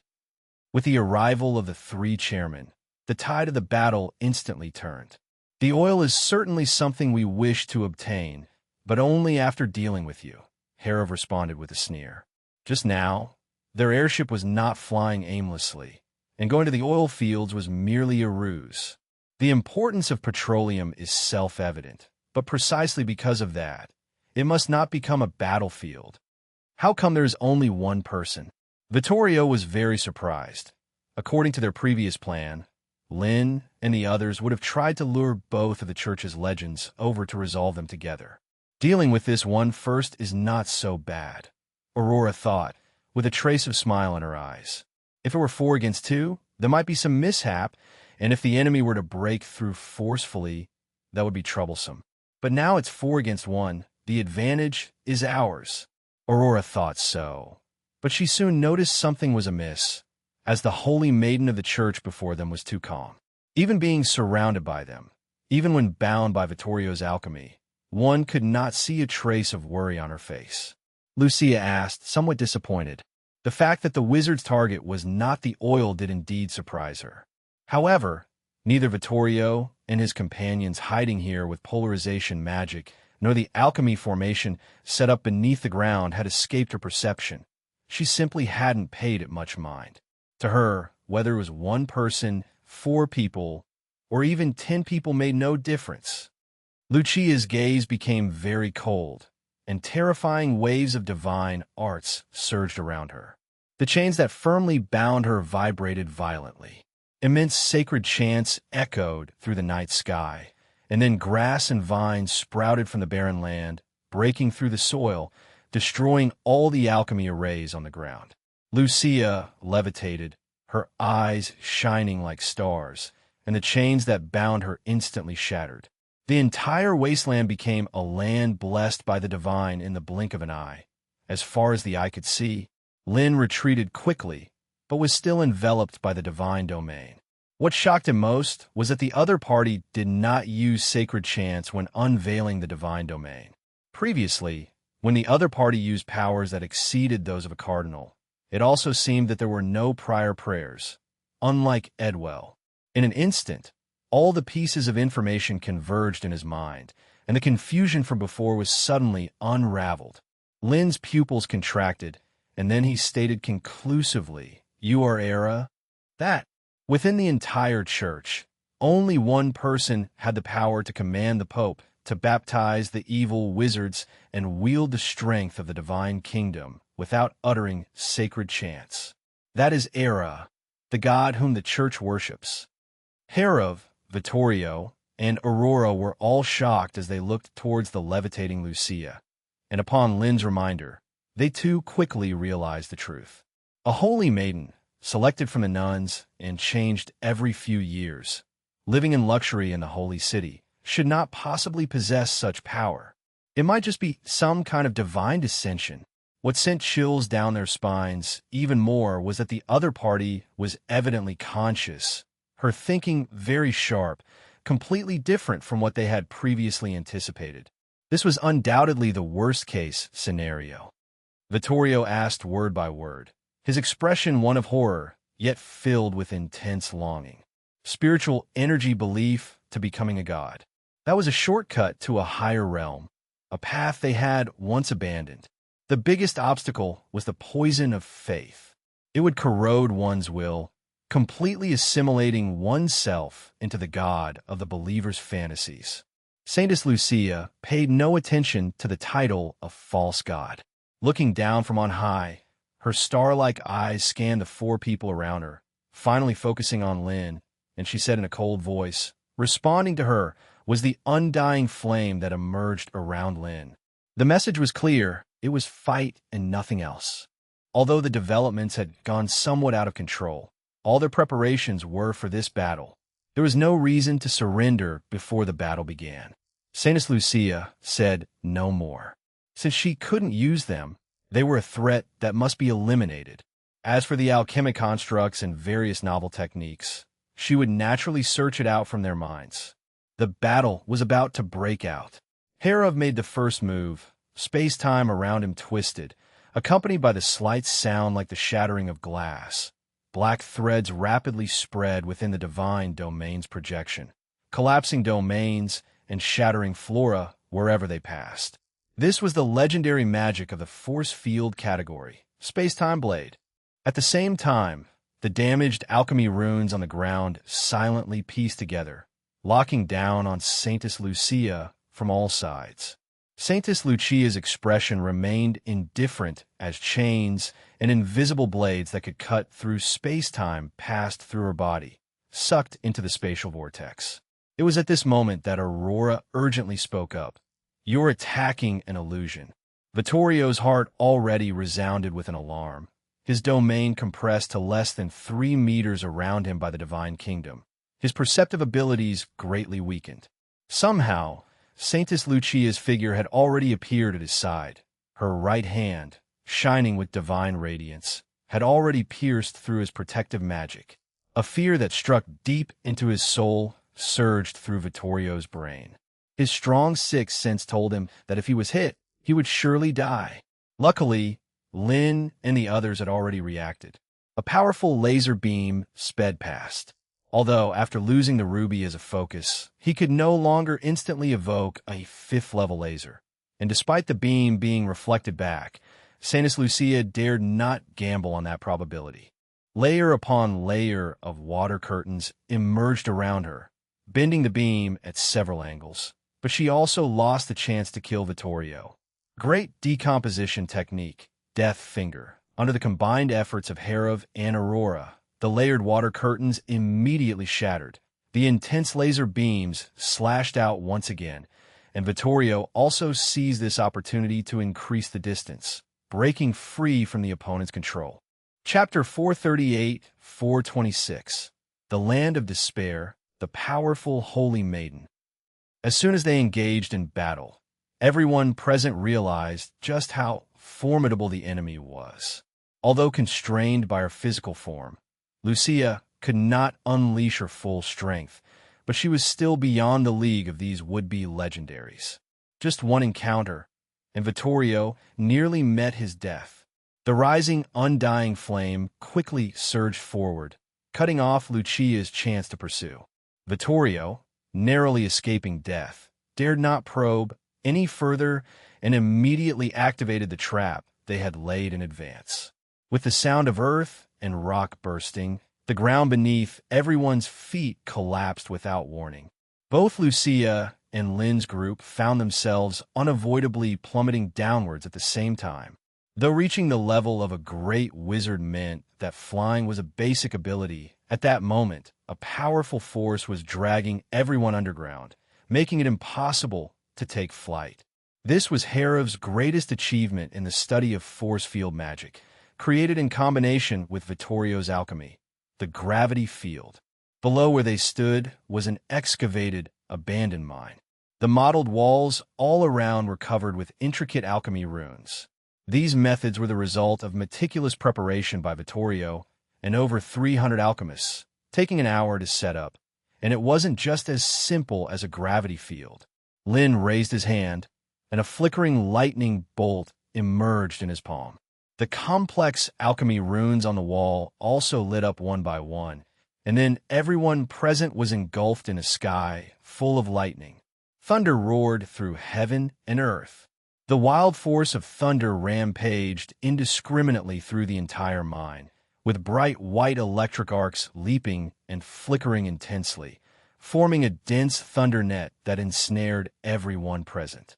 This formation was none other than the lightning attraction array he had used in the capital.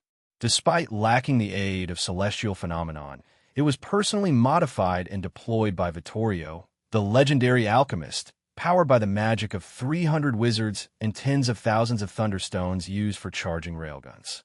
Its power was only stronger, not weaker.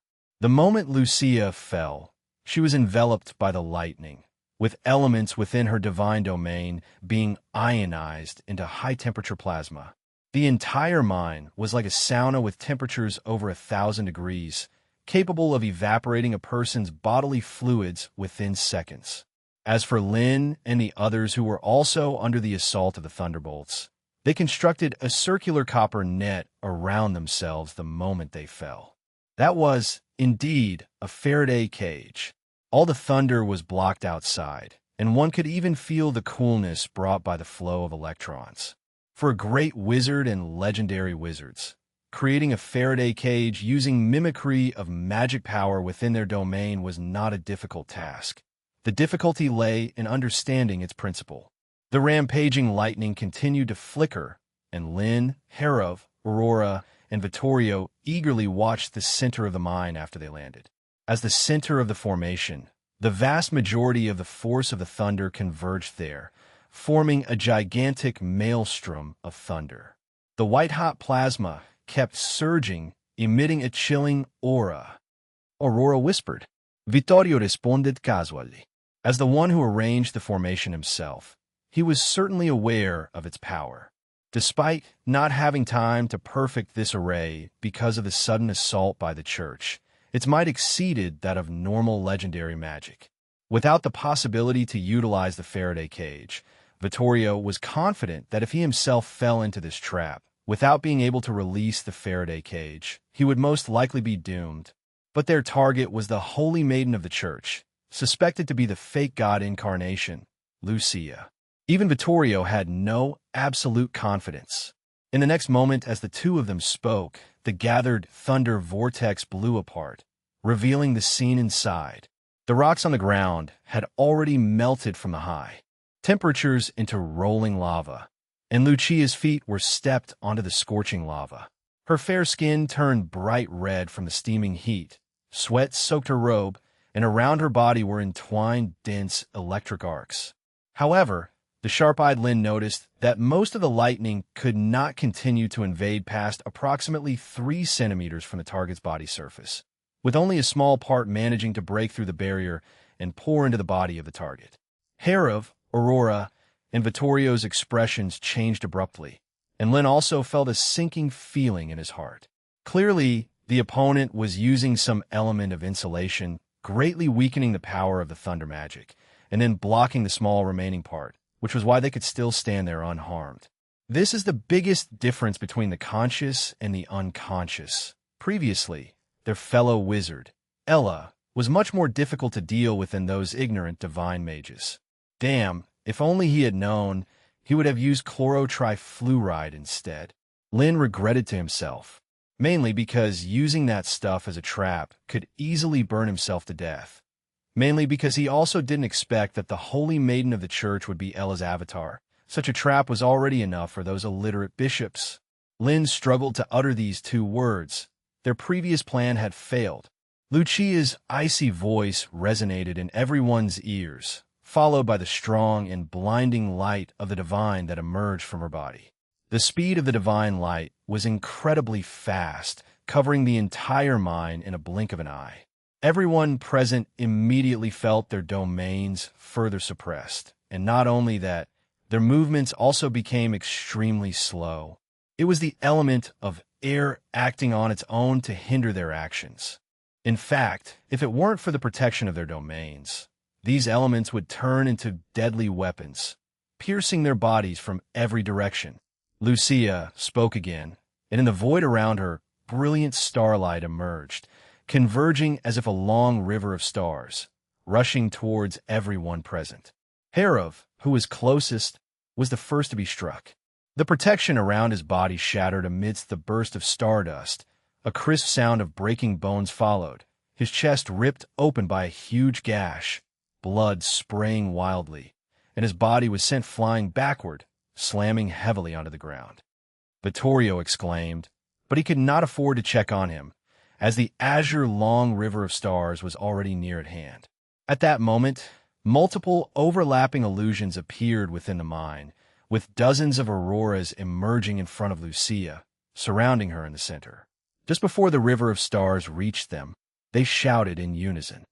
The approaching starlight, just as if it had entered a lake, was absorbed by the emerging water curtain realms and then reflected back along the same path.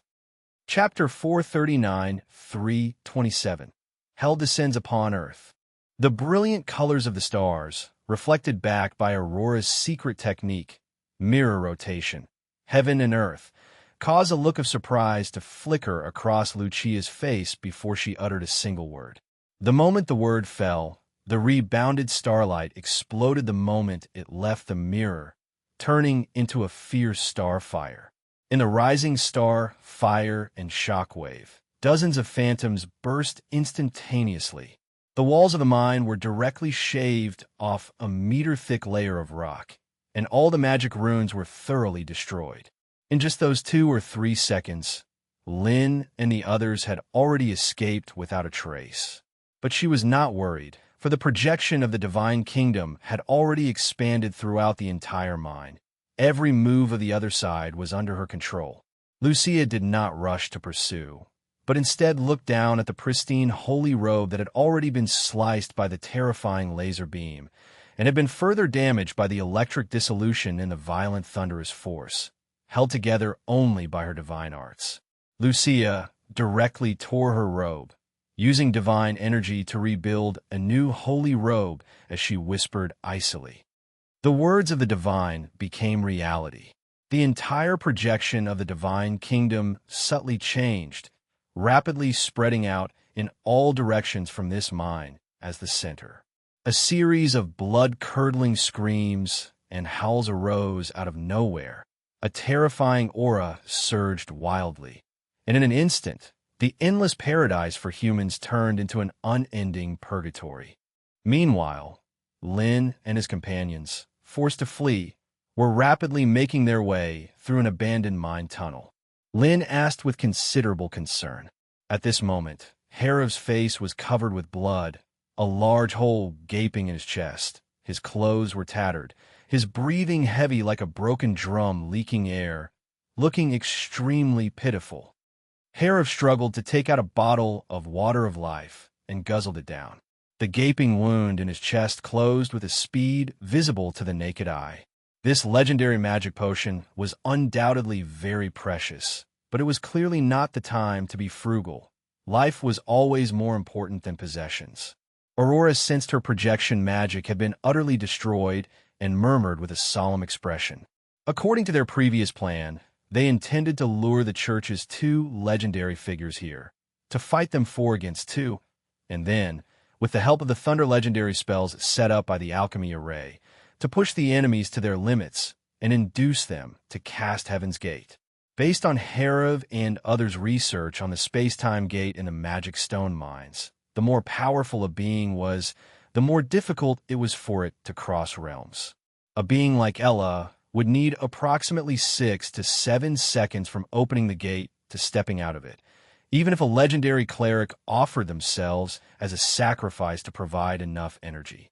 That time would have been enough to project the nuclear explosion magic inside. Only Lin had not expected that the enemy could push them into a desperate situation with merely an avatar of divine descent. Their carefully set traps also had their power reduced by the insulated bodies and did not have the intended effect. Lin reminded them. Harev and the others looked solemn, but soon relaxed again. During the Battle of the Capital, Edwell also displayed an ability similar to an undying body, but in the end, he was still killed by them. This proves that an undying body is not truly immortal. There are limits to it. It might require the consumption of a vast amount of energy, or perhaps the healing ability has an upper limit. Then we can only use that new magic of yours. Vittorio looked towards Lin. With the power of nuclear explosion magic, if one is at the core of the explosion, there would definitely be nothing left. Not even ashes. Naturally, there would be no possibility of bodily reformation. But should we really use it here? Aurora hesitated in her speech. Harev said decisively. Lin remained silent. Simply couldn't find the opportunity to use nuclear explosion magic. After all, the distance between them was too close. In such a situation, using the nuclear explosion would undoubtedly be a move that ensured mutual destruction. Lin could think of this, and naturally, Herav and the others were also aware. There was a derived solution, however. That was to have one person engage Lucia for a time, thereby casting the spell and allowing the others to escape. But the question was, could one person really hold her off? Even their combined strength wouldn't last long, not enough to get out of the range of the explosion. And who should be the one to sacrifice?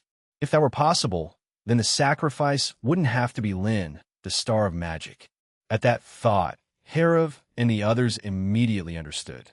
The them Lin was referring to were naturally the wizards responsible for setting up Vittorio's alchemy arrays. Also, do you have a way to break through this divine projection? Chairman Herav, Lin spoke again, as this was extremely important. He remembered that in the last battle of the capital, Herav had slashed through the divine domain laid out by Edwell. Herav's brow was deeply furrowed. Though this was just the projection of the divine kingdom in the real world, the caster was none other than an avatar of Ella, whose strength was far beyond what Edwell's used to be. Lin emphasized again. Aurora also added emphatically. Herav was about to reply when a wave of red light spread over from behind them, and the solid rock bed under their feet immediately turned into a putrid mire. Ghastly skeletal hands emerged from the earth below, trying to drag Lin and others into it. The walls around them continuously crumbled and decayed, revealing twisted faces from the disintegrating walls, and in front of them, visible in their view, dozens of demonic creatures with ferocious appearances crawled up from the muddy ground below, blocking their path. An overwhelmingly intense stench of decay rushed towards them, enough to suffocate and send chills down one's spine. This was the very descent of hell on earth, as depicted in the Bible. Chapter 444-28. This is my final magic, the big nuclear explosion technique. 2-in-1. Memories of the hell described in the Bible surfaced in Lin's mind, with one such part being the purgatory of flaying, meant to punish the wicked. The monsters before them were the executioners. Their faces were bloody messes with 5 holes, 2 for eyes, 2 for nostrils, and 1 for the mouth. Their limbs twisted grotesquely, their skin seemingly peeled away, leaving nothing but bloody muscle and bone. In their hands are the knives used for execution, and like a group of walking corpses, they staggered towards them with strange gaits. Commoners or apprentices would have been scared out of their wits by such a terrifying sight, yet Herav and the others showed no response. They understood these were but cannon fodder Lucia used to obstruct their movements. But to think that such feeble enemies alone could stop them in their tracks was vastly underestimating themselves. Herav took action. With a single strike, the executioners blocking their path were torn apart by an invisible force, reduced to clumps of mangled flesh that, as if alive, still attracted one another, seemingly trying to coalesce. Fortunately, before they could reassemble, the blazing, undying flame swept up, turning these remnants into bloody froth. Using chlorotrifluoride that could devour certain elements was naturally perfect for dealing with these regenerative monsters. But Lin quickly noticed that through the surging flames, a towering figure burst forth. It was a gigantic monster, different from the other executioners, so tall it almost touched the cavern ceiling, its brawny figure already corroded to a skeleton by the undying flame, yet it seemed unaware, wielding a several-meter-long fiery hammer, swinging it down at them with full force. Vittorio murmured, and chains made from alchemy runes emerged from his realm, binding the gigantic monster's arms, waist, and neck. Then Herav shattered it with a great decomposition technique. I sense spiritual energy and the power of the evil god within these monsters, Vittorio said seriously. The enemy possibly had imprisoned the souls of those they had killed here, giving birth to these monsters. The projected purgatory was a spitting image of the one described in the Bible, causing Vittorio deep concern. How far had the opponent gone? Even just an avatar possessed such formidable power. But, suddenly, clear footsteps unexpectedly echoed behind them. Everyone's expression changed dramatically. The hard rocky ground beneath their feet had turned into a muddy bog. With Lucia's strength, leaving such an obvious flaw wasn't possible unless she had no intention of concealing herself, or she was intentionally imposing mental pressure on them. With that thought, the previously clear path ahead twisted, with layers of blood-red silk threads surging from the walls, completely sealing the way forward. By now, Lucia's figure had already appeared behind the group, cutting off their retreat. Herav and the others immediately abandoned any thoughts of escape, clearly understanding that the entire mine was under the opponent's control and even their full effort might not suffice for escape. Moreover, they'd spent a great deal of effort to finally find an opportunity to lure out this holy maiden from the church, and they had to capture her at all costs this time. Aurora raised her hand, and surrounding her, lightning flickered as a fearsome magnetic field formed almost instantly, with a dozen metal projectiles revolving in midair and propelled by electromagnetic force. They flew out, causing a sonic boom that split eardrums. This was indeed the electromagnetic railgun invented by Lin. Aurora, having learned the relevant theory, naturally managed to replicate it. Although the casting was a bit hasty and the railgun speed did not reach 25 times the speed of sound, being only around 6 times the speed of sound, it was still deadly. The undying flame that had just devoured the monsters burst forth instantaneously as well, incinerating the faces embedded in the tunnel's walls, turning into a column of intense fire sweeping towards Lucia. 25 seconds, aided by the 6-fold speed of sound. However, the very moment the railgun was fired, its speed visibly decayed as the elements in the projection of the divine kingdom autonomously obstructed the metal projectiles. Facing the barrage of the dozen railguns, Lucia remained unfazed, but she paid a bit more attention to the peculiar, undying flame. She was well acquainted with such flames and had encountered them more than once, understanding their tenacity and the way to counter them. Just before the metal projectiles and the fierce flames reached her, Lucia opened her mouth and gently exhaled. Crack! A chilling breath that seemed to freeze time and space itself burst forth from Lucia's mouth. It quickly spread outwards, solidifying the metal projectiles in the air, and the surging wave of fire was also frozen in place, quickly melting and dissipating. Chapter 441-428. This is my ultimate magic, the big nuclear explosion technique. Combine 2-in-1_2. This is the legendary divine art. Eternal, frozen soil. Although she could not, as her true body could, freeze all elements within the divine kingdom, she could still manage within a small area. And this breath of freezing time and space continued to surge forward after melting the undying flame, rapidly solidifying everything in its path. Vittorio's hand seals changed, streaks of rune chains drilled out of the void, intertwining and linking together, building a sturdy wall that stood before them. However, this protective measure lasted for less than 2 seconds before its runes became frozen and shattered, losing their intended function. Luckily, Lin's spell was also ready. A powerful beam of energy appeared in the palm of Lin's hand and shot out, unstoppable, cutting straight through the eternal frozen soil. Under the enhancement of his computing power and using the time Vittorio had bought, he unleashed a 5th-level energy beam. Inside the space of absolute zero, where all elements are halted, there is one exception, and that is light. Unlike stable elements, light is quantum, possessing both particle and wave characteristics, and is not bound by absolute zero. Furthermore, light will continue to transmit energy, and once elements regain their kinetic energy, they will shatter the already unstable state of absolute zero. This was his method of breaking through. The 5th-level energy beam instantly pierced through the frozen domain, as well as the protective shields Lucia had set up around her, and bore straight through her brows. Lin's complexion instantly changed at the moment he succeeded, as he realized something was off. Although the spread of the domain of absolute zero had stopped, the holy maiden, pierced by the energy beam, remained completely unaffected. Clearly, what stood before them was nothing but an illusion. Indeed, that was the case.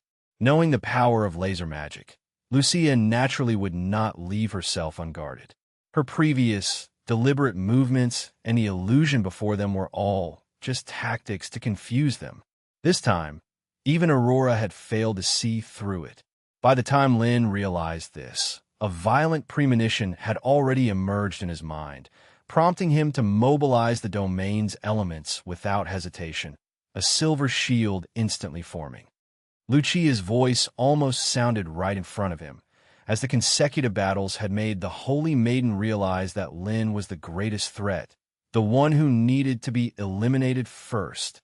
The fierce starlight immediately exploded, filling the entire space. The silver shield visibly dented, but even under Lucia's full force, it remained tenacious.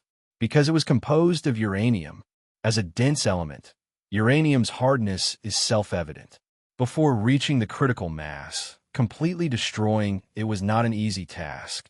Lin had spread it around himself within the magic domain, and even disregarding radiation, just so he could execute the big nuclear explosion technique at the most crucial moment. Now, however, it served him to block the star's luster that was close at hand. Lucia had not anticipated that her full force would be easily blocked by a great wizard like Lin. Rune chains started rolling towards them from the void, halting Lucia's pursuit and sealing her movements. Vittorio was exerting his full strength, forcefully expanding his domain, and together with Aurora's visual blocking spells, they had once again bound the opponent. Vittorio shouted with all his might. Having been ready to strike the moment Lucia appeared, Hera finally made his move, concentrating all his magic power into this legendary spell. Black filaments emerged within the boundless void, warping space, fracturing the divine kingdom, as light itself got pulled in, leaving behind only endless darkness. With one strike, the rock wall behind was cleaved open, and a black column that pierced the heavens and earth appeared in the blood-red purgatory realm. Targeted by the blade of time and space, Lucia's shoulder and her entire right arm were enveloped in the black spatial vortex, erased by the formidable power of space. If it weren't for Vittorio's reminder that made her slightly shift her body before the attack arrived, this avatar would likely have been severely damaged. However, everything ended there. Hera's all-out strike failed to completely shatter the Divine Kingdom's projection, and the black pillar gradually disappeared after a brief existence, with the blood-red space slowly converging towards the center. The slender body of Lucia erupted with terrifying divine arts fluctuations, and the rune chains instantly disintegrated. The half of her body, obliterated by the force of space, was also rapidly regenerating in plain sight. Vittorio spat out a mouthful of blood under the intense backlash from the magic. Aurora looked equally pale. They had done all they could. Lucia floated in mid-air, her eyes twinkling like stars, with the elements of the entire divine kingdom becoming exceptionally active. Brilliant starlight appeared almost everywhere in the space, impossible to evade or hide from. But in the moment she made her move, Lucia suddenly turned her head. The whooshing of wind echoed behind her. At the hole that had been pierced, a massive propeller appeared before her. A huge aircraft with a wingspan of tens of meters, traveling at a high speed of 360 kilometers per hour, rushed in through the channel cut by the blade of time and space. The propeller's nose cone fin struck Lucia on the body, carrying her with its weight and swift speed towards the depths of the mine. The broad wings swept over the heads of Lin and others, the wind they brought vibrating their robes with a clattering noise. Lin urgently shouted without bothering to explain, immediately grabbing the others and jumping down through the hole from which the aircraft had come. And below this mine flowed a large river. In the mine at that moment, the high-speed aircraft was directly charging with Lucia's body, breaking through the already thin rock wall and rushing towards the deeper parts of the mine.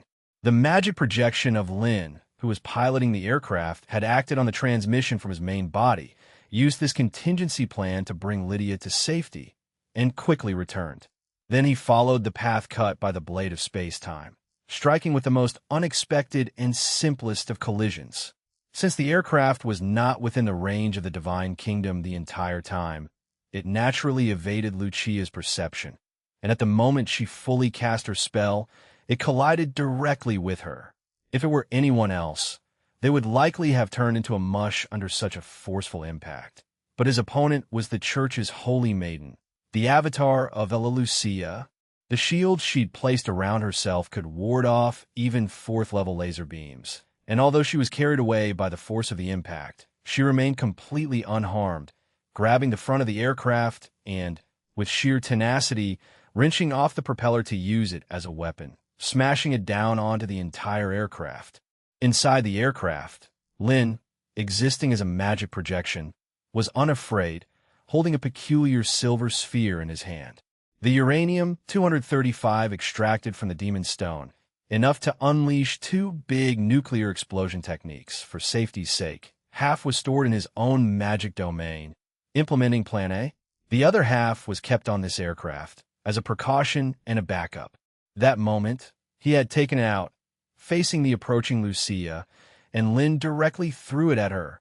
Lin shouted, with terms like fat man, little boy, and various other nicknames slowly crossing his mind. He finally named this magic atomic bomb. Let's call it Little Girl.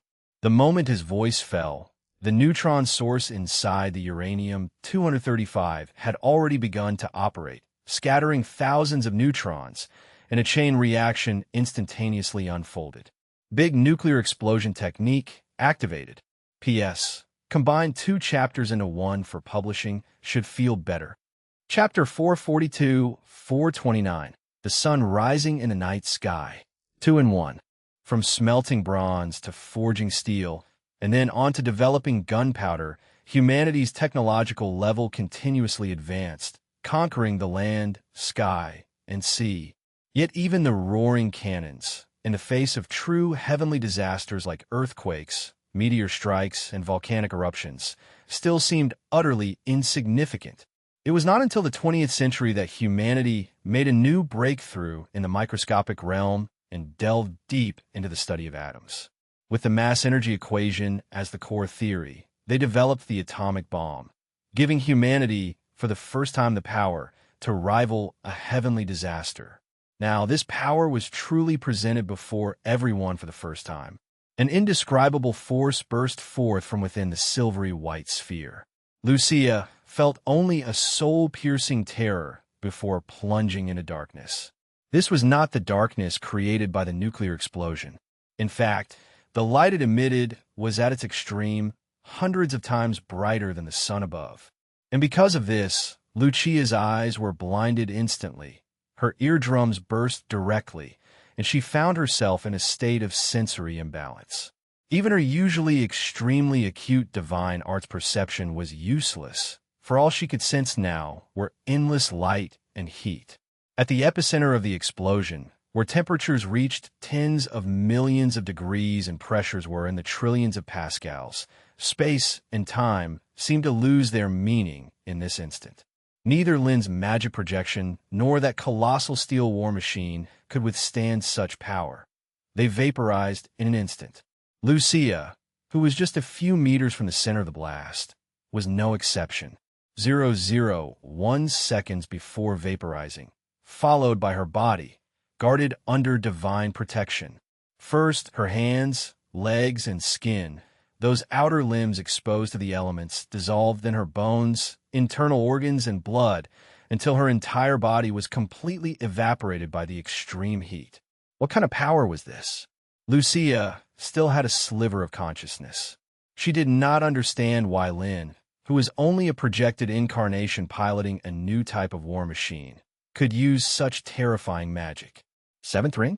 8th ring, or even 9th ring. Lucia, in the midst of it all, couldn't care less to assess the power of this spell anymore because after her body was destroyed, her very source, her soul, was exposed in this scorching furnace. For the first time in hundreds of years, she felt a threat to her soul on a spiritual level. A massive number of sturdy and dangerous neutrons wreaked havoc on a microscopic level, accompanied by various terrifying radiation emissions. Although the nuclear blast itself had no soul-targeting effects, spiritual energy was also a form of energy, and matter and energy were one and the same. Since it interfered with matter, it could, conversely, be affected by the material world. In the absence of the protection of the flesh, even souls that had stepped into the realm of legends began to disintegrate under such a force. The agony of the soul being torn apart was unimaginable, 1,000 times more painful than being gnawed upon by countless venomous ants. It seemed she had no choice but to completely abandon this avatar and part of her source energy. Lucia steeled her heart and transmitted the most crucial part of her memory back to her true body through the soul entanglement effect. The next moment, her soul was thoroughly extinguished in the tens of millions of degrees of high temperature, and the projection of the divine kingdom that covered the external world also collapsed thunderously. From a moment of the nuclear explosion to the obliteration of Lucia's soul, everything happened in an instant.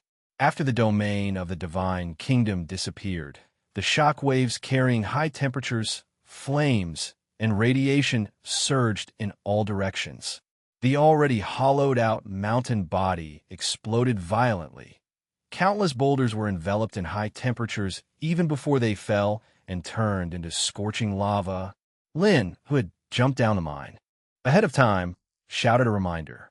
Herav and Aurora heard and kept their eyes firmly shut, setting up protective barriers around themselves with the little magic power they had left.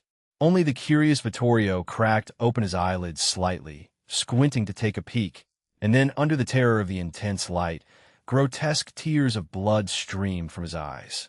But before losing his vision, Vittorio clearly saw the superheated energy wave moving at several times the speed of sound, catching up to them. Luckily, the divine domain projection and the hollowed-out mountain bought them enough time. Before the full force of the nuclear blast shockwave hit, they all crashed into the deep river together. The next moment, the high-temperature energy wave swept over the surface of the river, raising towering giant waves, instantly evaporating tens of thousands of tons of seawater. The turbid waves churned and roiled, and the shock waves soon began to propagate along with the river water, causing fish and shrimp inside to be shattered to death, and soon numerous floating corpses dotted the river surface. Fortunately, such residual effects of the blast were still barely manageable for a legendary wizard. That was also the reason why Lynn had specifically chosen this place as the battlefield. Meanwhile, several kilometers away in a dense forest, Ragnar was leading the church's punitive force in a rapid charge. To catch up and provide support to Her Holiness, the Holy Maiden, this punitive force had pushed their marching speed to the limit. However, due to the night march and racing along the way, thousands of Imperial soldiers had been left behind as a result. But Ragnar clearly couldn't worry about them anymore. After all, he had seen the situation in the sky clearly before. Lucia, who had been riding the griffin, had shot down the flying machines of those wizards, but was also hit by a laser beam, plunging into a very dangerous situation. "There's no need to worry, Lord Ragnar." The red-robed bishop beside him made a prayer gesture and said with conviction. Chapter 443, 429. The sun rising in the night sky. 2-in-1_2. Ragnar also suppressed the unease in his heart, but it was quickly replaced by the alarms going off in his mind. Through the shelter of the forest, an intensely brilliant light flared up in the distance. Was it morning already? This question popped up in everyone's minds, but they had set out around 1 in the morning, and it was far from the time when the sun would rise. Yet the light kept getting brighter and brighter, and within a second, the entire sky was painted a crimson red, with a brightness that even the midday sun could not match. Screams erupted one after another. The intense radiation of the light, even from kilometers away, was overwhelming, and those soldiers who looked up felt as if their eyes were being scorched. Then, the ground shook violently, and a deafening roar erupted as a giant mushroom cloud rose into the sky. Although the forest obscured their view, and they could not see clearly what had happened, panic inevitably spread among everyone. Some even believed it was a sign of the apocalypse. Ragnar shouted loudly, stabilizing the scattering spirits. As Ragnar spoke, his tone became more and more resolute. The bishops, priests, and devout believers were immediately convinced, for in their minds, only the Lord had such terrifying power to change heaven and earth. Nobody wanted to believe that such powerful force was the handiwork of evil. A bishop exclaimed fervently. Some fervent priests dismounted and knelt to pray on the ground. The blinding light rapidly drew closer, and the red-robed bishop opened his arms wide to welcome the coming divine light. However, Ragnar realized something was wrong because the light sweeping towards them was mixed with unbearable high temperatures, and most importantly, he did not feel any divine power in it. This was definitely not the Lord's power. A look of horror appeared on Ragnar's face, but in the next moment, the blinding firelight and the high-energy shock wave had already swept past the dense woods. The massive trees were instantly splintered, the thick ground turned into boundless scorched earth, and the red-robed bishop who had opened his arms to embrace the divine light became a charred corpse in the blink of an eye. The soldiers of the Empire, more unfortunate than these bishops, vaporized along with their armor, becoming part of nature. Above them, about 3 kilometers away, the remaining 60-odd airships were violently shaking under the immense wind pressure. Philip urged urgently aboard one of the airships. At this rate, they could be overtaken by the shockwave. The pilots, with their backs to the situation, only focused on controlling the airships, not daring to look back at the light. Only those like Philip, who had donned alchemical goggles, could behold the spectacle of the nuclear explosion. According to Master Lin, the light was too intense to look at directly with the naked eye, but it was still observable to some extent with alchemical goggles that could block ultraviolet rays. Even though the brightness of the light was weakened by dozens of times, tears still streamed from their eyes due to the sting. Tick's voice trembled as he looked at the crumbling mountains, the steaming rivers, and the ground that had turned to glassy, scorched earth under the terrifying heat wave. Tick was at a loss for words for a while before he managed to speak. Tick's words captured everyone's feelings. Other than describing it as the sun's fall, they could find no other words. Can magic really possess such power? Doubts arose in everyone's hearts. And this was just the aftermath. The power at its core could only be more terrifying. Perhaps only such immense force could confront that false god. Fortunately, Tick soon discovered that the speed of the shock wave below was slowing down as it spread out. It was no longer as fierce as before, and thus an airship traveling at roughly 100 kilometers per hour should be able to escape the range of the nuclear blast if it started to evade in advance. At the moment the nuclear explosion sounded, the battle in Fire Oil City, located tens of kilometers away, had entered an intensely heated stage. The attack by Anthony and the others was very successful. With the main forces drawn away, the poorly defended Fire Oil City couldn't withstand for 10 minutes before being successfully breached by them. But the subsequent arrival of Joshua with thousands of divine punishment troops caught them by surprise. A legendary wizard and a grand wizard had a gap as wide as the heavens between them. Within just 3 minutes of the battle, 2 of the 7 grand wizards besieging Joshua had fallen. The remaining 5 were all injured. Anthony's injuries were the most severe, with a deep, bone-revealing gash across his chest. Joshua, on the other hand, appeared nonchalant. Only the right side of his robe had been burned away, and the scepter in his hand was broken in half. Alade and the others involved in the assault were going all out. Yet they still saw no chance of defeating the opponent and couldn't help but consider retreat. Anthony encouraged his troops. Although their plan had some mishaps, as long as they could delay this judgment chief here, Lin and the others would be under much less pressure, allowing the plan to proceed more smoothly. Joshua scoffed. Church bishops and priests usually deemed the papal holy maiden merely a decorative attendant chosen to serve God, a pretty vase. But only the high ranks understood the indispensable reason for the holy maiden's existence. Because she is the embodiment of the Lord. No matter how many legendaries these wizards claimed to be, even if their numbers were multiplied several times, they would be crushed directly under the mighty power of the Lord.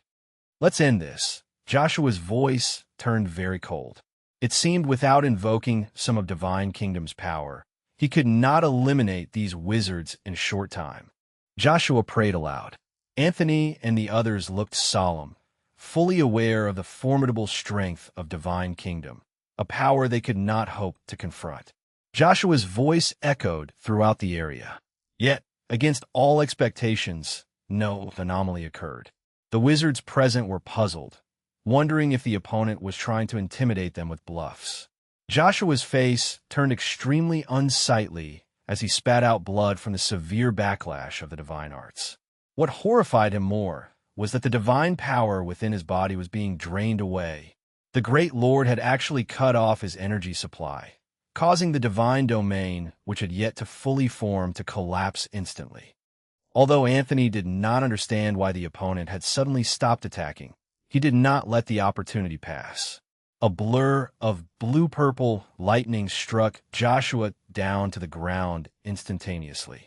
Alade and others watched incredulously as the imposing Judgment Chief, who had just been dominating them in battle, was hit by a second-tier spell, all wearing expressions of bewilderment, even wondering if this was some kind of illusionary divine arts meant to lower their guard.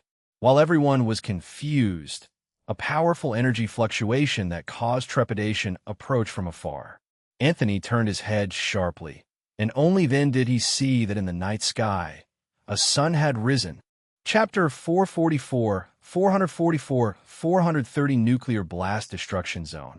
Annihilation of the Expeditionary Force with a single strike. Chapter 444, Chapter 430, Nuclear Blast Destruction Zone. Annihilation of the Expeditionary Force with a single strike. Chapter 444, Chapter 430, Nuclear Blast Destruction Zone. Annihilation of the Expeditionary Force with a single strike. The terror of the nuclear explosion persisted for over an hour before it gradually subsided. A 10-kilometer radius had been reduced to scorched earth. The soil, after melting under high temperatures, slowly cooled and solidified into a glass-like substance. The dust clouds lingering in the sky did not clear away for a long time. With the help of the river's barrier, Lynn, who had survived the nuclear blast, flew out of the rolling waters, and the councilmen were no exception. Harov exclaimed. They drifted along the direction of the river for 7 or 8 kilometers, landing in the outermost area of the nuclear blast. However, everything within view was annihilated, leaving behind only the light from blazing Farisiuro, a scene straight out of the apocalypse. Even though Lynn had already demonstrated the power of a nuclear explosion to them last time, that explosion took place deep underground, limiting its range, so they weren't able to witness the magic's power firsthand. But this time was different, as the detonation happened above ground. A mere hollowed-out mine stood no chance against the force of the nuclear shockwave. Aurora, in the best condition, expanded her domain first, using magic power to construct a ring on the periphery of the group, composed of tightly packed lead elements to block the radiation from the outside. Despite their immense strength and ability to create magic domains to protect themselves, if they stayed too long in a radiation zone, their bodies would inevitably endure injuries that would be difficult to heal. Aurora turned and looked at Vittorio, who had been tightly closing his eyes, and asked with a frown. I must have told you not to look at the explosion, Councilman Vittorio, Lynn said, shaking his head helplessly.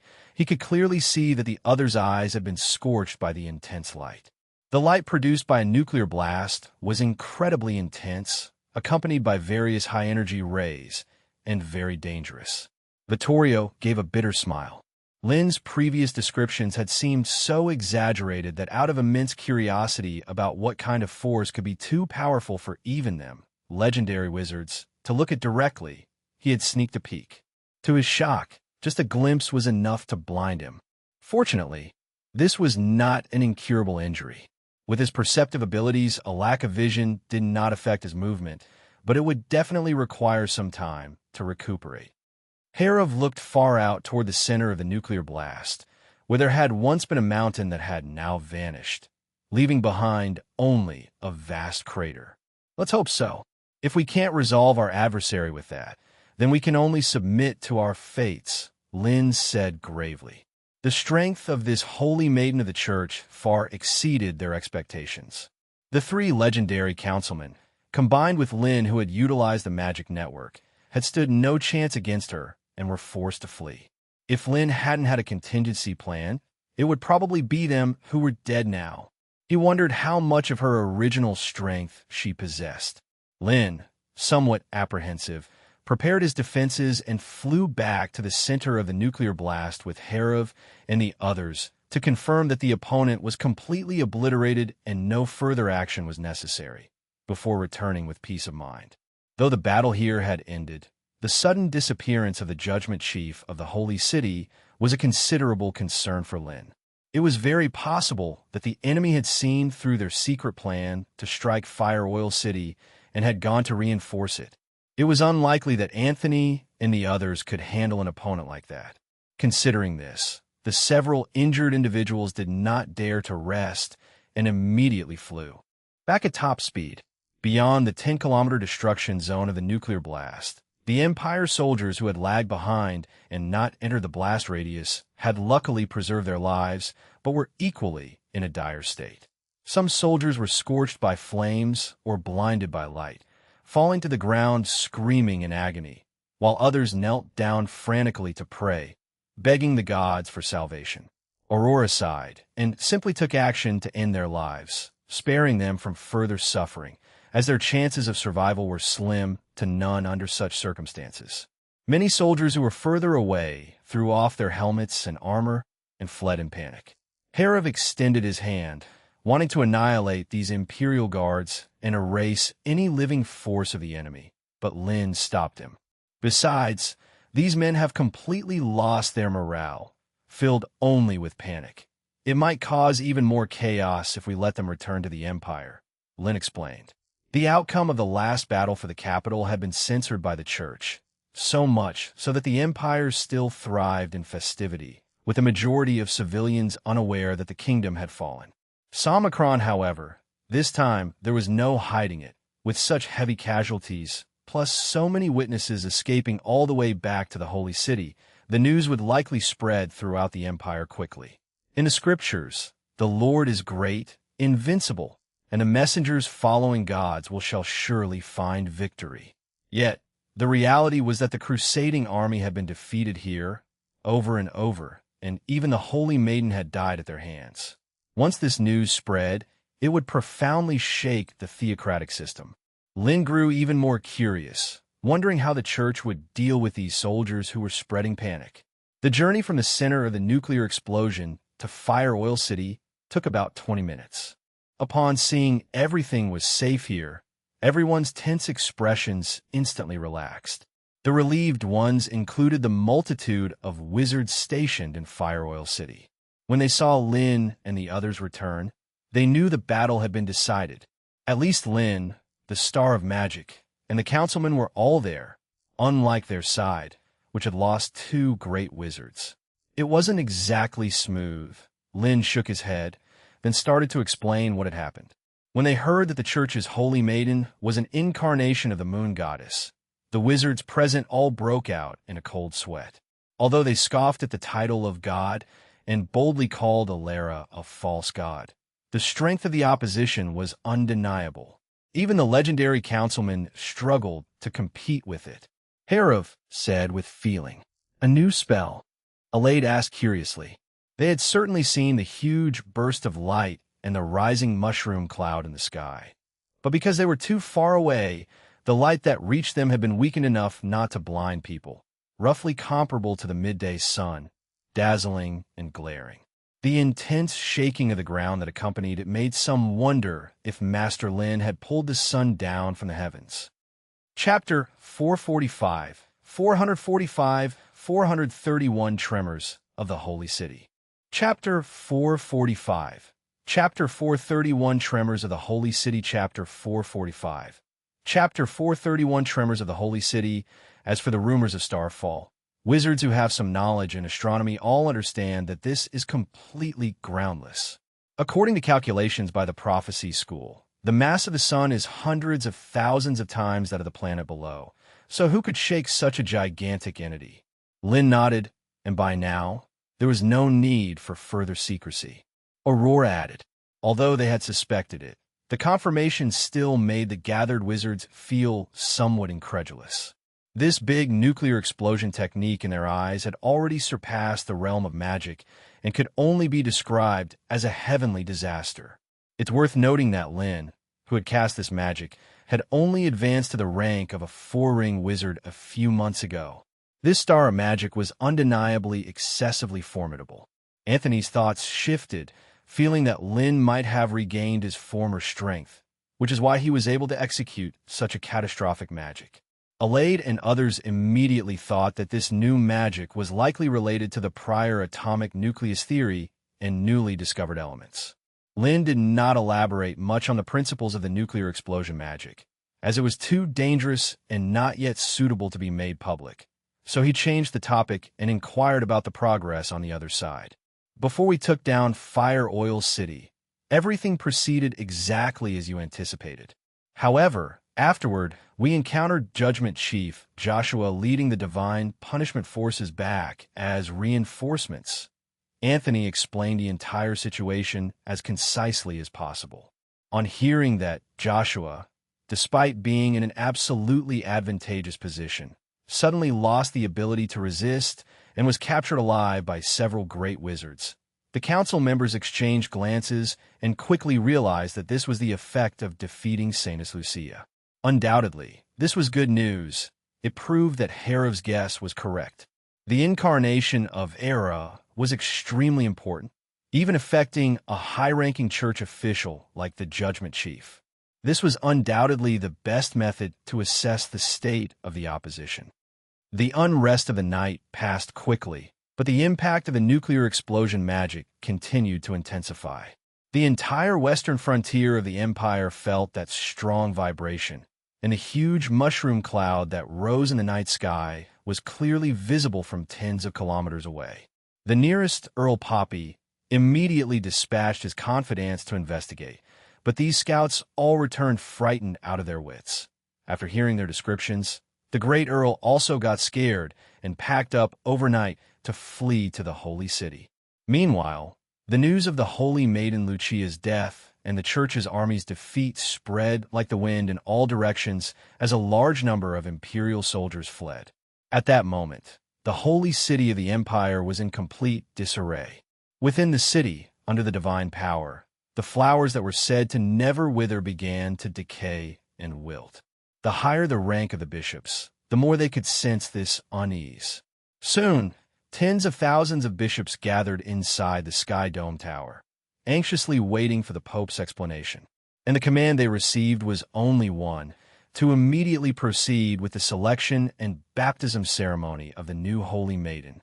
This command was sudden because the Church had never had the precedent of having two Holy Maidens unless the previous one had ascended to heaven or met some accident. The baptism ceremony was to be witnessed by hundreds of thousands of believers, but now there was no time to attend to such details, as a new Holy Maiden had to be chosen with utmost speed. Under the operation of the Church, a young, beautiful girl with talent was quickly selected and stepped into the Sky Dome Tower amid the envious glances of the crowd. The high prayers soon resounded through the entire Sky Dome Tower.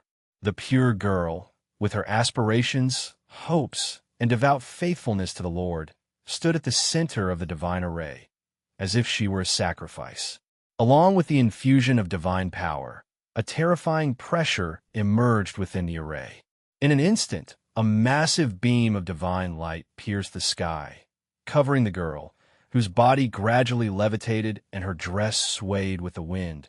Her eyes, full of aspiration and piety, began to emit a star-like gleam. Please grant me the power to conquer evil. Various confessions and prayers endlessly entered the girl's mind, her eyes a blur, but soon these voices weakened, and the divine light that pierced heaven and earth suddenly vanished. The levitating body slowly descended from midair, The church's high-ranking officials who stayed within the holy city knelt on one knee to salute.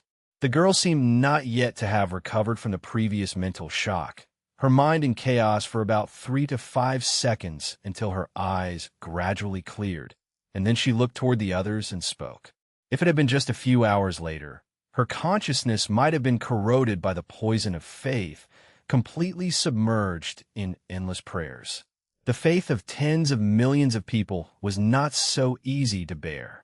Even with her computing power, she could not resist the overwhelming surge of these consciousnesses.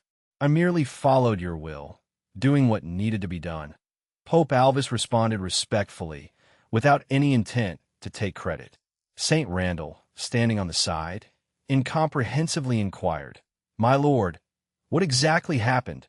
How could you?" To proceed with the selection of a holy maiden again only meant one thing. The previous holy maiden had died. But how could that be possible? And who could kill the church's holy maiden, the embodiment of the Lord? Randall was shocked. No, their power is negligible. Alade shook her head. She had encountered those legendary wizards before, and even their strange beam magic was not fatal to her. The holy maiden's eyes sharpened and became dangerous as she spoke. Pope Alvis felt a sinking feeling in his heart, immediately thinking of something. Just at dusk, Earl Pop, who had been rushing from the borderlands for a day and night, arrived at the holy city, bringing news that provoked laughter. The wizards had pulled the sun down from the sky. Chapter 446, 432, Doomsday Messenger Lin Bounty of 100. Chapter 446, Chapter 432, Doomsday Messenger Lin, Bounty of 100 million Sikas gold coins. Chapter 446, Chapter 432, Doomsday Messenger Lin, Bounty of 100 million Sikas gold coins. In the Holy City, Earl Pop, who spewed nonsense, trying to destabilize people's hearts, was directly captured, and his description could only be described as horrifying. A blinding light illuminated the entire night sky, turning tens of kilometers into scorched earth, constituting a region of death, where anyone daring to enter mysteriously rotted away and died.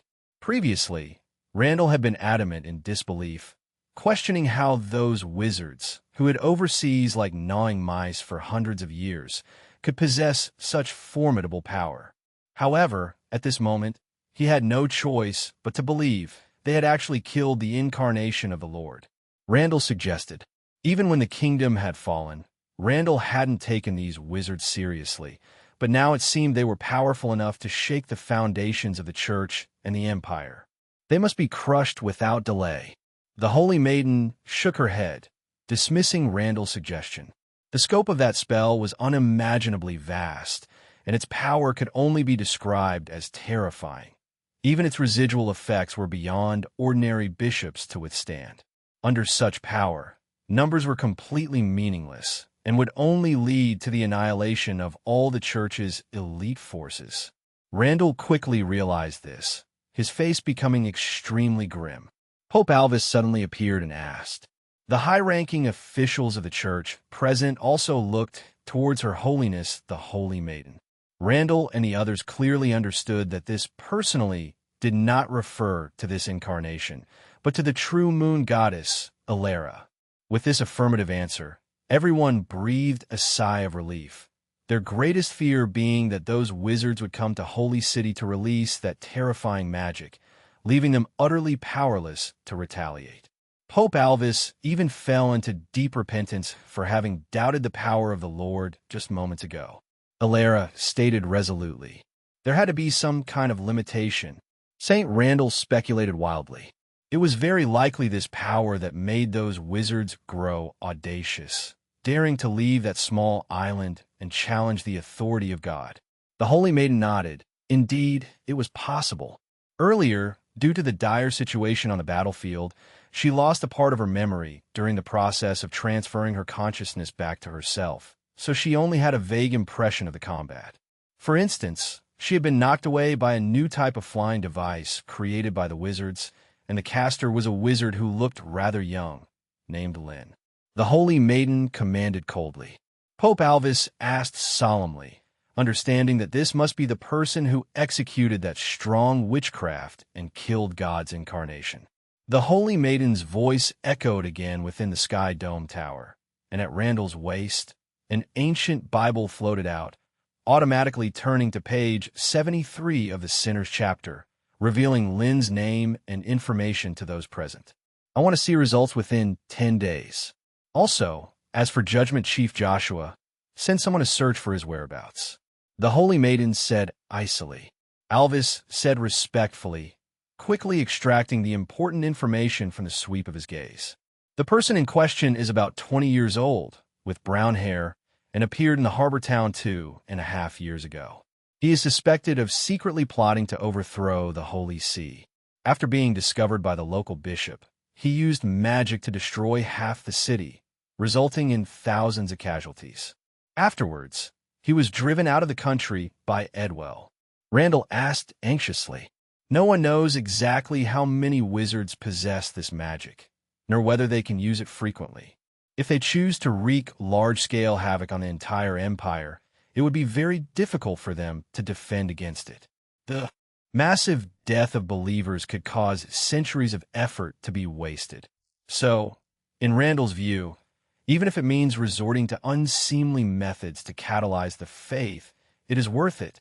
As long as the poison of faith is resolved and the Lord ascends to divinity, these wizards could be extinguished in the blink of an eye. The Holy Maiden pondered for a moment, weighing the pros and cons of catalyzing faith. This was akin to draining the pond to get the fish, but clearly she could no longer afford to worry about that.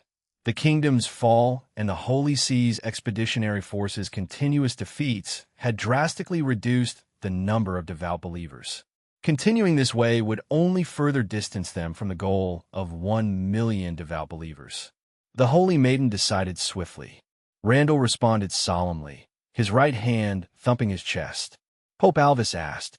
Both pieces of news were undoubtedly shocking, and if made public, they would inevitably cause a major uproar within the empire and seriously damage the church's reputation, even causing the believers to waver in their faith in God.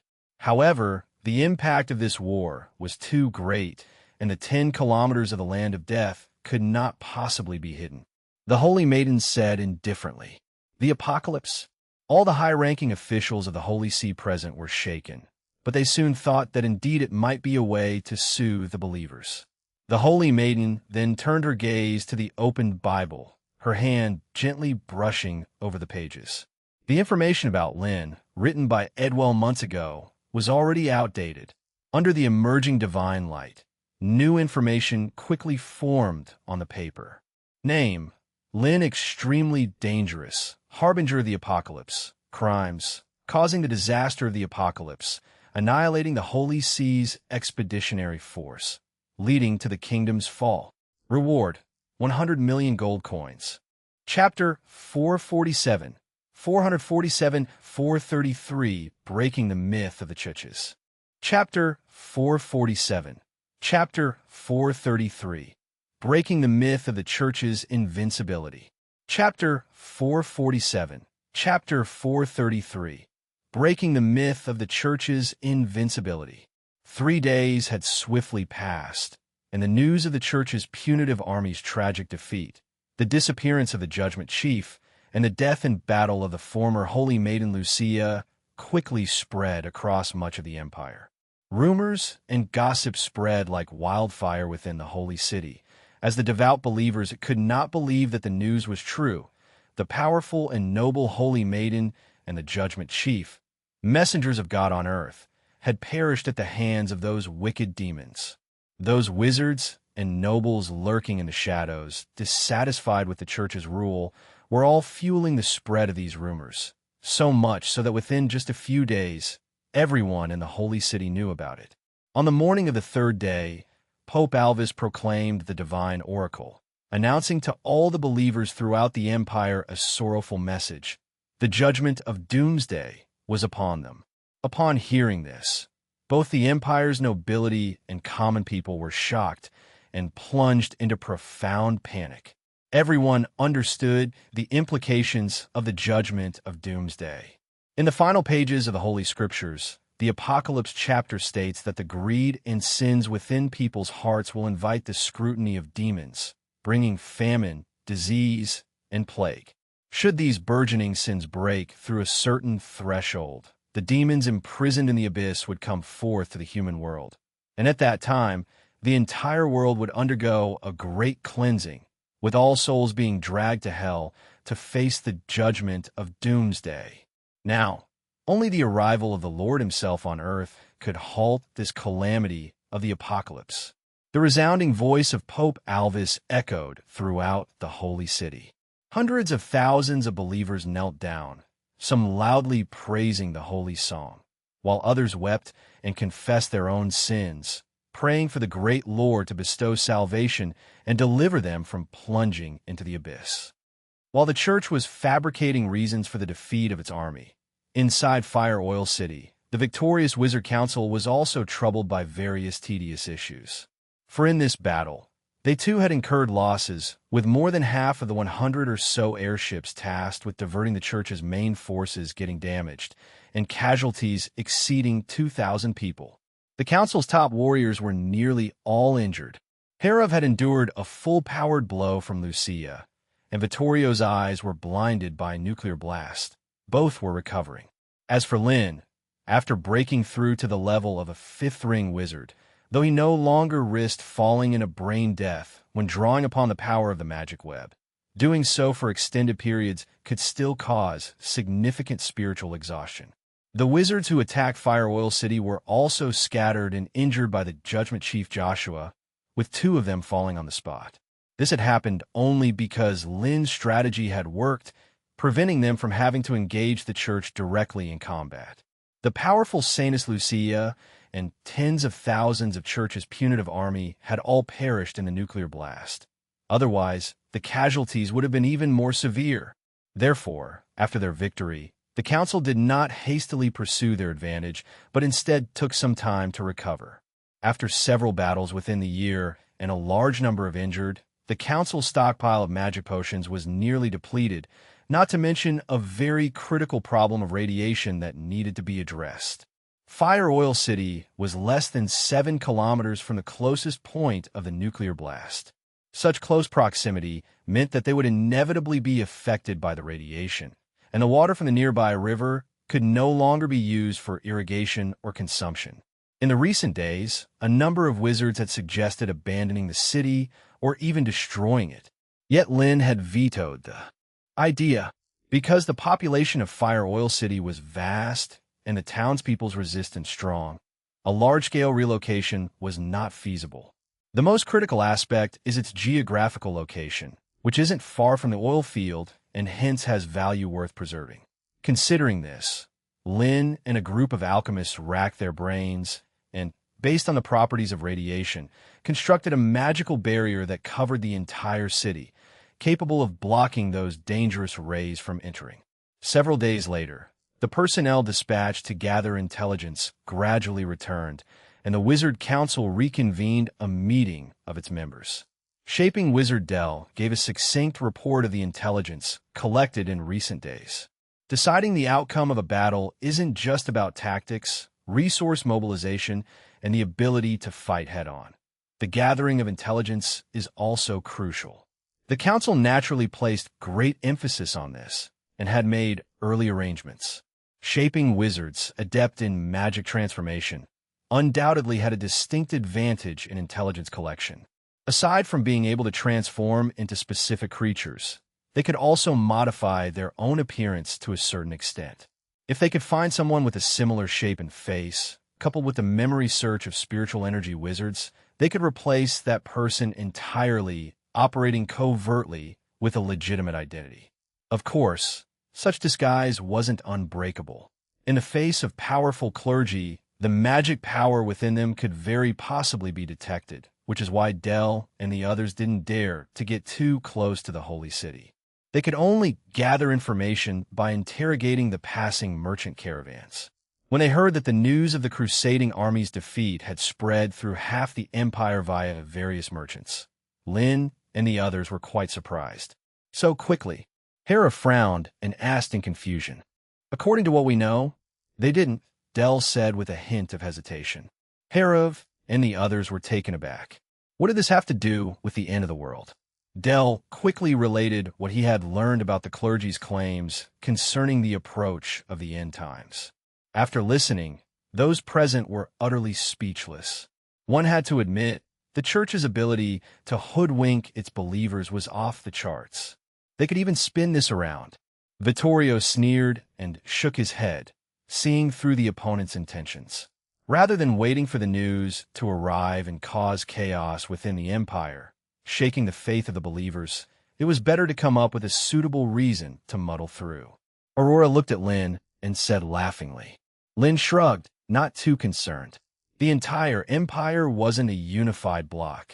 The conflicts between divine authority, nobility, and populace weren't unique to the kingdom alone.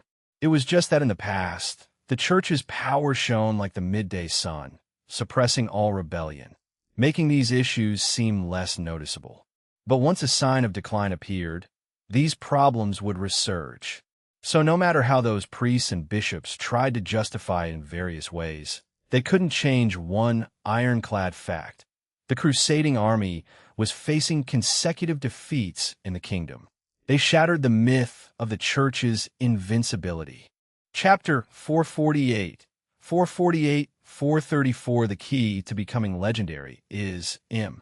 Chapter 448. Chapter 434 The key to becoming legendary is I'm not human anymore.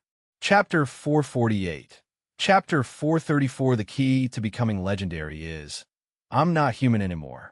The church's influence has long been rooted in this continent, and completely eliminating it is not an easy task. Banishing their accumulated prestige over many years is undoubtedly a good start.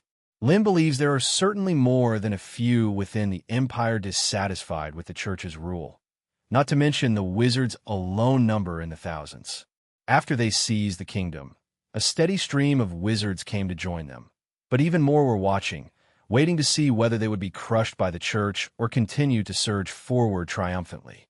As word spread, more and more wizards would inevitably travel to the kingdom in search of a way out. Although most of these people had not undergone a thorough magical education, and their magical skills varied greatly, they were considered high-quality talent in this other world. While Lin was reflecting on this, the council members in the meeting room had already started debating whether to launch a further counterattack against the empire and the church. The supporters far outnumbered the detractors. After witnessing the power of the big nuclear explosion technique, many wizards were caught up in the excitement of nuclear fever. The power to annihilate a city with a single strike was truly fascinating after all.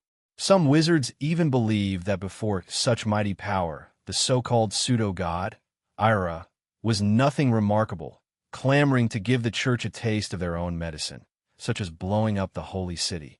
The face of the church. Others proposed bombarding every city in the empire, pursuing their advantage to utterly eradicate the church in one fell swoop. However, the Judgment Chiefs were quite calm because they knew that only enough uranium-235 extracted from the Demon Stone remained for one more instance of the nuclear technique, and it could not be used lightly.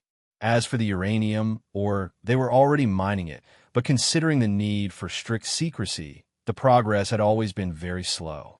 It is said that the Alchemy Research Institute is devising a special alchemy machine specifically for mining. And until this device is completed, they can only keep this terrifying new magic as their last resort. All the discussions naturally converged on Lin, the star of magic. The avatar of that pseudo-god had died, and according to his guess, the higher-ups in the church should have been affected as well. A new holy maiden? Herav was somewhat astonished, and after exchanging glances with several other judgment chiefs, they could all see the gravity in each other's eyes. After all, what we killed was merely an avatar. The impact on the pseudo-god's true body was limited. Aurora sighed, implying that action against the church needed to be postponed. Lin suddenly inquired. This legendary clergyman was undoubtedly their greatest achievement this time. Capturing a legend was no easy feat, and this time it was purely fortuitous. I've detained him in a secret location, but this guy is tough, and my spiritual magic has been unable to break through his mental defenses, Vittorio said with a headache. 3 days after his vision had been restored, Vittorio began the task of interrogating Joshua.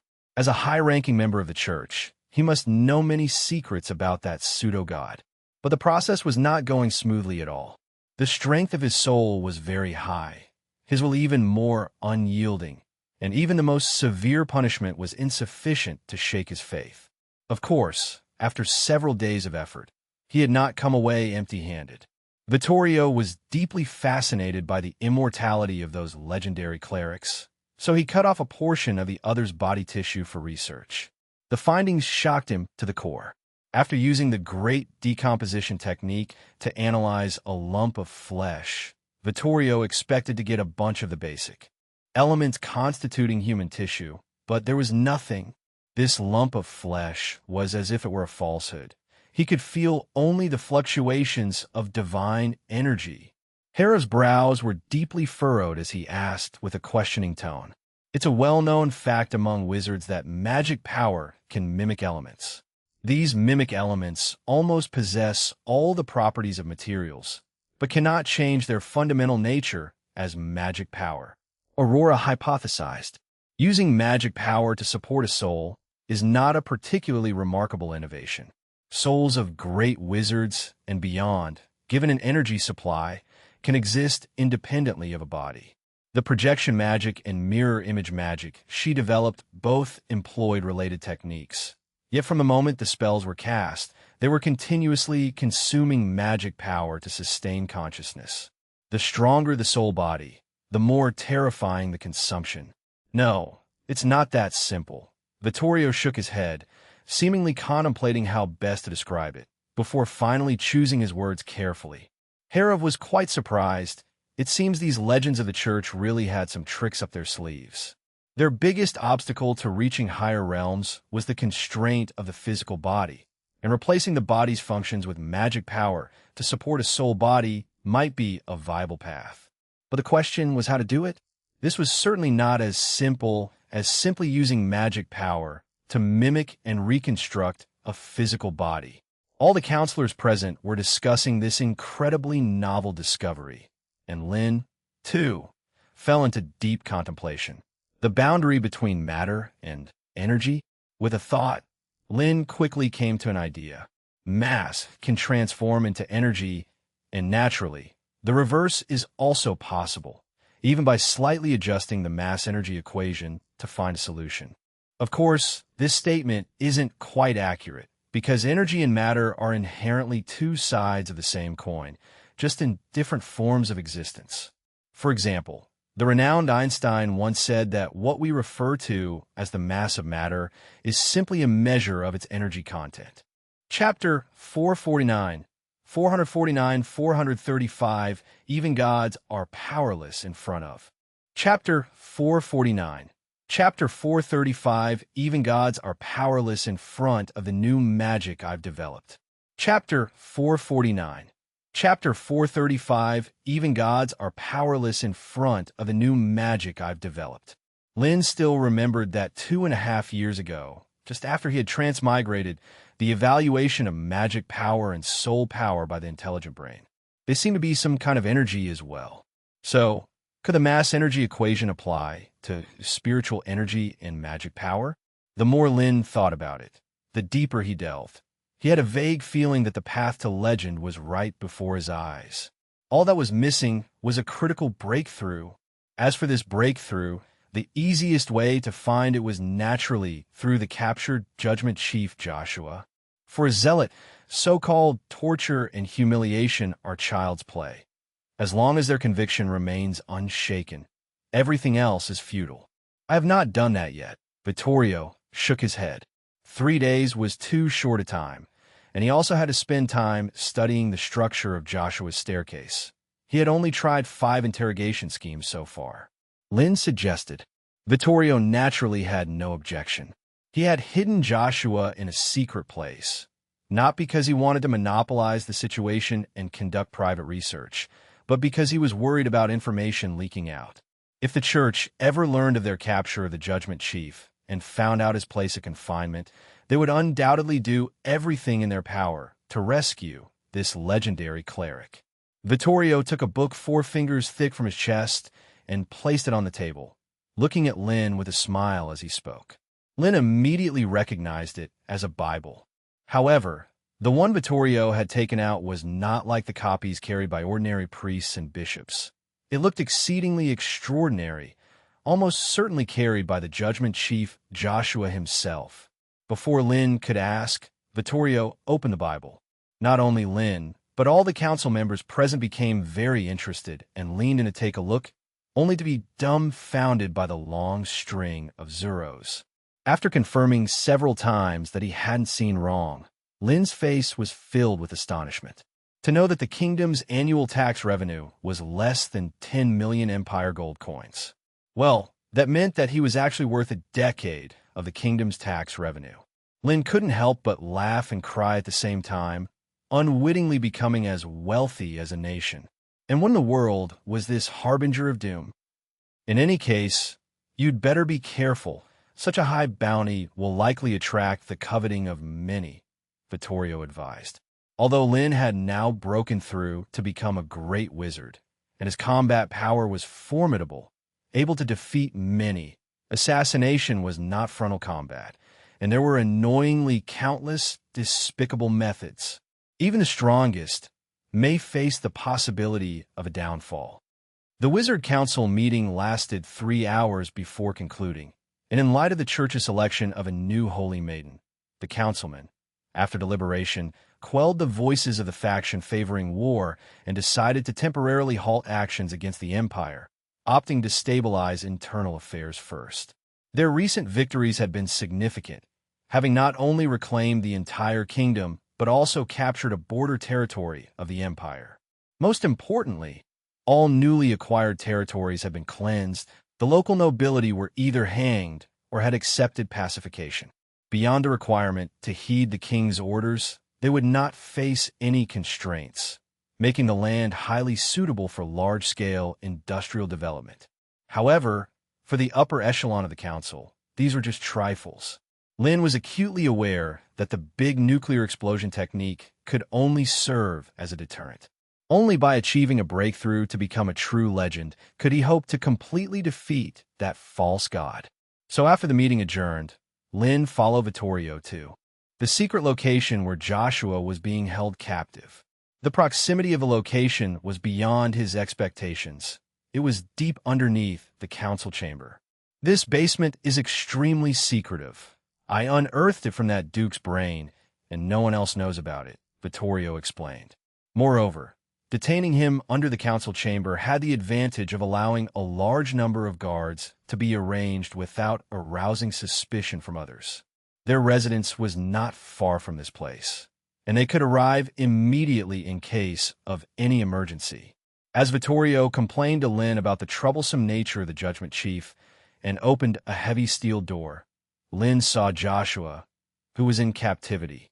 Different from the proud and distinguished demeanor during their last encounter, the current appearance of the judgment chief was pitiful, bound by thick rune chains. Every few seconds, the rune chains would light up, releasing intense electric shocks, which would then cause Joshua's muscles to twitch. This was a new form of torture developed by Vittorio, causing not only extreme pain, but also keeping one's spirit in a state of constant tension. A normal person couldn't endure it for 3 days, let alone 3 hours. Probably very few could bear it. However, the judgment chief was different. He lay there with his eyes closed like a piece of wood, and despite the fierce lightning strikes, nothing could make him furrow his brow, as if he were dead. Lynn casually greeted. "He won't reply to you." Just as Vittorio was about to say this, he saw Joshua open his eyes, and those eagle-like eyes stared at Lynn as he spoke in a hoarse and dry voice.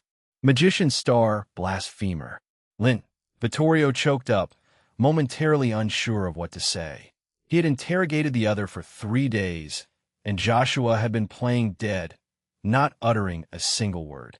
So it seemed that in Joshua's eyes, he, the legendary councilman, was indeed inferior to Lynn, the great wizard. Thinking about the terrifying nuclear magic, Vittorio offered a wry smile, realizing he might truly be inferior. Lin nodded in acknowledgement and then continued to inquire. Don't you want to know why you suddenly lost the protection of your God? Joshua remained silent, as if once again turned into a living dead. Chapter 450, 454-36, Joshua, the greatness of the Lord is. Chapter 450, Chapter 436, Joshua, the greatness of the Lord is beyond your comprehension. Chapter 450, Chapter 436, Joshua, the greatness of the Lord is beyond your comprehension. Lin's voice echoed continuously within the sealed chamber. Gradually, Joshua's expression shifted from silence to anger. As the most devout believer of the moon goddess, he naturally wouldn't allow anyone to defile their god's existence. However, as Lin mentioned how Saintess Lucia had used Heaven's Gate to enable the great Lord's descent from the divine kingdom only to die under his new magic, Joshua's expression instead became calm, with a hint of mockery creeping onto his face. Lin kept an eye on Joshua's expressions. Sometimes, even if the other party was unwilling to cooperate, one could discern clues from their instant reactions. For instance, when he had just recounted the war details with a mix of truth and falsehood, including some obvious mistakes Joshua hadn't noticed. However, when he mentioned that Elaid was dead, the Judgment Chief's expression was unexpectedly calm, not showing even the slightest worry or fear. Was it because his words contained an obvious loophole, and that Lucia did not need to use Heaven's Gate to accomplish the descent of the god? Or was it that Joshua held absolute faith in the power of that false god? No, neither seemed likely. Lin quickly dismissed that thought.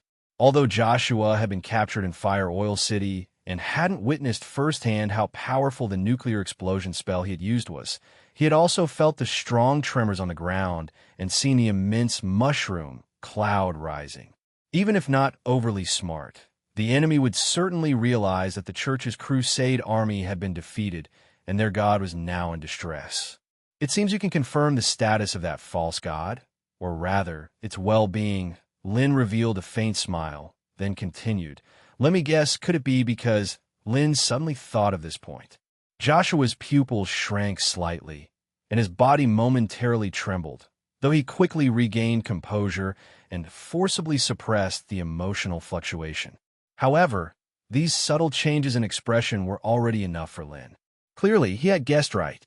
Originally, Elaid had experimented all night on the captured bishops and priests. Even after Saintess Lucia was killed by him, these individuals were still able to normally use divine arts. Meanwhile, the Judgment Chief was greatly affected and was knocked down by a mere second-tier magic.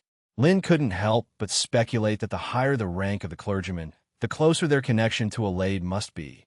Once this false god fell, the high ranks of the church could also be massively impacted, perhaps even leading to their deaths.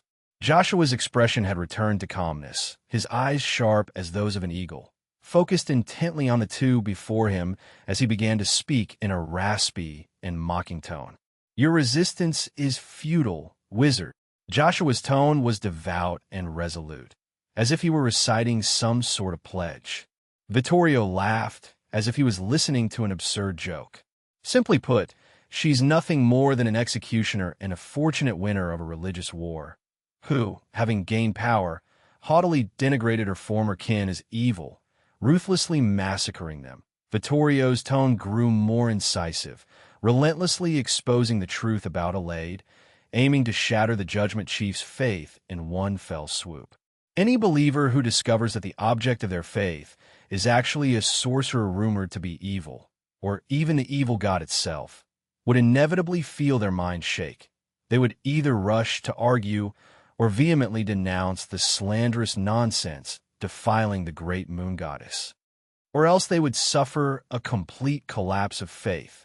However, none of what Vittorio expected happened, as Joshua simply spoke with indifference.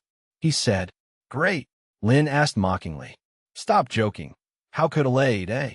False god, trapped in a small planet, unable to leave their own galaxy. Creation is merely a tall tale.